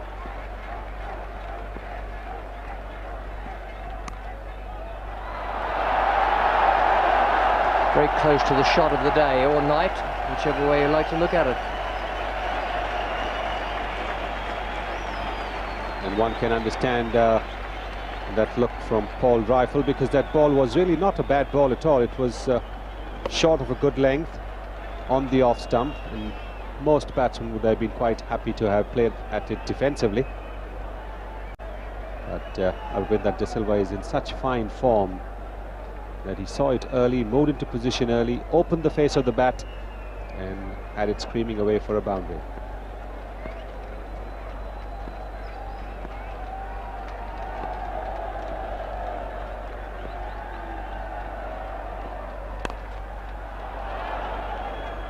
Came right off the middle of the bat as well. He's been in good touch, Aravinda, since he came out to play that innings against India. Seems quite a while ago, but in fact it was the definitive innings of the Sri Lankan attack. Jayasuriya and Kalavattaran are out in the first over, and he came out and played just an absolute gem.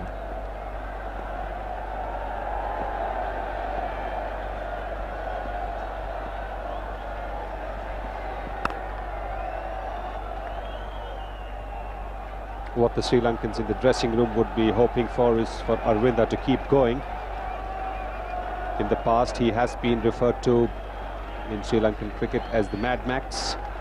because he has these rushes of blood to the head when he tries to give the bowlers the charge. When he has the bowlers at his mercy, he's got maybe 2 or 3 boundaries in the over, but he still wants another one, and has got out trying to play an over-ambitious shot.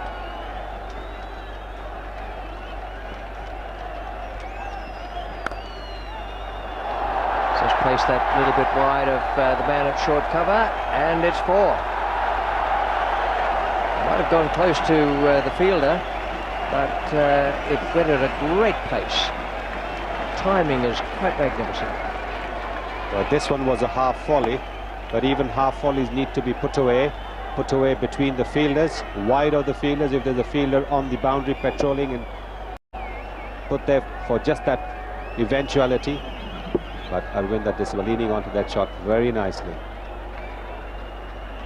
Such a brilliant player, totally ruthless when he gets the good balls away, and also clinically efficient when he dispatches the bad ones. Sri Lanka fading at the start,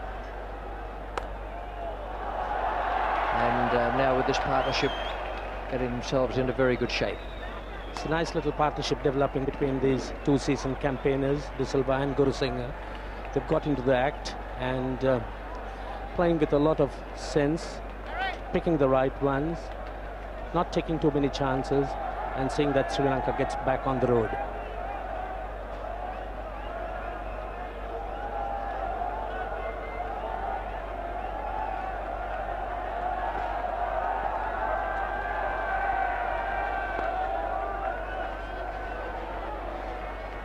De Silva looking extremely good, middling every ball, picking the gaps with ease, and certainly things looking up for Sri Lanka.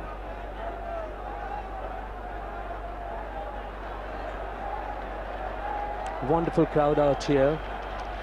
Charter flight brought courtesy of Air Lanka, filling the crowds here. The Sri Lankans certainly enjoying the wonderful cricket over here.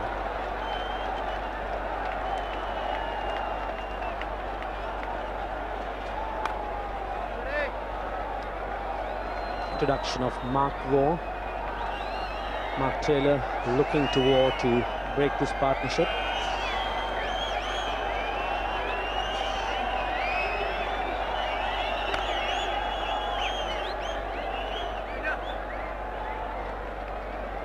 Gurusingha moving into play, Mark Waugh, bringing his front foot forward.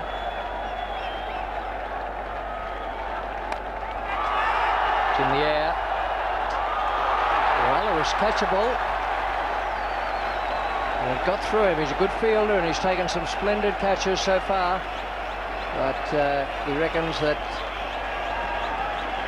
it was lost in the lights. He made good ground to it, and then couldn't get his hands where the ball was.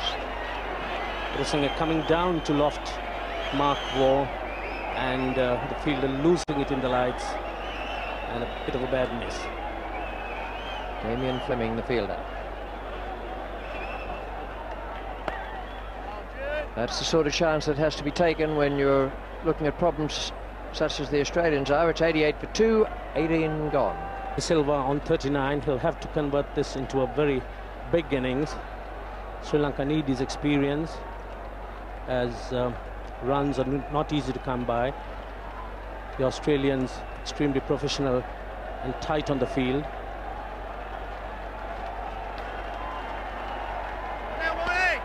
Well, this is the little spell that might well tell the tale.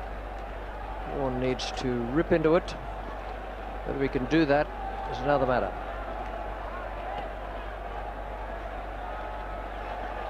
De Silva well prepared to use his feet against the spinners. It takes a little bit of time to settle down against them, but now middling the ball extremely well. It's going to be a great contest here between Vaughan and De Silva.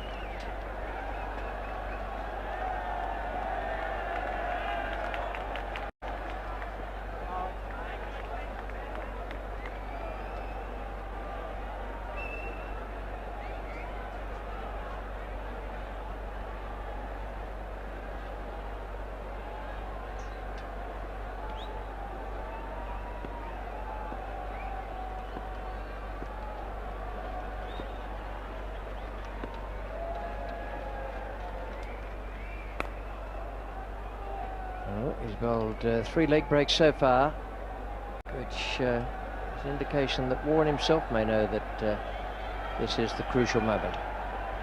De Silva certainly realizes it. He's been very watchful, intense concentration.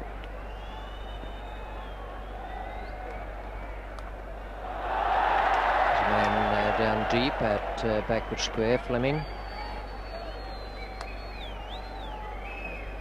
Those viewers who may have noticed that Fleming's throwing with a slightly different action from the outfield, that's because of the shoulder injury he sustained in the West Indies.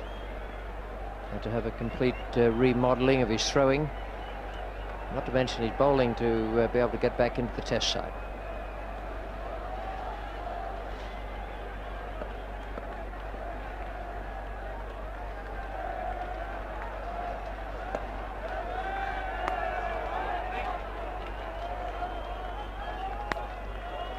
Gurusingha too, very composed. It's not the greatest of players against spin, but a lot of concentration, very watchful. Has been giving De Silva plenty of support. There's a beautiful shot with the super slow-mo camera, the leg break shown there.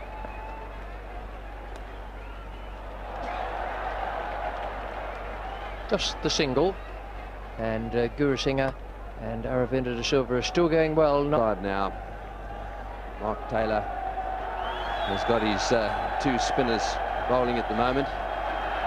He's changed Shane Warne around, trying to make use of the breeze there. The Australians need a wicket here. There's a lot of batting in the Sri Lankan lineup. Because I think Sri Lanka have to make it count with Mark Waugh bowling. I know he's got some big wickets, Tendulkar, Lara, but he's very much an occasional off-spinner, and I think you've got to set your stall out to take him for 6 and over without actually gifting him wickets. One of the reasons for that is because I've been seeing a little bit of Shane Warne bowl around the world. Nobody really takes him to the cleaners. He seems to bowl his overs very cheaply and he gets wickets, so I don't think you're going to find too many people who are going to crash him around, so you've got to take your extra runs from somewhere else that he denies you. Oh, that could have got him.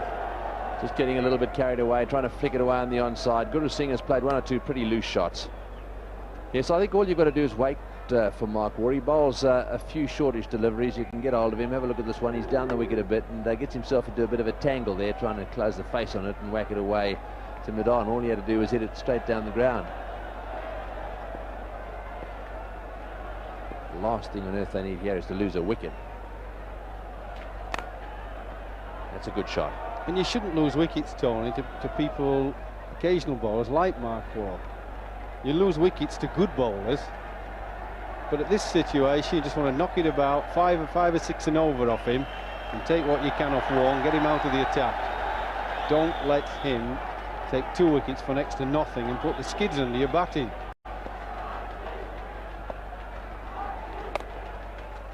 That's better. He's hit that one much better, straight down the ground. They'll settle for 1. Waugh not too happy about that. The batsman in the way a little bit. And that's the end of the over, 95 for 2. So Warne to Gurusingha. Oh, he's hit that one down the ground. That's well played. A loose delivery, confidently onto the back foot, over the top of mid-on for 4. Well, he's belted this ball because it's short. He's had time to wait for it to pitch and turn and pick his spot. He's not been picking Warne very well, but that's short.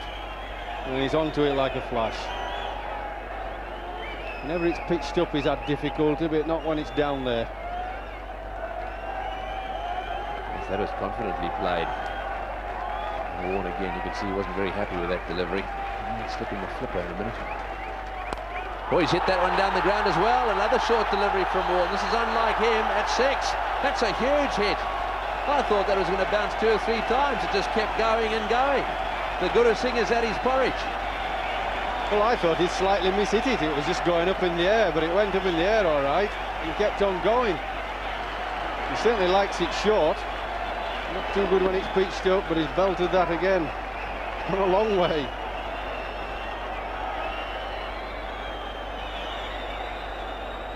Have a look at that. That just kept coming. And watch Guru's face here. He just looked up again, and it just kept sailing over the boundary. Oh, and another loose delivery, and that'll go. No, it won't. That's very well fielded. No ball called as well. Rifle really did very well to cut that one off. He came across that outfield. Looks to me to be pretty damp now. Gurusingha beginning to cut loose, giving Shane Warne a bit of hammer. Yeah, you don't often see him bowl 2 balls short, then 1 wide down the leg side. 12 runs off 3 balls. Come on, he's saying. You can do better than this.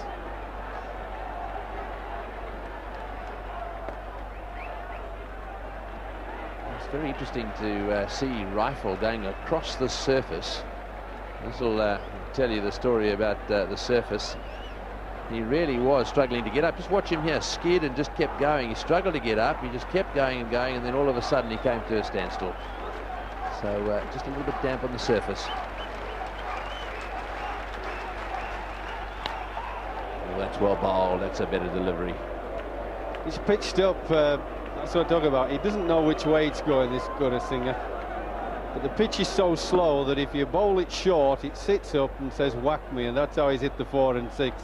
I think Warne's got to get his length. It's got to be full rather than full half volley. Make him drive rather than short.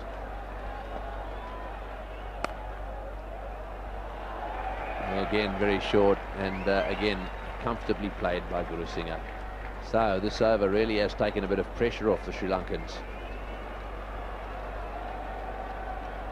13 runs of this over so far. All of them to Gurusingha.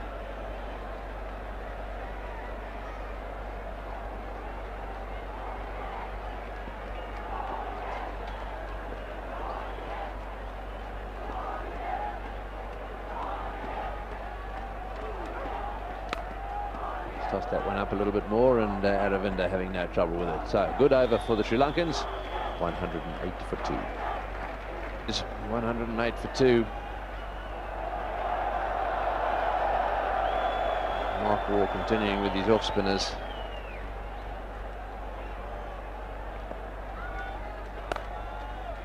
And that one also played away comfortably. So just noticed as Shane Warne walked away, he just rubbed the top of his 3rd finger. He's had a few problems with that finger of his, and it just looked to me as if he was rubbing it. He's being brought up now for the right-hander, just to a position behind square on the offside, backward point. Well, that's a full toss. It's straight to extra cover. In fact, I think that Warne might well be taken out of the attack now. Notice that Stephen Waugh is loosening up out there.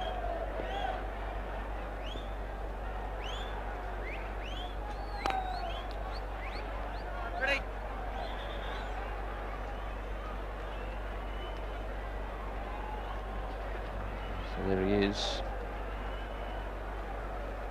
He's fielding it backward point.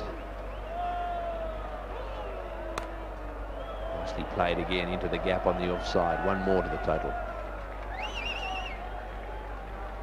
Yes, I think these 2 batsmen, instead of trying to look for the big drive or the big shot, it's a boundary, just milk him 1 every ball, knock it into the gaps. That's what they should be doing. The run rate's quite nice for them. They don't have to go helter-skelter, bashing it for 7 or 8. Just keep knocking it into the gaps. Letting Mark Waugh get away with a good over. Just tossing it up, little prep school off-spinners, and hitting it straight at the fielders.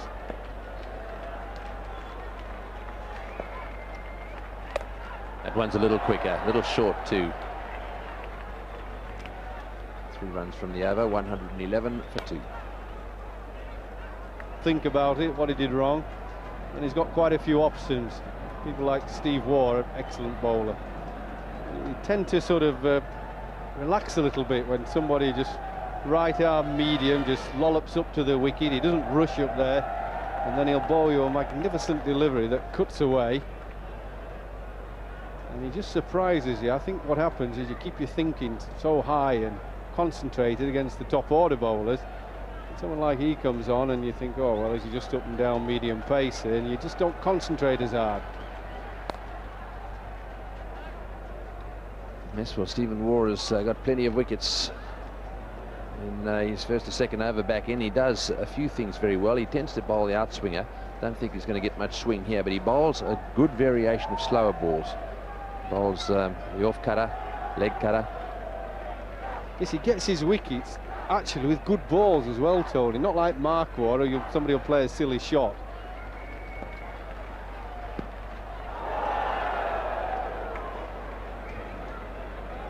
Well, the score's 111, and umpire Shepherd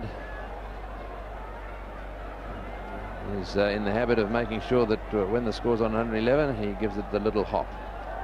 It'll happen now, and it might even happen again. 111 for 2. It stays on 111. This will be torturing umpire Shepherd.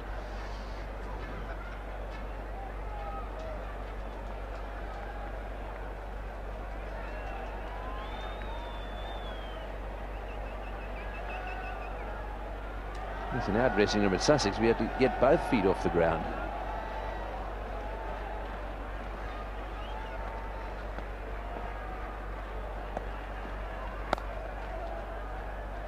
Just a little short there, not difficult to play those away. So I'm not sure that it's all that wise to go around the wicket straight away.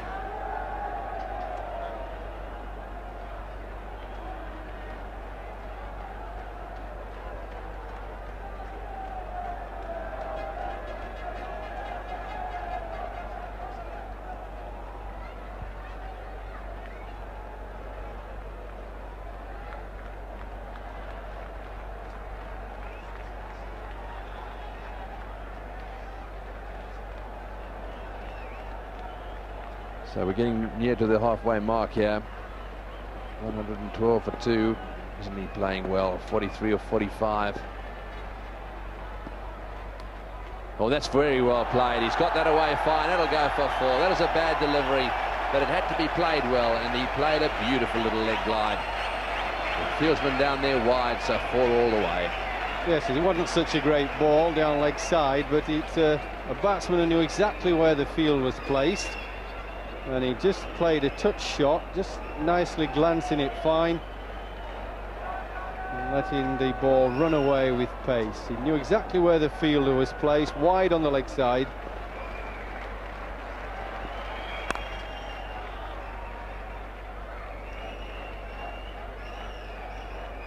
Five from the over, 116 for 2. Now they've got to score it around about... watch this one, it's driven away, and in fact, a little lucky there, pushing it away on the offside. He didn't quite middle that one.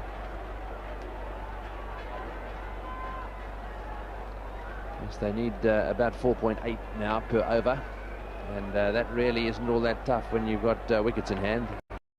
In fact, there it is, exactly 4.65 per over required, and they're going along better than that. Yeah, it's just the same as when Australia were batting with Mark Taylor.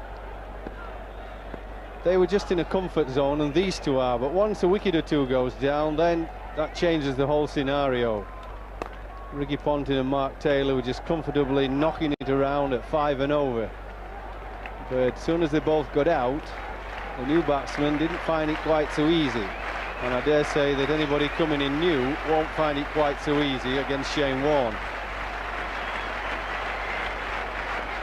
Yes, that's why Australia need a wicket. They need it desperately now. They need a breakthrough here. That one's short outside off stump. Not a very good shot from Gurusingha. Straight to backward point. Just trying to hit that one just a little hard. So he's got on to 49. He's done very well. 73 balls. And that's it. He's half century. Well, he had a few close calls early on, but Asanka Gurusingha has made a half century here in the World Cup final when it really mattered. Yes, he's not the most elegant player, but he's very effective. And he's done it when it matters in a pressure situation. God. Beautiful shot. Width again, you see, as we were saying when Sri Lanka were bowling. Give the batsman width. When you're bowling slow, you've got problems. 50 for De Silva, an elegant 50. 2 half-centuries then for the not-out batsman. Put Sri Lanka in a good position. What they've got to do now is keep the wickets intact and don't throw that initiative away. Yes, look at those figures, 50. So Stephen Waugh again, round the wicket, he's going to continue, and that one's short again. He went for the pull shot there, missed that one, and no wide given. He's obviously having a few problems on the front crease there, Stephen Waugh. I think what's happening is that over the grass, the leather undersoles there are getting damp.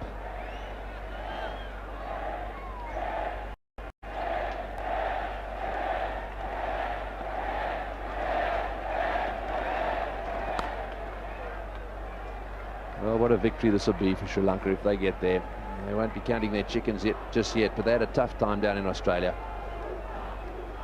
And having lost the World Series to them, they'll reckon this will be justice. Let's have a look at the feet, see if they slip. Have a look at that front foot go.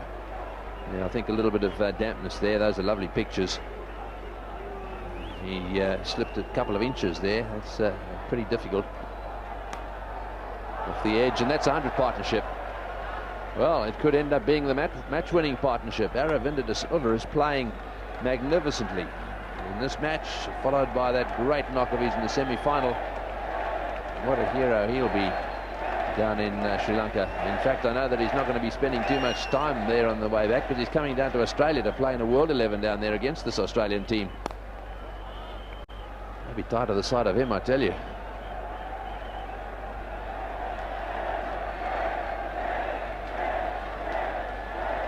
Yes, they're going along neck and neck, 51 apiece at the moment.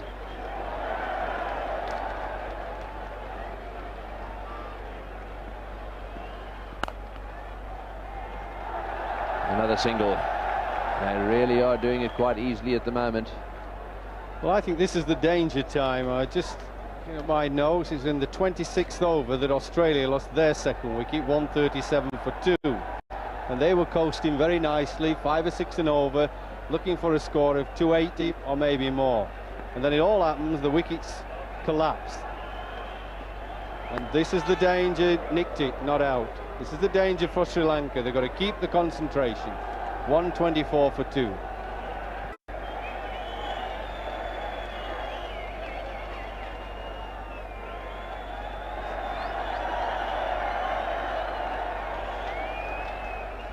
So there it is, 124 for 2 now, and just 25 overs have been bowled. So right bang on the halfway point.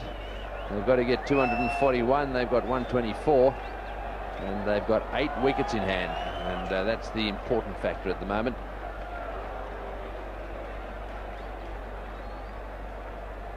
That run rate has been hovering around about 4.6, 4.7, and there's nothing in the comparison.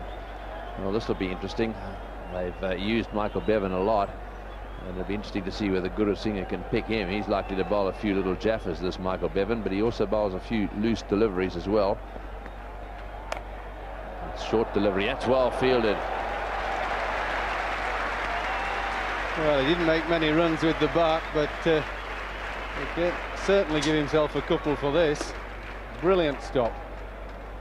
Left hand top stop was that.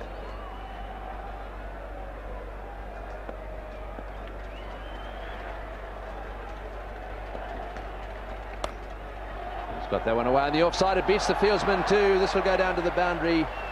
The sweeper cuts it off, and they end up settling for just 1. See, this is the sort of time where I always think if you had 2 wickets to the score, 130 for 4 is not so clever. And if you then had Warne and Bevan bowling wrist spinners, the new batsman might have great difficulty picking them. So De Silva and Gurusingha want to be very careful. Don't be going for the big shots. Just keep the scoreboard ticking over. Get a lot nearer that 241. Short delivery, smashed away square. Fieldsman back there will cover it. There's a fumble. They still settle for one. They only know one way though, Fiery. There's a pretty aggressive streak in these Sri Lankans. Yeah, well, I think you can be positive, and you should be. That's the way they play. But I don't think you want to be gung-ho. It's a matter of keeping your cool, mentally thinking your way through situations. I think they've come of age better than they used to be. Very mature now. He's hit that in the air. This will be out caught. Yes, he's gone. Oh, he's dropped it. I don't believe it. Stuart Law's down there. That's got to be the World Cup gone. I cannot believe that you can drop a straightforward catch like this. That was hit straight down his throat. These Sri Lankans have got to the Aussies. That was a straightforward lollipop catch. Have a look at this.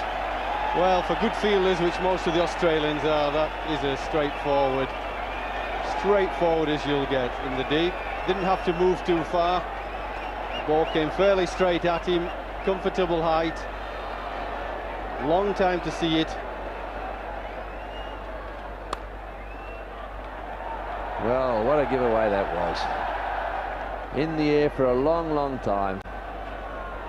Hit both of his hands and just popped straight out. See, this is a captain's nightmare. Good bowling change, gets him a wicket, bringing Bevan on, and the fielder drops a lollipop. Now that would have been a smart bowling change by Mark Taylor. You can't catch it for the fielder, but he can make the changes and it would have worked.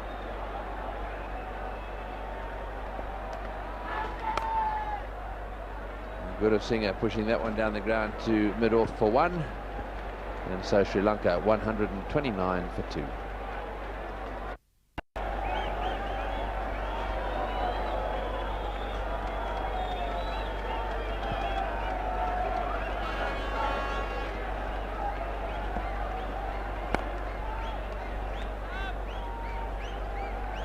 Stephen Waugh continuing, and Stuart Law not feeling too good out there, I wouldn't have thought. There we go again. That's the short delivery pulled away. It's high and down to deep mid-wicket. Here it goes, in and out, and he wouldn't have felt too good as that one dropped to the grass. And that's a bit of a bottom edge. It's running away over this outfield quite quickly, and it'll go for 4 as well. Well, it wasn't a very good delivery either. That was quite short, and it was a bit of a bottom edge, but went away very quickly to the fence for 4. So the scoreboard really reeling at the moment. It's a slow one, bottom edge. In fact, it might have even been off the middle of the bat. Down to fine leg for 4. To take over in the commentary box now, it's going to be Ian Chappell, and with him is Ravi Shastri. Thanks, Tony. And I think he frustrated himself a bit just in the last couple of overs. Gurusingha has had some loose deliveries and hasn't put them away. And that last one, having got that to the boundary, might just help matters for him a little bit. I think he actually backed himself to hit Bevan's long hop for 6 and just miscued a little bit. And he got a very lucky break when Stuart Law grasped it. It's certainly a slice of luck, because we've seen it so often. Long hops going straight down the throat of the fielders. That's timed nicely. But this is the opportunity for Sri Lanka to really take the game away from Australia. If they can bat together, these two, for the next 5 overs or 6 overs, they can really put pressure on the Australians. Because the ball seems to be coming onto the bat. The dew in the outfield could have just helped the wicket to bind.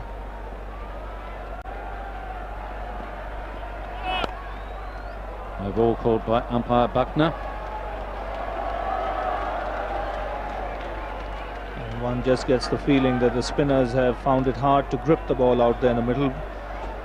Probably one of the reasons why Shane Warne hasn't been too successful.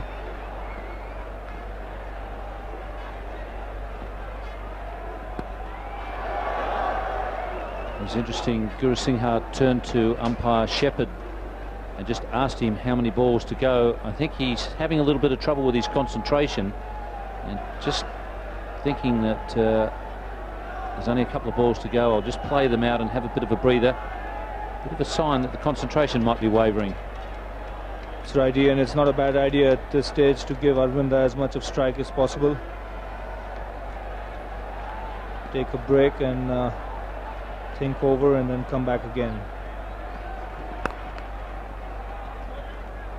137 for 2.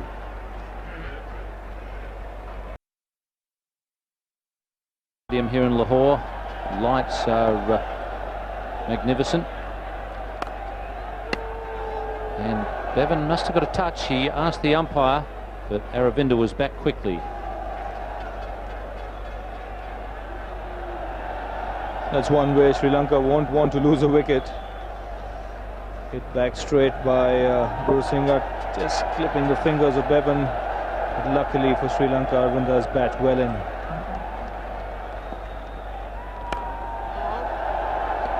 I have to say that was good backing up by Aravinda. He did it absolutely correctly.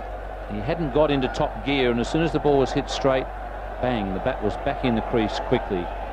That's your best defence against the straight drive and being run out at the non-striker's end, which is probably the worst known way to get out.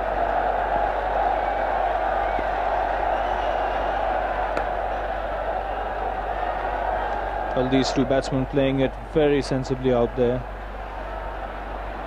They know here that Sri Lanka are in with a huge chance to win this World Cup. And once the total chase comes below 100, that will be a big psychological advantage to Sri Lanka. I'll tell you what, if they win, I'd like to be on that charter flight home tonight, Ravi. That'll be a party on the plane.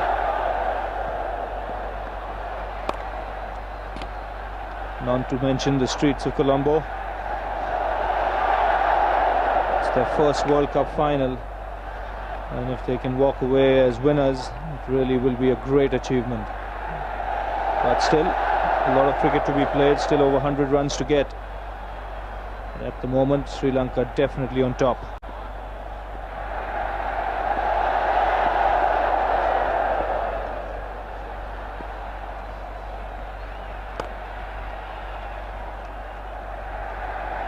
That charter flight from Colombo flew in this morning, and it flies out this evening, well, tomorrow morning actually, around about 3 o'clock in the morning. They're all that charter group are in the one stand, and they will literally be flying high if Sri Lanka win.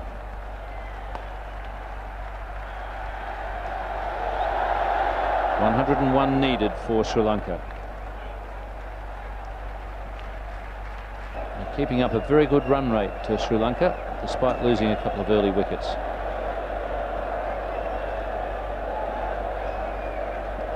Harrison, nothing in it, and there's some of the Sri Lankan fans, and they're just starting to get mobile.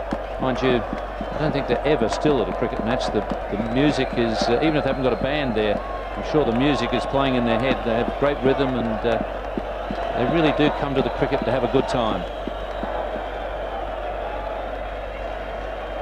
Very much like the crowds in the West Indies, they've got music in their blood.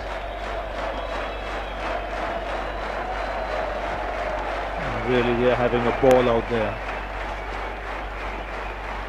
So Paul Rifle back into the attack. Batsman on strike, Aravinda De Silva.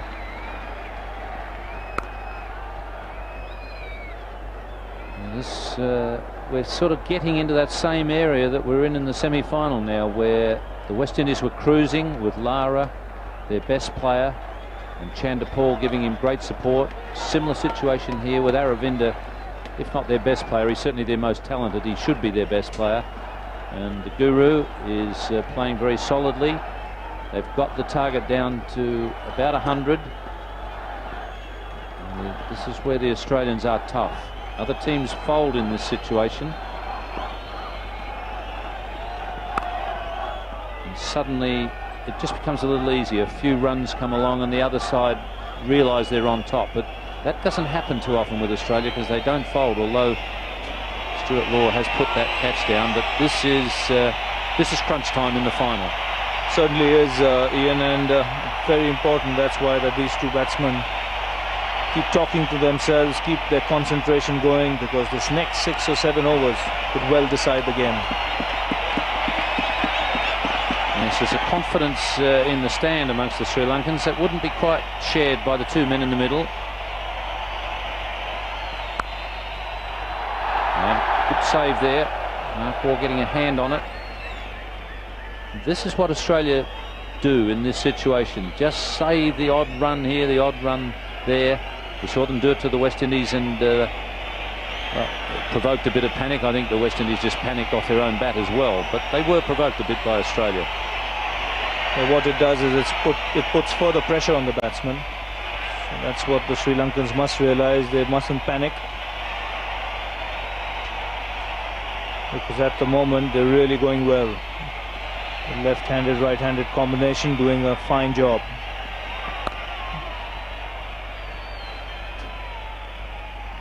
Because when Australia batted, they were at in a similar situation. But the difference here is that Australia were looking for a score of 280 or 290. They took further risks and in the bargain lost some wickets. But Sri Lanka know their target. It's not 280, it's 240, and less than 100 runs to get and less than 5 runs per over.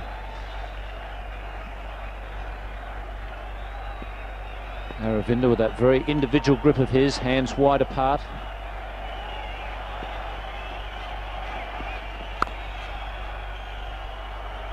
It almost hit a boundary in that gap between his hands. It is a funny grip, but he certainly has timed the ball beautifully out there.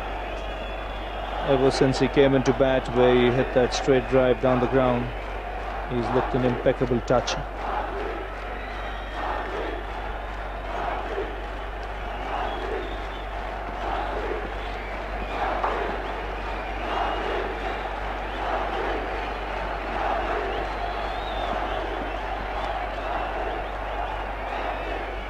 It's 144 for 2.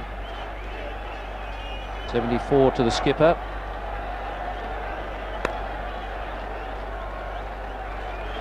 Taylor in partnership with Ricky Ponting set Australia on the road to, as Ravi mentioned, something around 280, 290, but then good spin bowling by Aravinda De Silva and a bit of help from Jayasuriya and Muralitharan got them back into the game. What was most impressive was the length they bowled. They bowled full. They made the batsman score in front of the wicket, didn't give them any room and didn't allow them too many opportunities to play off the back foot. Another full toss from Bevan. So it does seem that every time the ball goes out into the outfield, it gets a little wet. You can see Bevan here trying to dry the ball with the towel. And these are the Sri Lankan bowling figures for you. The medium pacers going for a few runs, but then the spinners doing a fabulous job. Aravinda De Silva there, quite outstanding. 3 for 42 of 9 overs.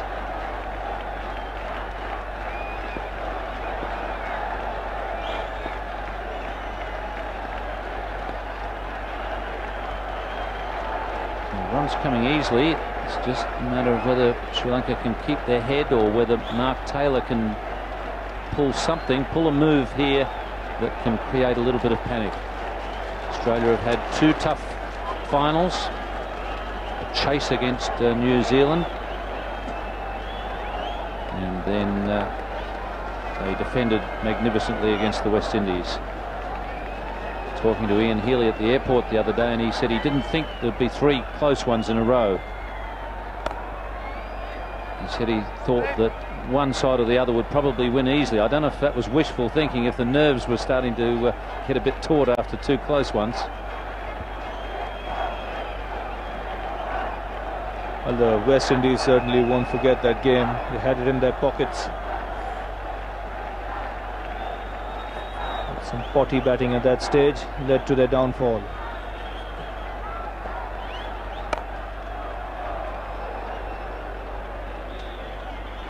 This is why Gurusingha frustrates himself at times. He gets loose balls and doesn't put them away.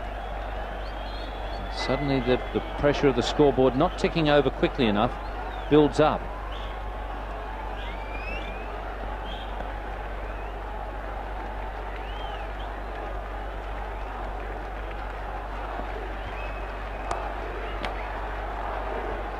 It's 147 for 2.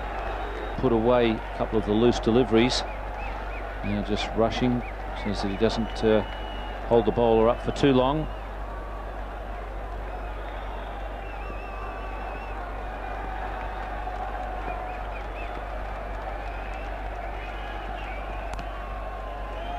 It's rare that the opposition get any breaks against Australia because they field so well, but Sri Lanka have been fortunate tonight.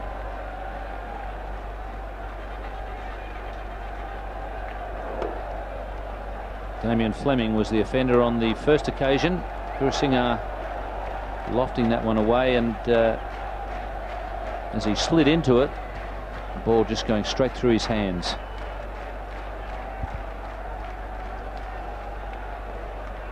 Well, that really was a costly miss.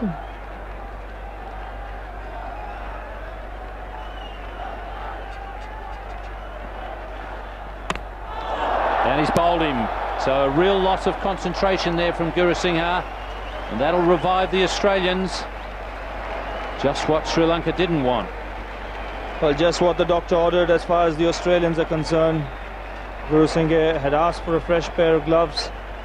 Really losing concentration here, giving Rifle the charge, making no contact and having his off stump pegged back.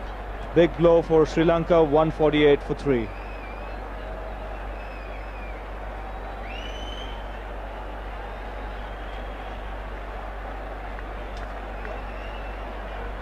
They're two senior men at the crease when the game is really on the line. But what Gurusingha has done by losing concentration and I think frustrating himself by not putting away loose deliveries, what he's done is revived Australia, and we saw how dangerous that can be in the semi-final. Absolutely right, Ian. They've got a sniff that they have a chance here now. The Australians, you'll certainly see a spring their stride. They needed a wicket desperately, and Gurusingha obliged. Arjuna Ranatunga, who averages 97 in this World Cup, easily at the top of the averages. Today is his chance to play really one of the most important innings of his life.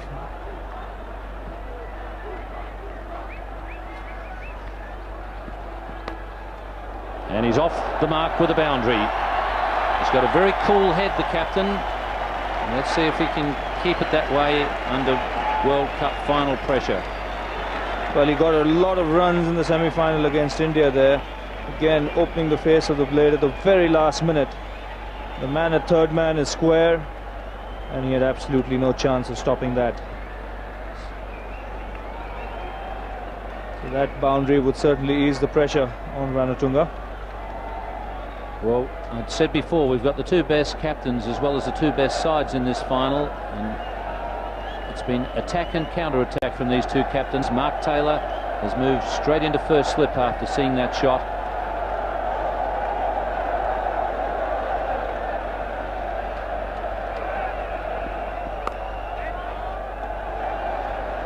Neither captain will sit back for long and just let the game slip away from them. They both captains try and do something to haul the opposition back in. Well, that's the right thing to do, because if you let the game slip away, allow it to get into a pattern, then things really don't happen. But Mark Taylor is one of those kind of captains who's a perfectionist. He saw that one ball going through the slip cordon in there very quickly. Excellent work. Ricky Ponting at square leg.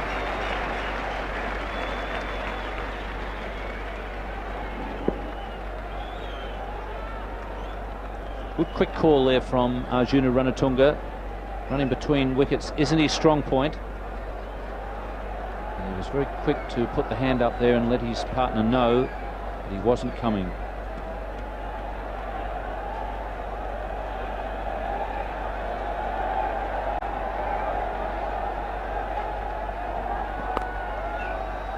That's well run. Ponting getting a direct hit. And Buckner quickly into position and doesn't even bother to call for the replay. It's 153-for-3 by Paul Rifle. Just given the Australians a bit of a sniff that they may have a chance to come back, produce their third incredible victory in the final series. Rifle with 1 for 22, Fleming 1 for 34, McGrath bowled extremely well early on. But Rifle virtually handed his wicket by Gurusingha. Gurusingha giving him the charge, really had lost concentration and got a bit frustrated. And once again we see Mark Taylor, as soon as he gets that feeling that there's a chance, on comes Shane Warne. Warne has done it so often for Australia. Can he do it once more? Well, this will be a good test of Warne's temperament. He's gone for a few runs in his first 5 overs.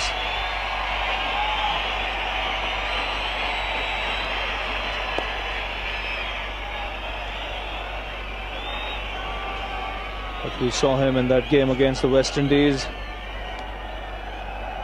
that he can come back firing.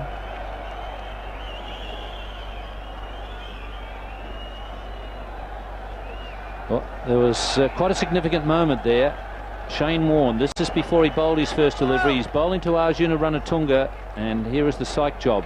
Ranatunga has told the press that he believes there's a fair amount of hype involved in Shane Warne's bowling.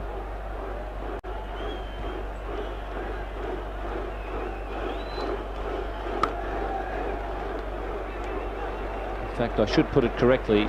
That was the message that was passed to Shane Warne. The press came with a quote. Now, whether they used the whole lot or not, but apparently part of the answer said that there was a bit of hype involved in Warne's bowling. And Shane Warne was aroused, let me tell you, by that quote. And he was giving Arjuna the long stare.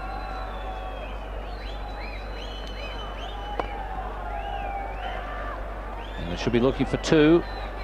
And a collision with Shane Warne. There's 2 easily now on the misfield.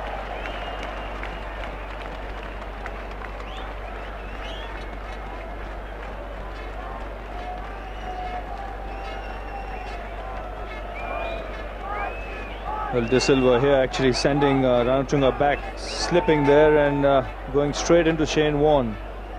And a rare misfield from Ricky Ponting, allowing him to come back for the second. Up there again, Warne rubbing the ball. It gets wet when it goes out into the outfield.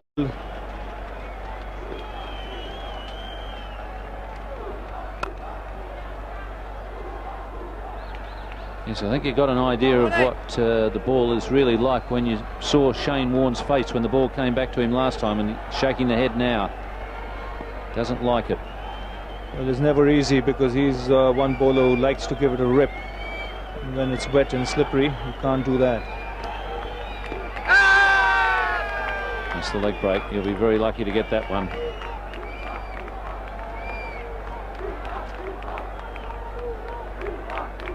Can't put much over a man who's smart enough to change from pints to half pints as his training method.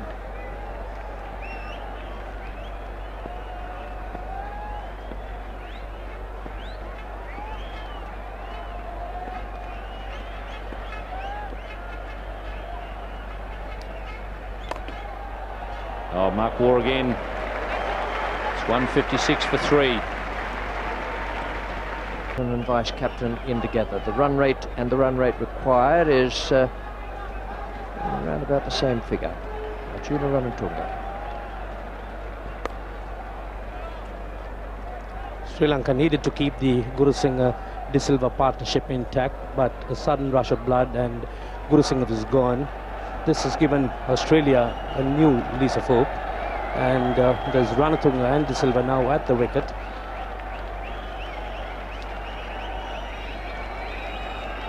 Ranatunga just come in, and De Silva a very good knock, 62 not out. Certainly a masterly one.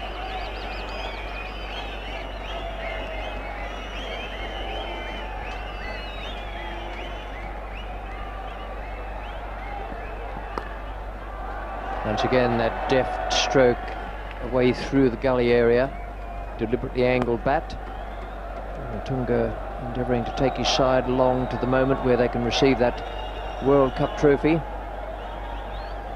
What a magnificent thing to be carrying back either to Sri Lanka or to Australia. At the moment, the Sri Lankans slightly have the edge. Still 7 wickets in hand. Certainly Sri Lanka requires De Silva to play to the end. He's held the fort and played brilliantly.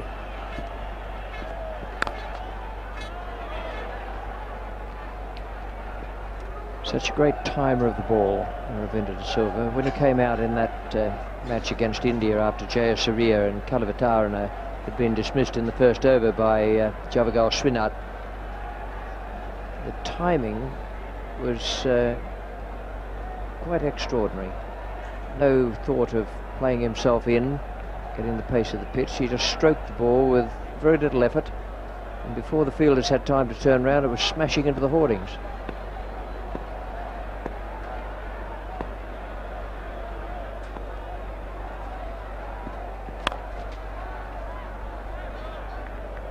Once again shows how De Silva quickly gets into position. He virtually dictates to the bowler, really getting into position and making the bowler bowl where he wants the ball delivered.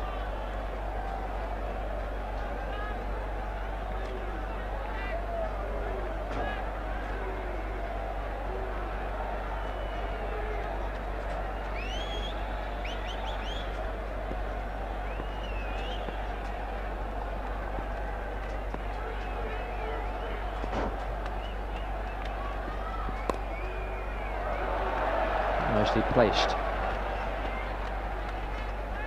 Fleming, the fielder. Now we've shown you the winner's trophy. That's the runners-up trophy. It'll be very nice, but be a heart-wrenching moment for the losing captain when he collects that. However, these two teams have, as Ian Chappell pointed out, been the best in the competition, and they also happen to contain the best captains.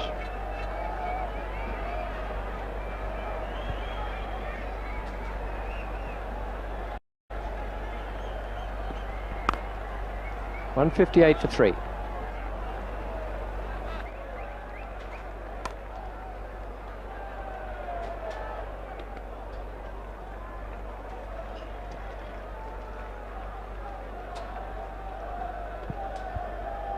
Four chances missed by the Australians.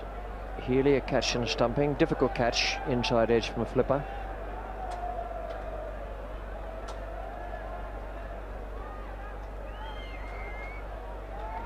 Catches by Stuart Law and Damien Fleming, two of the best catches you'll find in Australia. Good evening, Geoffrey Boycott. Evening, Richie. Evening, everybody. Yeah, it's so important for Shane Warne to bowl well. He's a big match winner, but I think also if I was Ranatunga, I'd be talking to De Silva, and I'd be saying to him, don't be playing shots like that. You've got to bat through the innings, and we'll bat around you. This is not really short enough to be doing that. De Silva's the man that can win it. He's put him in a strong position, but if he gets out and then it's two new batsmen starting, the game's on for Australia then.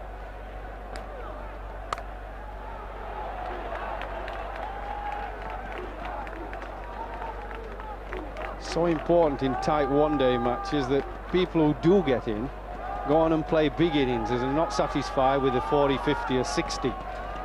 And he's the guy they've got to say, that run rate looks okay at the moment, but if you get out, we might have a problem or two. Stay in, bat through. There's just a little moment of thought about what's happening out there. It's the first time the run rate required, the one on the bottom line of our caption, is shown in excess of 5. Still quite gettable for Sri Lanka, but that's the first time it's happened.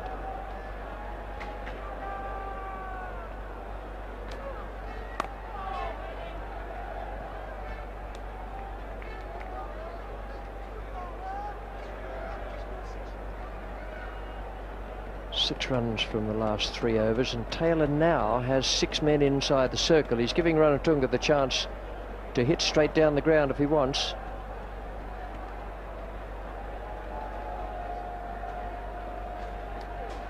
That's the flipper, but he's well forward. He's going straight on. That's the end of the over. It's 159 for 3 and 34 gone.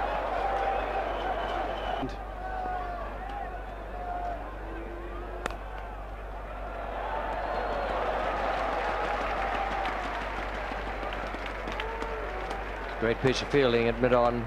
Save 4. They got 1. So I suppose I'd say it only saved 3. Yeah, it was a lovely shot, slightly on the up. The dive there was equal to the shot. This is where the fielders are coming in to save the single. And somewhere along the line that Ranatunga, captain for Sri Lanka, has got to pinch a few singles. He's got to angle it somewhere. And that's not going to be easy with 5 men saving the one. Pitched outside. That's pitching outside leg.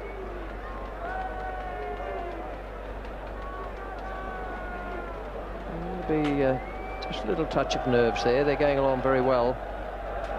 Not too many worries at the moment with the captain, vice captain in, and an asking rate of only 5 and over. There's just that thought I mentioned that it's the first time it's actually got up above 5. They've got stuck a bit, Richie, since Ranatunga came in. Pressure's just being pulled in by Australia.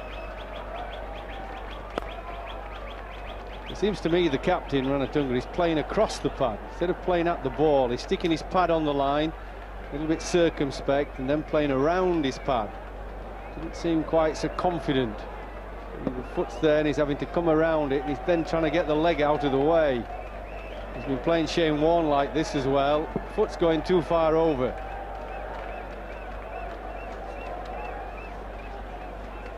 Somehow he's got to try and relax, yet keep a concentrated mind, but just relax and bat. He needs to get the runs flowing a little bit.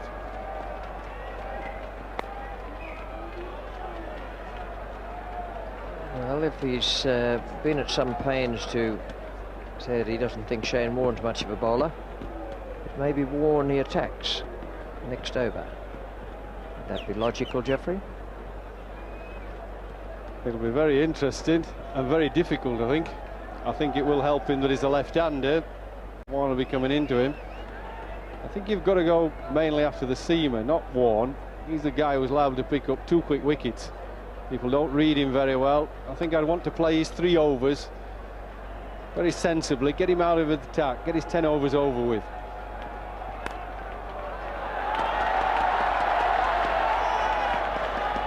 Take 2 for that.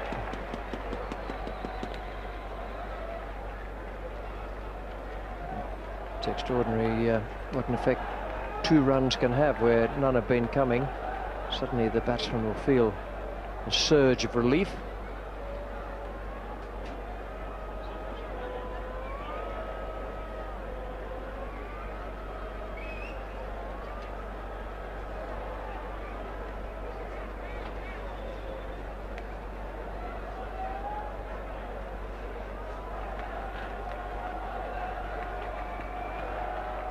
Good over. Rifle has finished that 35th over, 162 for 3.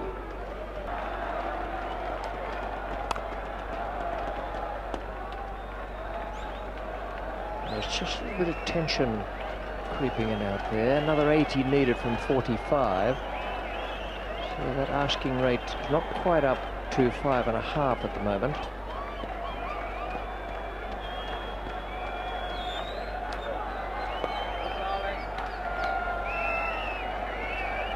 Well, I think they've done it really well of Australia. Sri Lanka were coasting quite nicely. As soon as Gurusingha gave his wicket away, Mark Taylor's just got it right. A very smart cookie. Pressure's on now for Sri Lanka. You can feel it.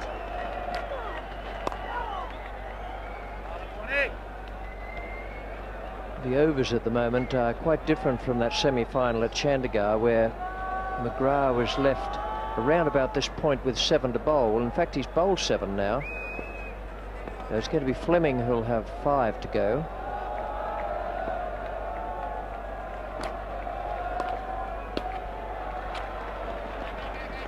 Let's get the single there. Steve Waugh and Mark Waugh. They'll have to bowl out 10 between them. Bevan's there as well. Taylor would use him, I suspect, if he picked up another wicket. It's also a question of what Taylor will do with Warren's last 2 overs. Ranatunga, no man down at long off and no man at long on. Big gap there for the left-hander, enticing and inviting.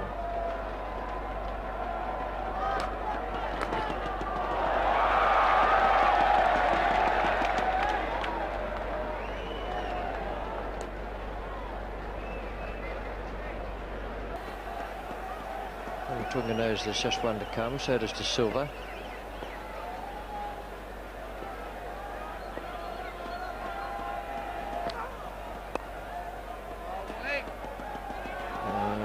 Fumble. Been so many fumbles from both sides today. 164 for 3, 36. So the runs have dried up a little bit. I think they need a couple of good overs, do Sri Lanka. Not necessarily big ones, but a couple of overs where they get 5 or 6. Get the confidence up, get the runs ticking around, and it's just become very static. 12 runs have been added off 5 overs, and that's they've just lost 12 or 15 runs there. If they go on for another 4 or 5 overs, not scoring many, then they start to get a serious problem, and if they lose a wicket, they've got a problem.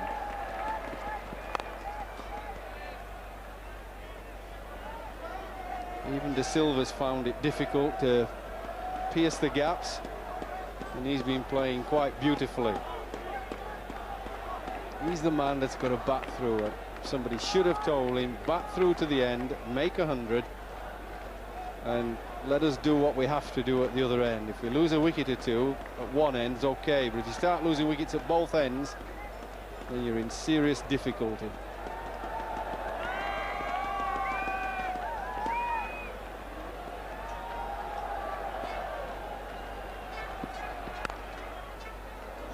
Beautiful stroke.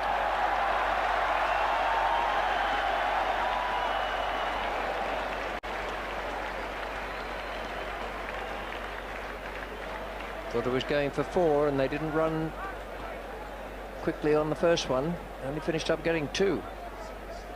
Well, really poor running was this. I mean, it went through.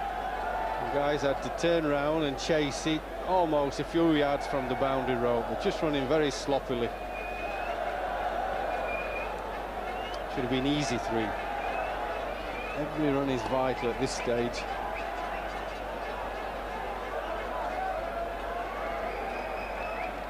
A lovely bow to it, that bat of De Silva's.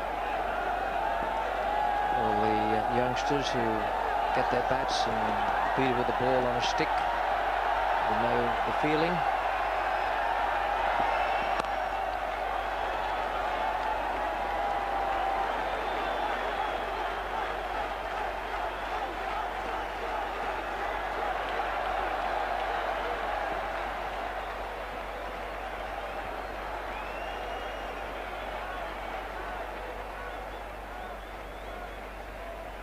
It's a kite, I think, possibly motor controlled.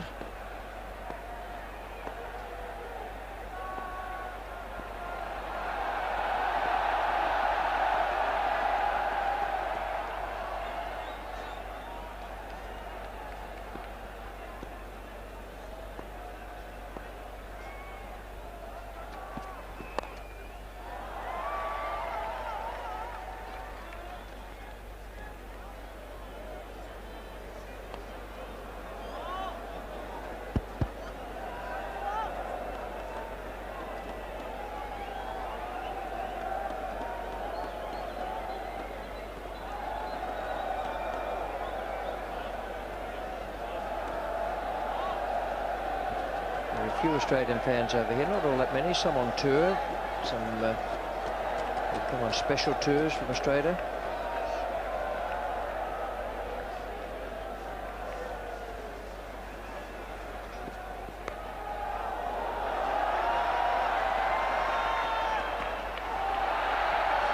Another fumble. 5 off the over, which is just what Sri Lanka needed. 170 for 3 from 37. This is what happened.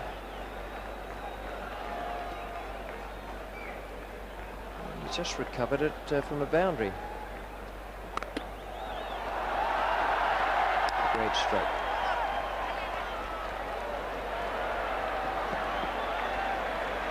They'll throw to Ranatunga's end wherever possible. De Silva is like lightning between the wickets. Mark Waugh is bowling, so they're trying to keep 2 of Shane Warne's overs for the end. Yes, and while Australia are doing that, keeping their main spinner till the end, it was difficult to hit. If it gets tight, where Sri Lanka needs 6 or 7, Sri Lanka have to be smart enough to realise that, and I keep saying you can't allow Mark Waugh to bowl little slow, gentle, pretending off spinners and get away with it. Sharp. It's only 1. He's hitting the fielders too often, not getting any boundaries.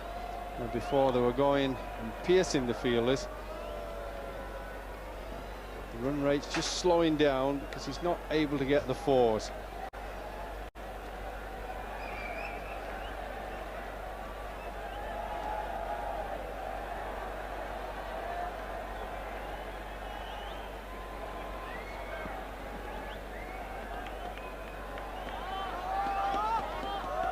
Tension the spectators, not just in the dressing rooms of the 2 teams. Now Mark Waugh is going to go around the wicket to Arjuna Ranatunga. It was another left-hander where he had a chance missed by Healy, a stumping chance earlier.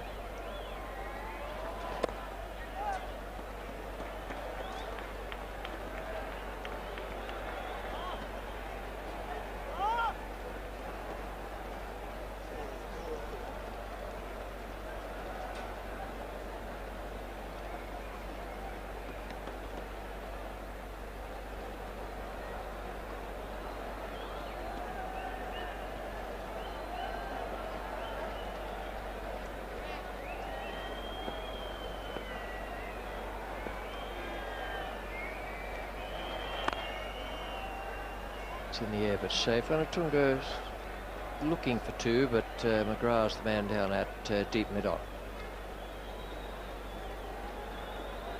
The last 2 overs Sri Lanka have played it very sensibly. Picked up 5 from 1 over, and now they're up with that again, and still with the ball to go in this over from Mark Waugh.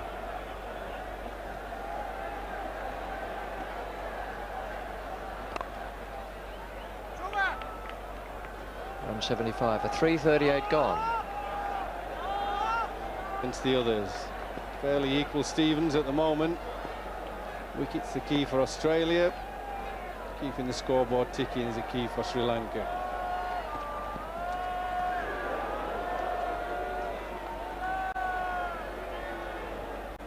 Well, that was a strange delivery. Didn't look as if he bowled a particularly slower ball. Just kept low and deceived the batsman.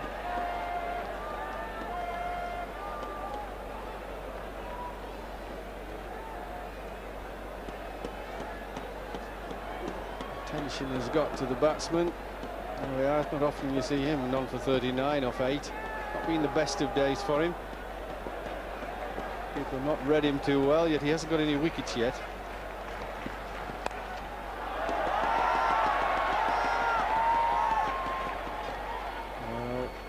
Didn't run very quickly, just 1.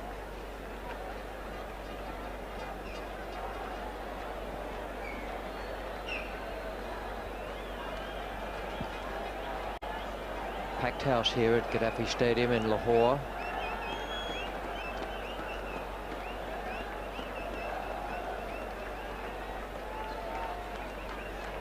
No shortage of bogongs out there, quite large ones as well. Favourite moth variety in Australia.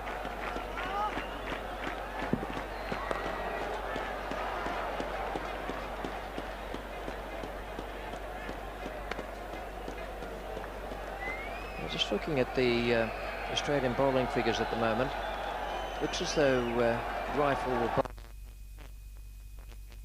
now. And then McGrath can finish with 3, and that'll take care of the 6 overs to be bowled at that college end. Then Taylor has a choice with Fleming and Warren. One of them will not bowl out his full 10 overs. They've got through 11 with those other 3 bowlers, the 2 Wars and Bevan. A nice stroke, beautifully placed. Ranatunga was, it wasn't quickening. Well, there was a big hesitation there from the captain, Ranatunga. Seemed a comfortable quick 2. I wouldn't say easy, but if you run quickly, it was quite comfortable. And a long way, and he's just sort of hesitated. Look, he just put his hand up, didn't really want to go, and then he had to hurry at the end. It's a bit of a puff when you've got a little bit of weight you're carrying.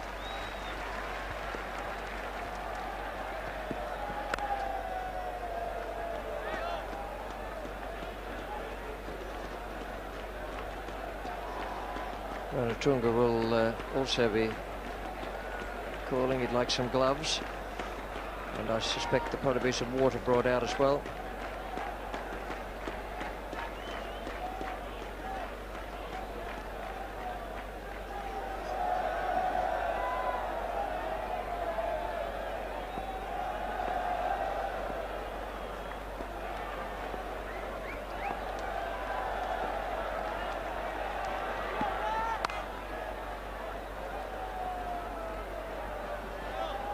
The end of the over, 179 for 3 and 39 gone.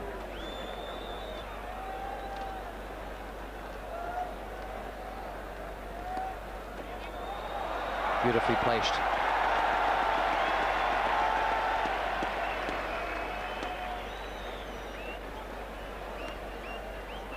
Well, this is a very deft touch shot.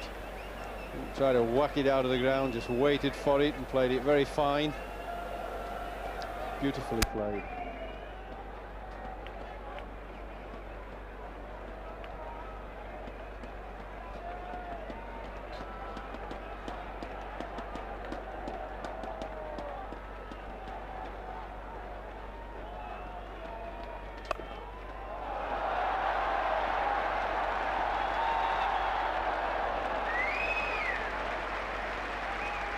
This is the sort of over Sri Lanka needed. 2 twos from the first 2 balls played. That's right, 4 off the over, and the ball's now gone into the outfield, quite wet. Mark Waugh having to towel it down and wipe it very carefully so he can grip it.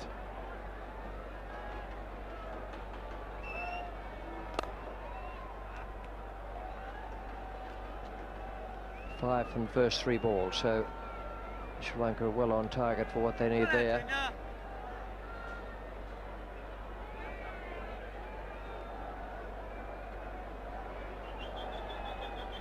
I think what they have to do though is try and get that run rate just down to 5. They don't want to keep it up near 6 or even at 6. 5.5, just get it down to 5s if they can.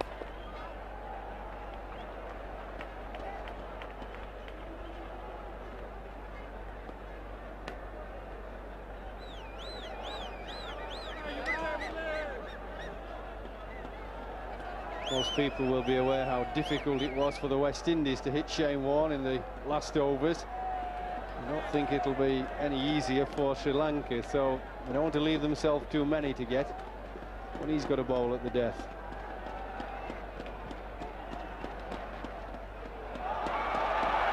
That's very well played.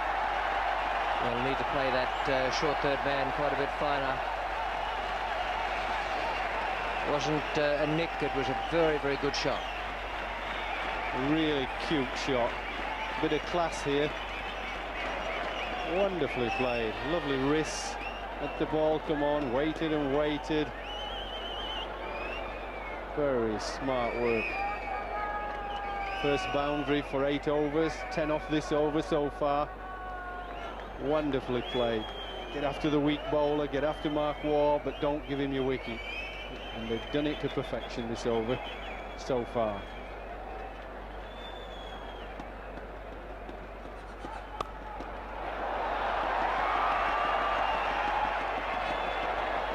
2, misfield.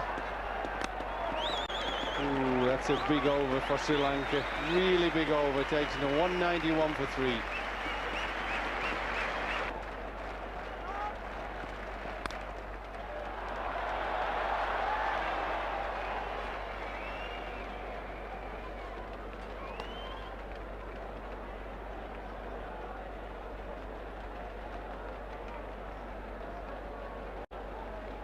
Well, if you're a Sri Lankan supporter, you'll be saying back through De Silva, right through the innings, make 100, and they should get home.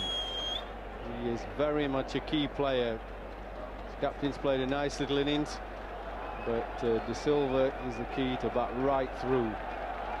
They will win if he bats right through.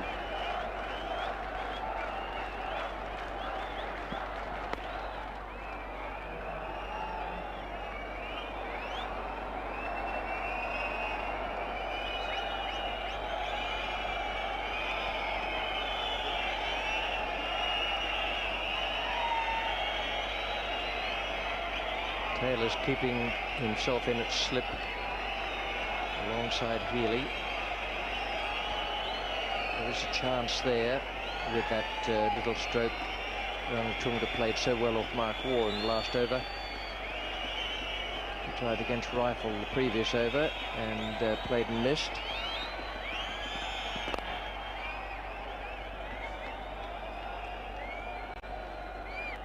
Bowling by Paul Rifle, just bowling about leg and middle, not giving the left-hander too much room. I think he's bowled very well, Paul Rifle. Very steady performer, underrated player.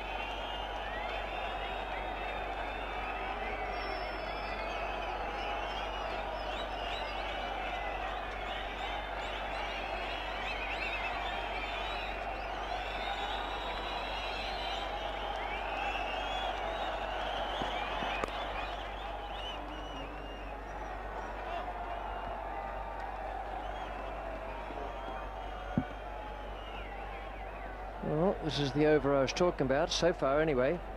Just a single from the first 4 balls to make up for the last one where they took runs off Mark Waugh, 12 of them.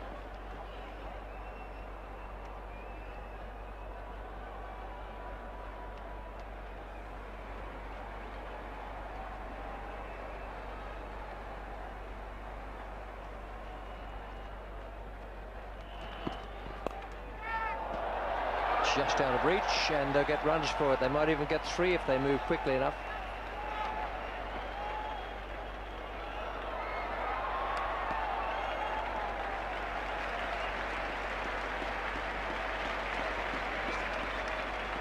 Well, that was nearly but not quite. Very smart bowling by Paul Rifle, tucking up the left-hander on his legs, and it nearly paid off. Just being chipped over Ricky Ponting. Not too comfortable with the ball, tucking him up on his legs. It's a little nudge there, and it just got over. Yeah, well bowled.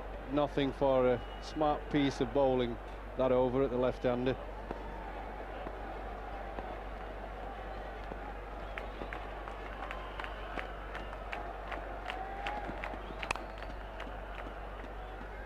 Four off that over, 195 for 3 in 41. Would be there at the finish. So Shane Warne. That one's cut nicely away. They've got to sweep her back, so they'll get 1.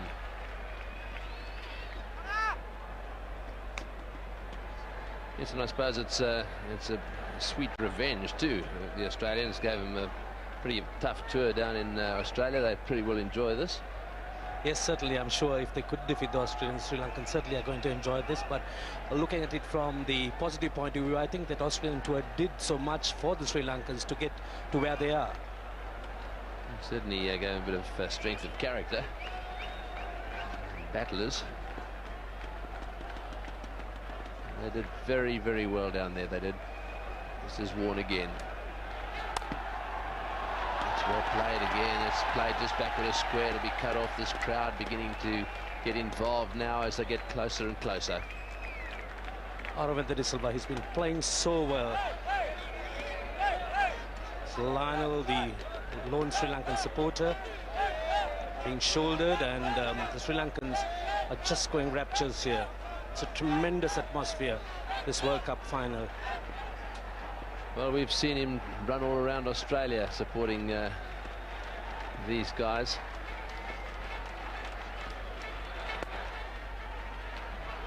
So that last single brought up the 50 partnership.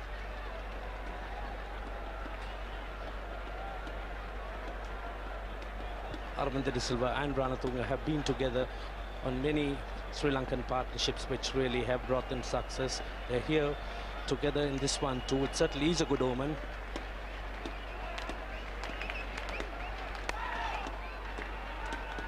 Ranatunga looking for one. De Silva not interested that time. De Silva, what a fine innings this has been. He's a man for the great big occasion, and he's certainly obliged.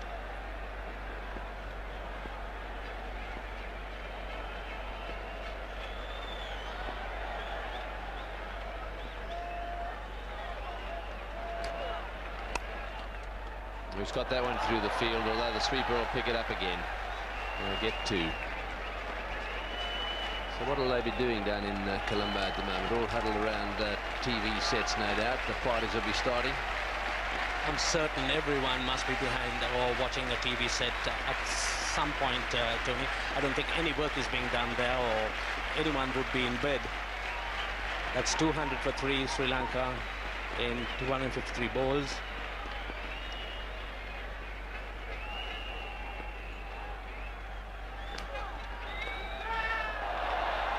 A little top edge on that one, but there's no one behind square apart from the man on the boundary, so one more to the total. 201 for 3. 1 for 40 his figures, and that's a beautiful shot. That's caressed through the offside field. He's played a few of those today. His innings in the semi-final, repeated here in the final, have been a pleasure to watch. What a glorious shot there by Aravinda De Silva. Certainly epitomizes his brilliance, the brilliance he's played with throughout this World Cup. Just caressing that one, letting the ball come into it and just leaning onto it, beating the infield. Beautiful position and picking the gaps with consummate ease.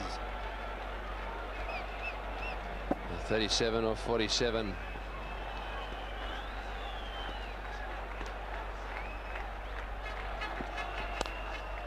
And that's a beauty as well. What a shot. He's decided to finish this quickly. Aravinda De Silva is playing a gem of an innings. After all those years battling away, this is going to be the big prize for them. What glorious batsmanship. One on the offside and then repeating a similar shot on the onside. Just picking the gaps with beautiful placement. Leaning onto it, letting the ball come into him, and just giving the fielders absolutely no chance at all. That was lovely timing and beautiful placement. Well, they really are on track now. 33 runs off 46 balls.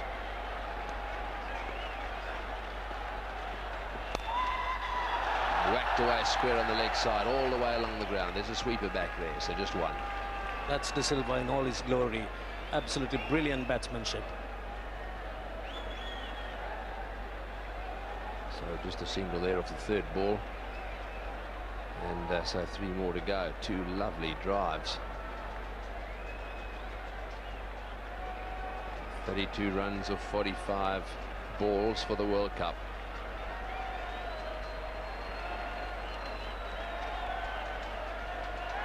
What an innings this has been. 93 not out he is. Leg byes.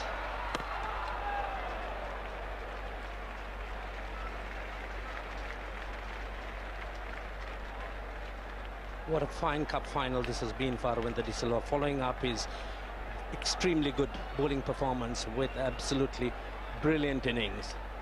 One of the finest innings played by him in recent times.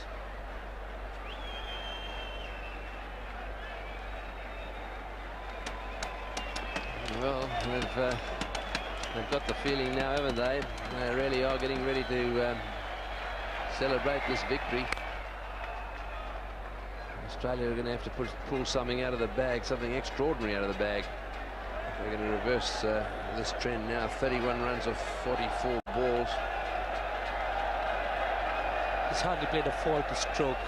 Every ball hitting the meat of the bat, and he certainly is carrying a heavy one.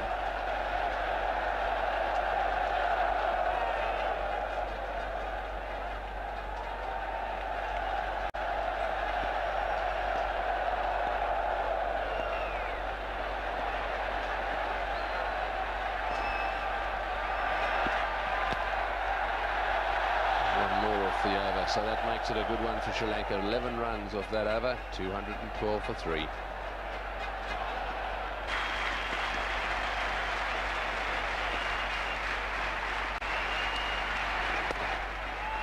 And I think these two probably realise it too, and they're not going to take any chances. Well, there's absolutely no reason to take chances. The runs are coming through now in the previous over, those boundaries. Now it's time to allow a few dot balls without feeling the pressure.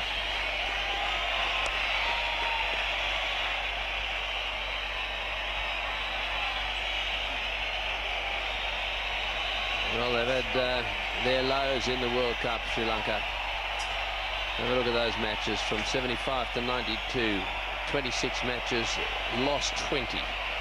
No result in 2, won only 4.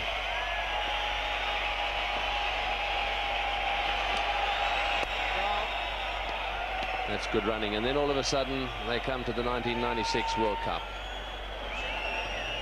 And look at that. 5 matches, 5 wins.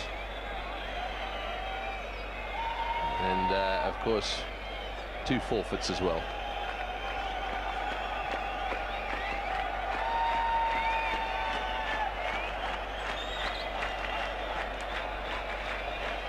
Well, everybody in the team has contributed, starting from the captain, Ranatunga. He's got his team together.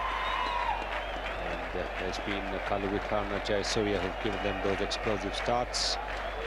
Middle order, Aravinda, Asanka Gurusingha, they played their part. Oh, he's got that away, and it looked to me as if Warren should have caught that one. His head went up. He got a hand on it, and it's gone for 4. He hit it back at him pretty firmly. Warren normally very good off his own bowling. Let's have another look at this one. The Australian fielding in this match has certainly been below par. The Australians normally catch anything in the air, and I think this perhaps is an accurate indication of the kind of day the Australians have had on the field. A pretty simple catch, hard hit, all right. But these are the kind of catches that Warren would take 9 times out of 10. Yes, that was through him before he even realised it. Full toss in the air. This is going to be over the top. Yes, over the top for 6. He smashed him away for 6. These Sri Lankans are giving the Aussies a real hiding. 223 for 3. Australia made 241. And they're now going to win this easy. Well, the fielder had come in a few yards from the boundary ropes, and this is a difficult one to hit. The full toss above the waist. The one below the waist you can control, but the one coming above the waist is difficult to hit. But Ranatunga put everything into it, and it has sailed over that fielder at square leg for a 6.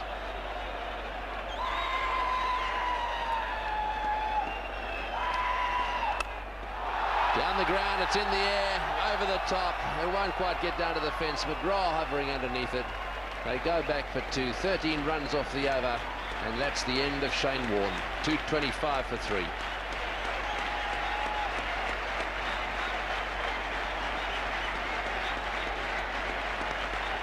Yes, I think Shane Warne doesn't feel too good. You can see the look on his face. He's not enjoying this at all. No wicket for 58. An economy rate of 5.8.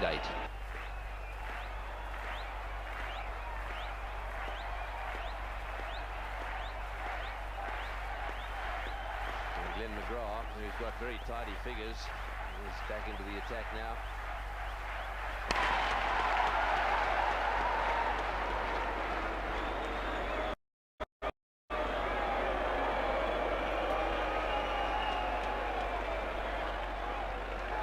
McGraw will have to pull out something extraordinary to stop Sri Lanka from winning from this position. He's got two very well set Sri Lankan batsmen also with tremendous experience, and batsmen now with a fierce desire to take their team to a historic win. He smashed that for 4 over the top of the infield, and into the fence it goes. Another 4 to Aravinda De Silva. 98 now.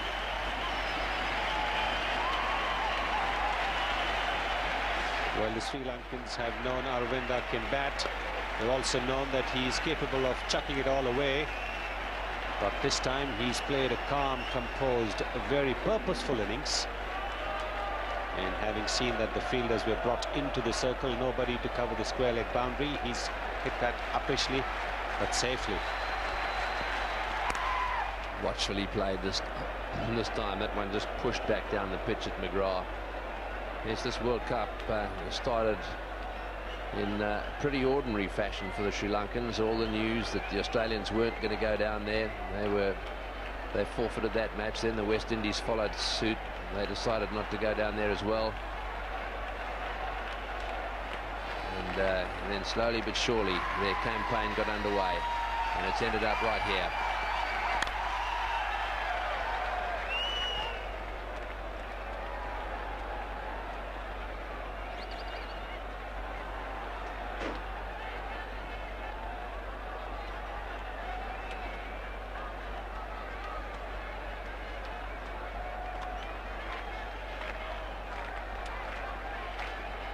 Because of the forfeits, Sri Lanka were always going to get through to the quarter-finals. Mind you, they'd have got through anyhow. That takes him to 99.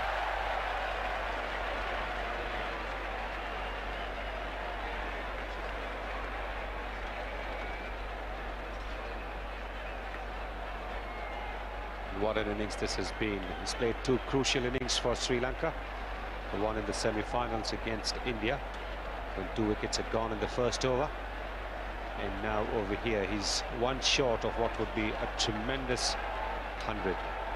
He has 100 in the competition in the group matches, but this is probably the most important 100 he's got.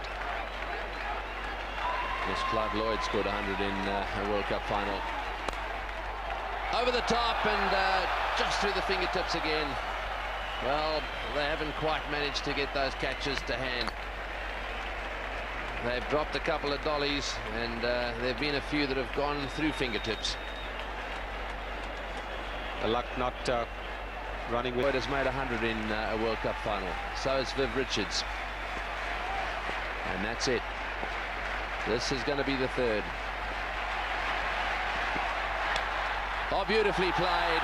That's a great century. A great century made when the chips were down by a fantastic batsman. And that really does tell the story. And just when one would have thought that he would get 100 with a bludgeoning shot, he has played as delicate a shot as one could imagine.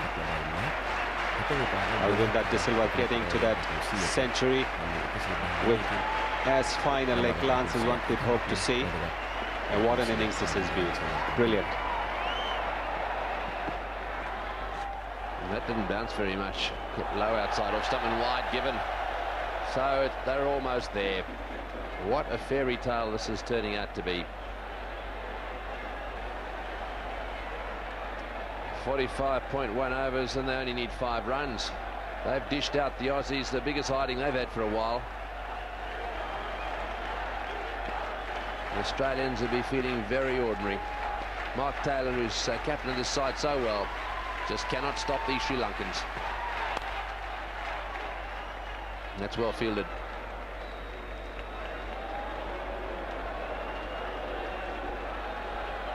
Well, the Australians are still not going to make it easy for the Sri Lankans. A bit of a rueful smile on the face of Mark Taylor. He knows that if the catches had been held, it might have been a different story. But then the Sri Lankans have been a very determined lot. They have a pretty long batting lineup. Straight back to the bowler. He's just thinking back to the road to the final. They got through without any trouble at all. Through the field, that'll go all the way too. A magnificent shot, all the way to the fence, through the covers.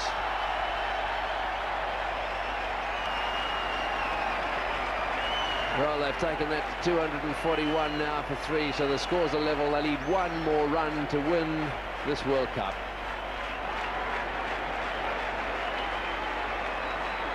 A little chat between the short period of time, and here they are now taking away the ultimate one-day trophy.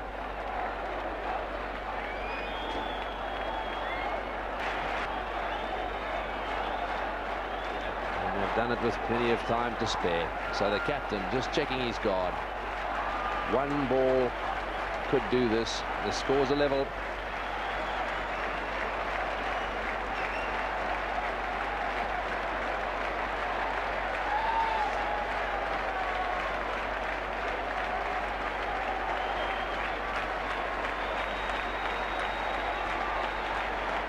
So Glenn McGrath is coming round the wicket. All the Australians are in, saving one, bar the fine leg fieldsman. This is McGrath to Ranatunga.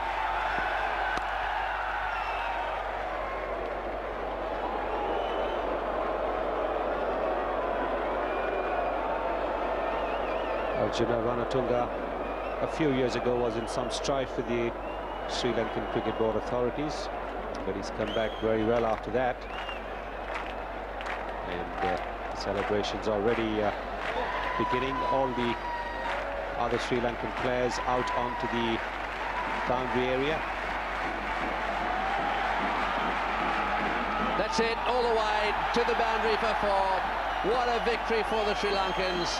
A fantastic effort by them. Their players are charging out onto the ground. The Aussies shaking them by the hand. Little Muralidharan's arrived. What a year it's been for him. Distraught at one end of his season, and here he is now in the winning team. They've taken out the World Cup. And what a moment. Sri Lanka, world cricket champions. It is a moment that they have been waiting for years, ever since they got test status. This is the moment that they have been waiting for. They have tremendous plans. They want to make Sri Lanka a test champion as well by the year 2000. And by winning the World Cup in a limited overs competition, they have taken the steps in the right direction. And there is that man, the man who made it possible, Aravinda De Silva, with that brilliant century. The Sri Lankan flags flying high, and why not? It's a great moment. And there's the captain again. As I said, he was under some strife some years ago, but he's come back strongly. He's led the team well. He's got the boys behind him, and the rewards of success are there. Yes, well, this is a little fairy tale. The thing I like about these guys is not only do they win, but they win in great style. They play the sort of cricket people want to watch. It's only a small place, the Emerald Isle. And you can see, I think, that the captain is caught up in the emotion of it all. What a great effort this has been, and what a moment for Sri Lankan cricket. They're trying to wrap him in Sri Lankan flags at the moment. The bands are playing. The crowd to a man are cheering these Sri Lankans.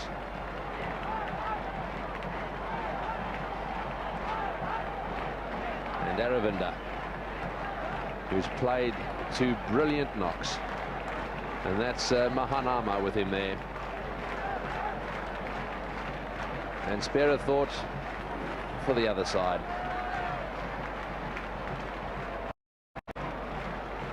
The Australians have had a tough day today. They really have been whipped, and it's not a good feeling.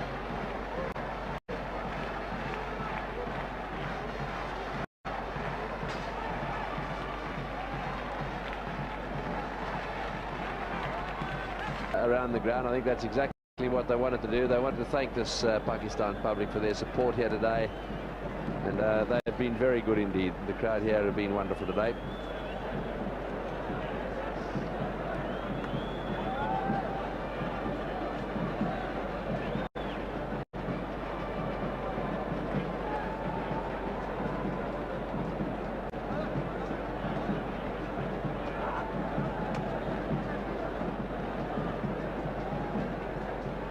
So there we are, the Australians, having lost the toss, were asked to bat first. They had their 50 overs, 241 for 7, and the top score there by Mark Taylor. Played very well, good partnership with Ricky Ponting and Stuart Law making 22. Michael Bevan also chipped in, not out 36 down the order. And unfortunately one has to say that they looked as if they were going to score somewhere around about 300 and didn't quite make enough. Those are the bowling figures, and they look pretty good to me. The off-spinners doing very well there.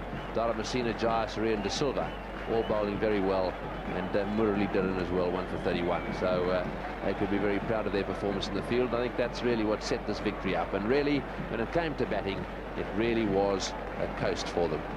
They ended up with 245 for 3, and have a look at Aravinda De Silva. They're not out 107 following his brilliant 66 in the semi-final, and of course out there with Ranatunga as well on 47. The two of them not out, and they managed to get the required runs. From Australia's point of view, those are the figures. McGrath was very economical. Fleming was a little expensive early on, although he got a wicket. Warren couldn't get a wicket, went for 58, and Rifle got 1 for 49.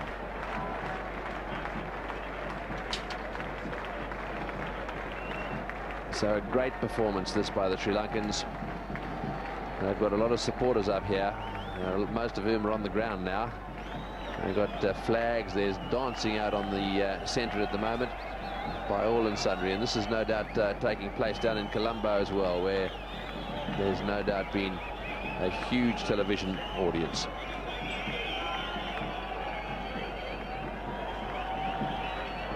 So with these scenes developing here at Gaddafi Stadium, and very peaceful they are too. The teams are in the dressing rooms with that cup, and all that remains to be done is to congratulate the Sri Lankans for a superb performance in this World Cup. We hope you've enjoyed our telecast, and we look forward to your company at some future date when watching the cricket.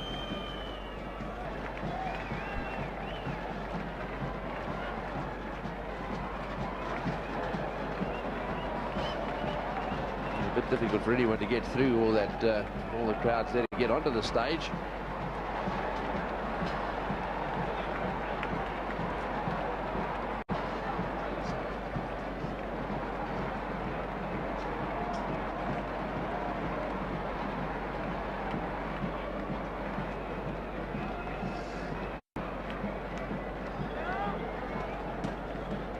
Well, that's this incredible scene here at the Gaddafi Stadium.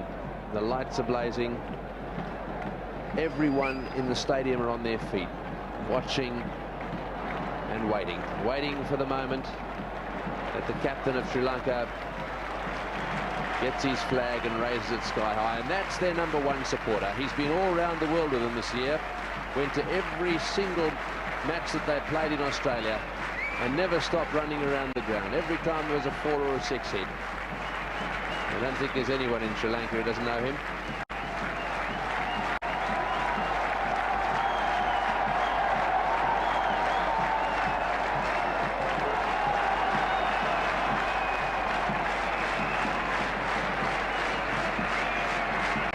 Yes, I think that tells a story. And he always wears his white cricket gear as well.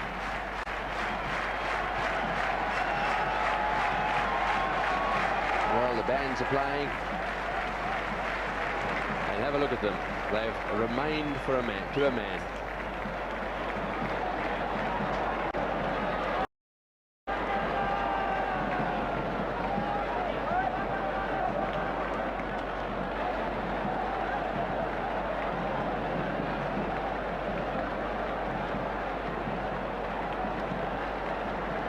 Well, they're the cameramen with the Sri Lankan team, and I think they're trying to get them a little closer to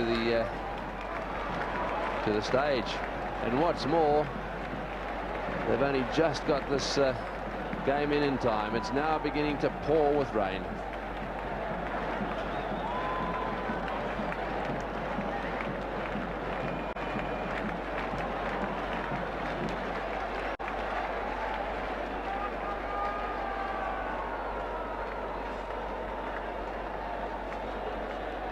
Well, there was a thunderstorm last night between 3 and 4 a.m. The rain has stayed away all day, and it's waited till 5 minutes after the World Cup has been won. Well, there he is, Gurusingha. He played an important role today as well. Dalamasina did some bowling. And there's little Murali Dhiran. Didn't he do well? Chaminda Vas. He's been a tremendous bowler for them.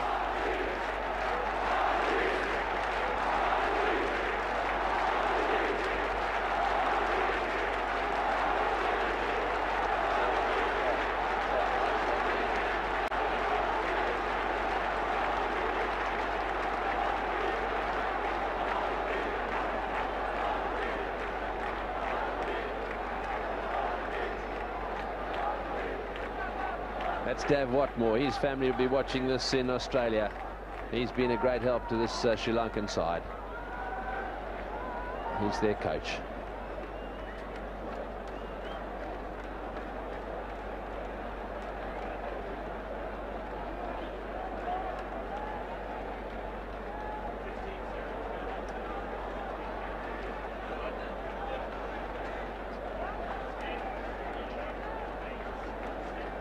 So Ian Chappell has got himself all prepared. Let's go down to him now for the presentation. Thank you very much, Tony. Well, for this Wills presentation ceremony, I'm going to call upon firstly the chairman of ITC, Mr. Devashawa, and he's going to firstly present a cheque for £20,000 to the losing captain, Mark Taylor. If you'd like to fight your way up here, Mark.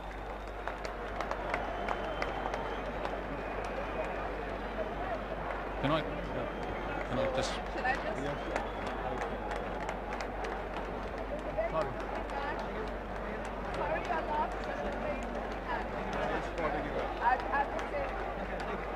Mark, excuse me, just 1 second. Excuse me. Mark, yeah, just bad luck. Just not enough runs, I guess, in the end. Oh, yeah, a bit of both. I think we were just outplayed. I thought Arjuna's men played very well. They had a good game plan. We got off to a good start, which we don't always do against Sri Lanka, but they pegged us back well. They stuck to their game plan with the bowling and held their catches, which we didn't do, so they deserved their win. Yes, that was rare, wasn't it, for Australians to drop a few catches? Yeah, we seem to have a bad run with our hands in Pakistan. We can't seem to hang on to them over here, but no, so we were outplayed today and they deserved winners. All right, well, thanks for the part that you and your team have played in the tournament. Thank you, Ian. Enjoyed it very much. Thank you.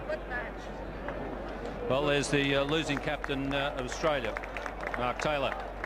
Now to present the award for the man of the match. We also call upon the chairman of ITC, Mr. Devashawa, to present £5,000 and a trophy to the man of the match, who is Aravinda De Silva. Aravinda. Yeah.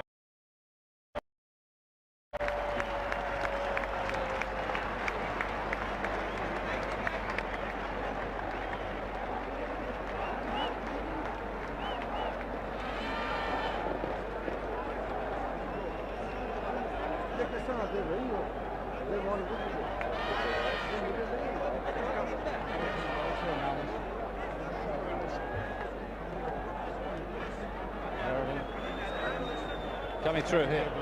Aravinda, well done. Aravinda, there is a check over the back here, mate. You won't get over there. Congratulations, that's a fabulous innings. Thanks very much, Ian. Yeah. Thanks. And some wickets to go with it. It's been a really memorable match for you. Yeah, I think the boys who worked really hard right through the tournament, and I think it was my duty this time for the seniors to perform because it was an important game, the finals. And I think the seniors took their responsibility to the shoulders and performed very well, and the boys deserved a good win. I don't think I've ever seen you work so hard at an innings. You're a bit tired now?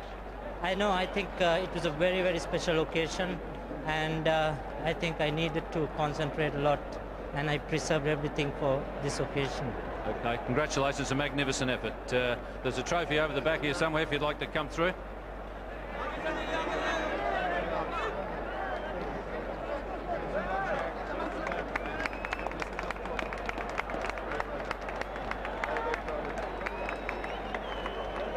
Congratulations there to Aravinda De Silva. Now there is a special award, and this is going to the player of the tournament. Now, the player of the tournament? Yeah, the trophy. Who is the player of the tournament? Jayasuriya. Sanath Jayasuriya, if he'd like to come forward, please. Special trophy for player of the tournament.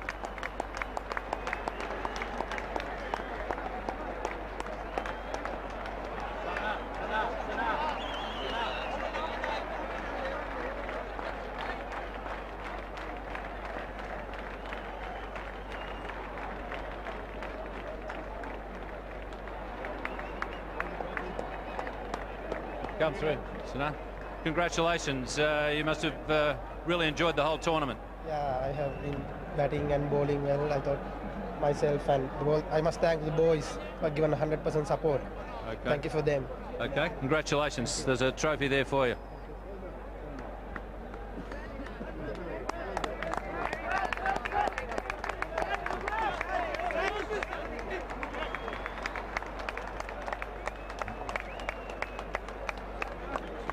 Okay, now I would like to call upon the Prime Minister of Pakistan, Mrs. Benazir Bhutto, and she is going to present the winning cheque for £30,000 and the trophy to Arjuna Ranatunga. Arjuna. Prime Minister, would like to go through.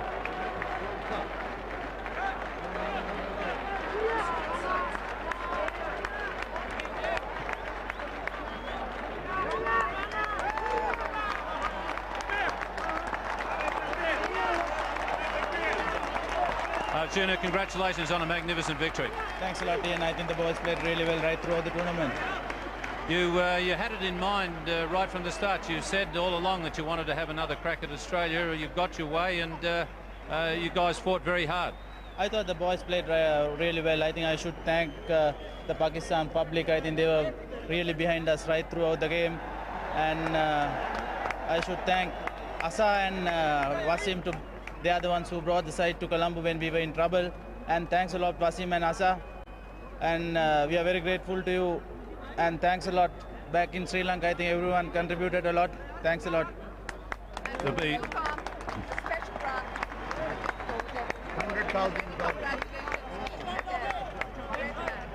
And I can tell you, Arjuna, there's a special award in there, $100,000 US for Sri Lanka for winning. Yeah, I think the boys deserve that very well. You might be able to spend it on the celebrations, eh?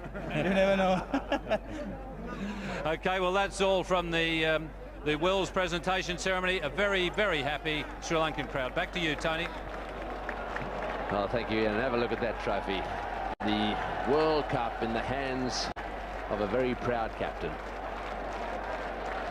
Boy, will he have a party tonight with these colleagues. They've had a fantastic World Cup after a tough start. And the Prime Minister of Pakistan, Benazir Bhutto, having a little chat to him out there just before he disappears into the dressing room. So a great moment, this in cricket history. I think they all want him to get that cup up again, so all those photographers.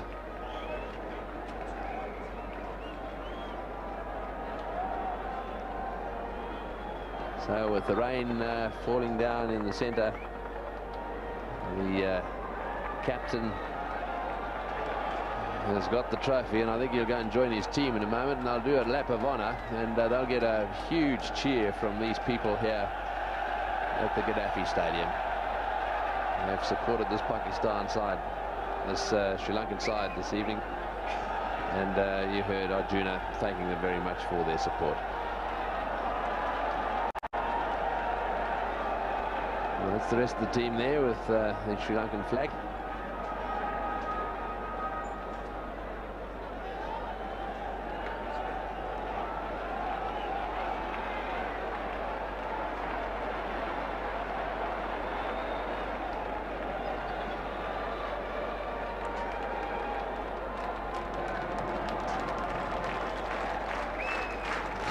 So the players have got it at last. Gurusingha has just got hold of it, and this will be the lap of honour now. They've all got their hands on it. It's the one they've been after, and they've got it.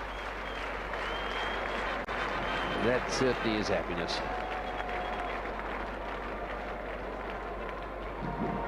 Well, slowly but surely they'll move away, and I'm sure take that trophy around this ground for the lap of honour. All they've got to do is get out of the crowd, first of all.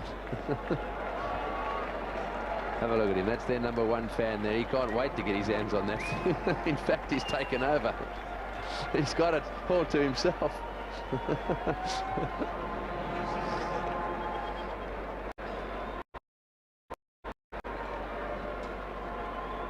are that many photographers out there, it's impossible for them to get moving.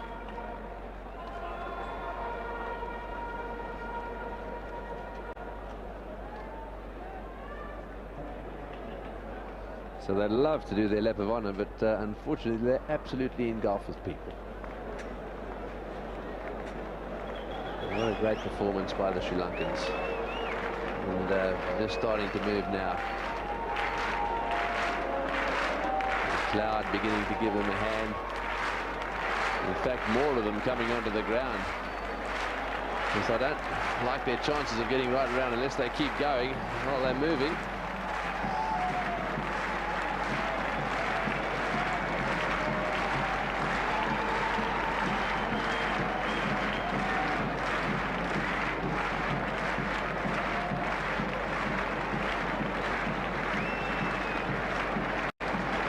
Got a bit of a break in the fence, and I think half the crowd now coming out of the ground, so unfortunately this is all going to come to a grinding halt, I reckon.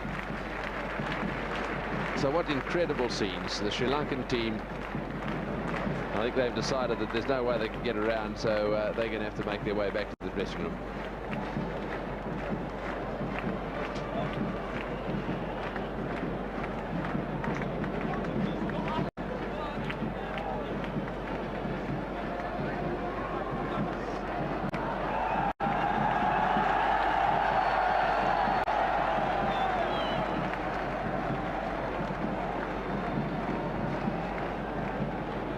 Cup's getting some treatment.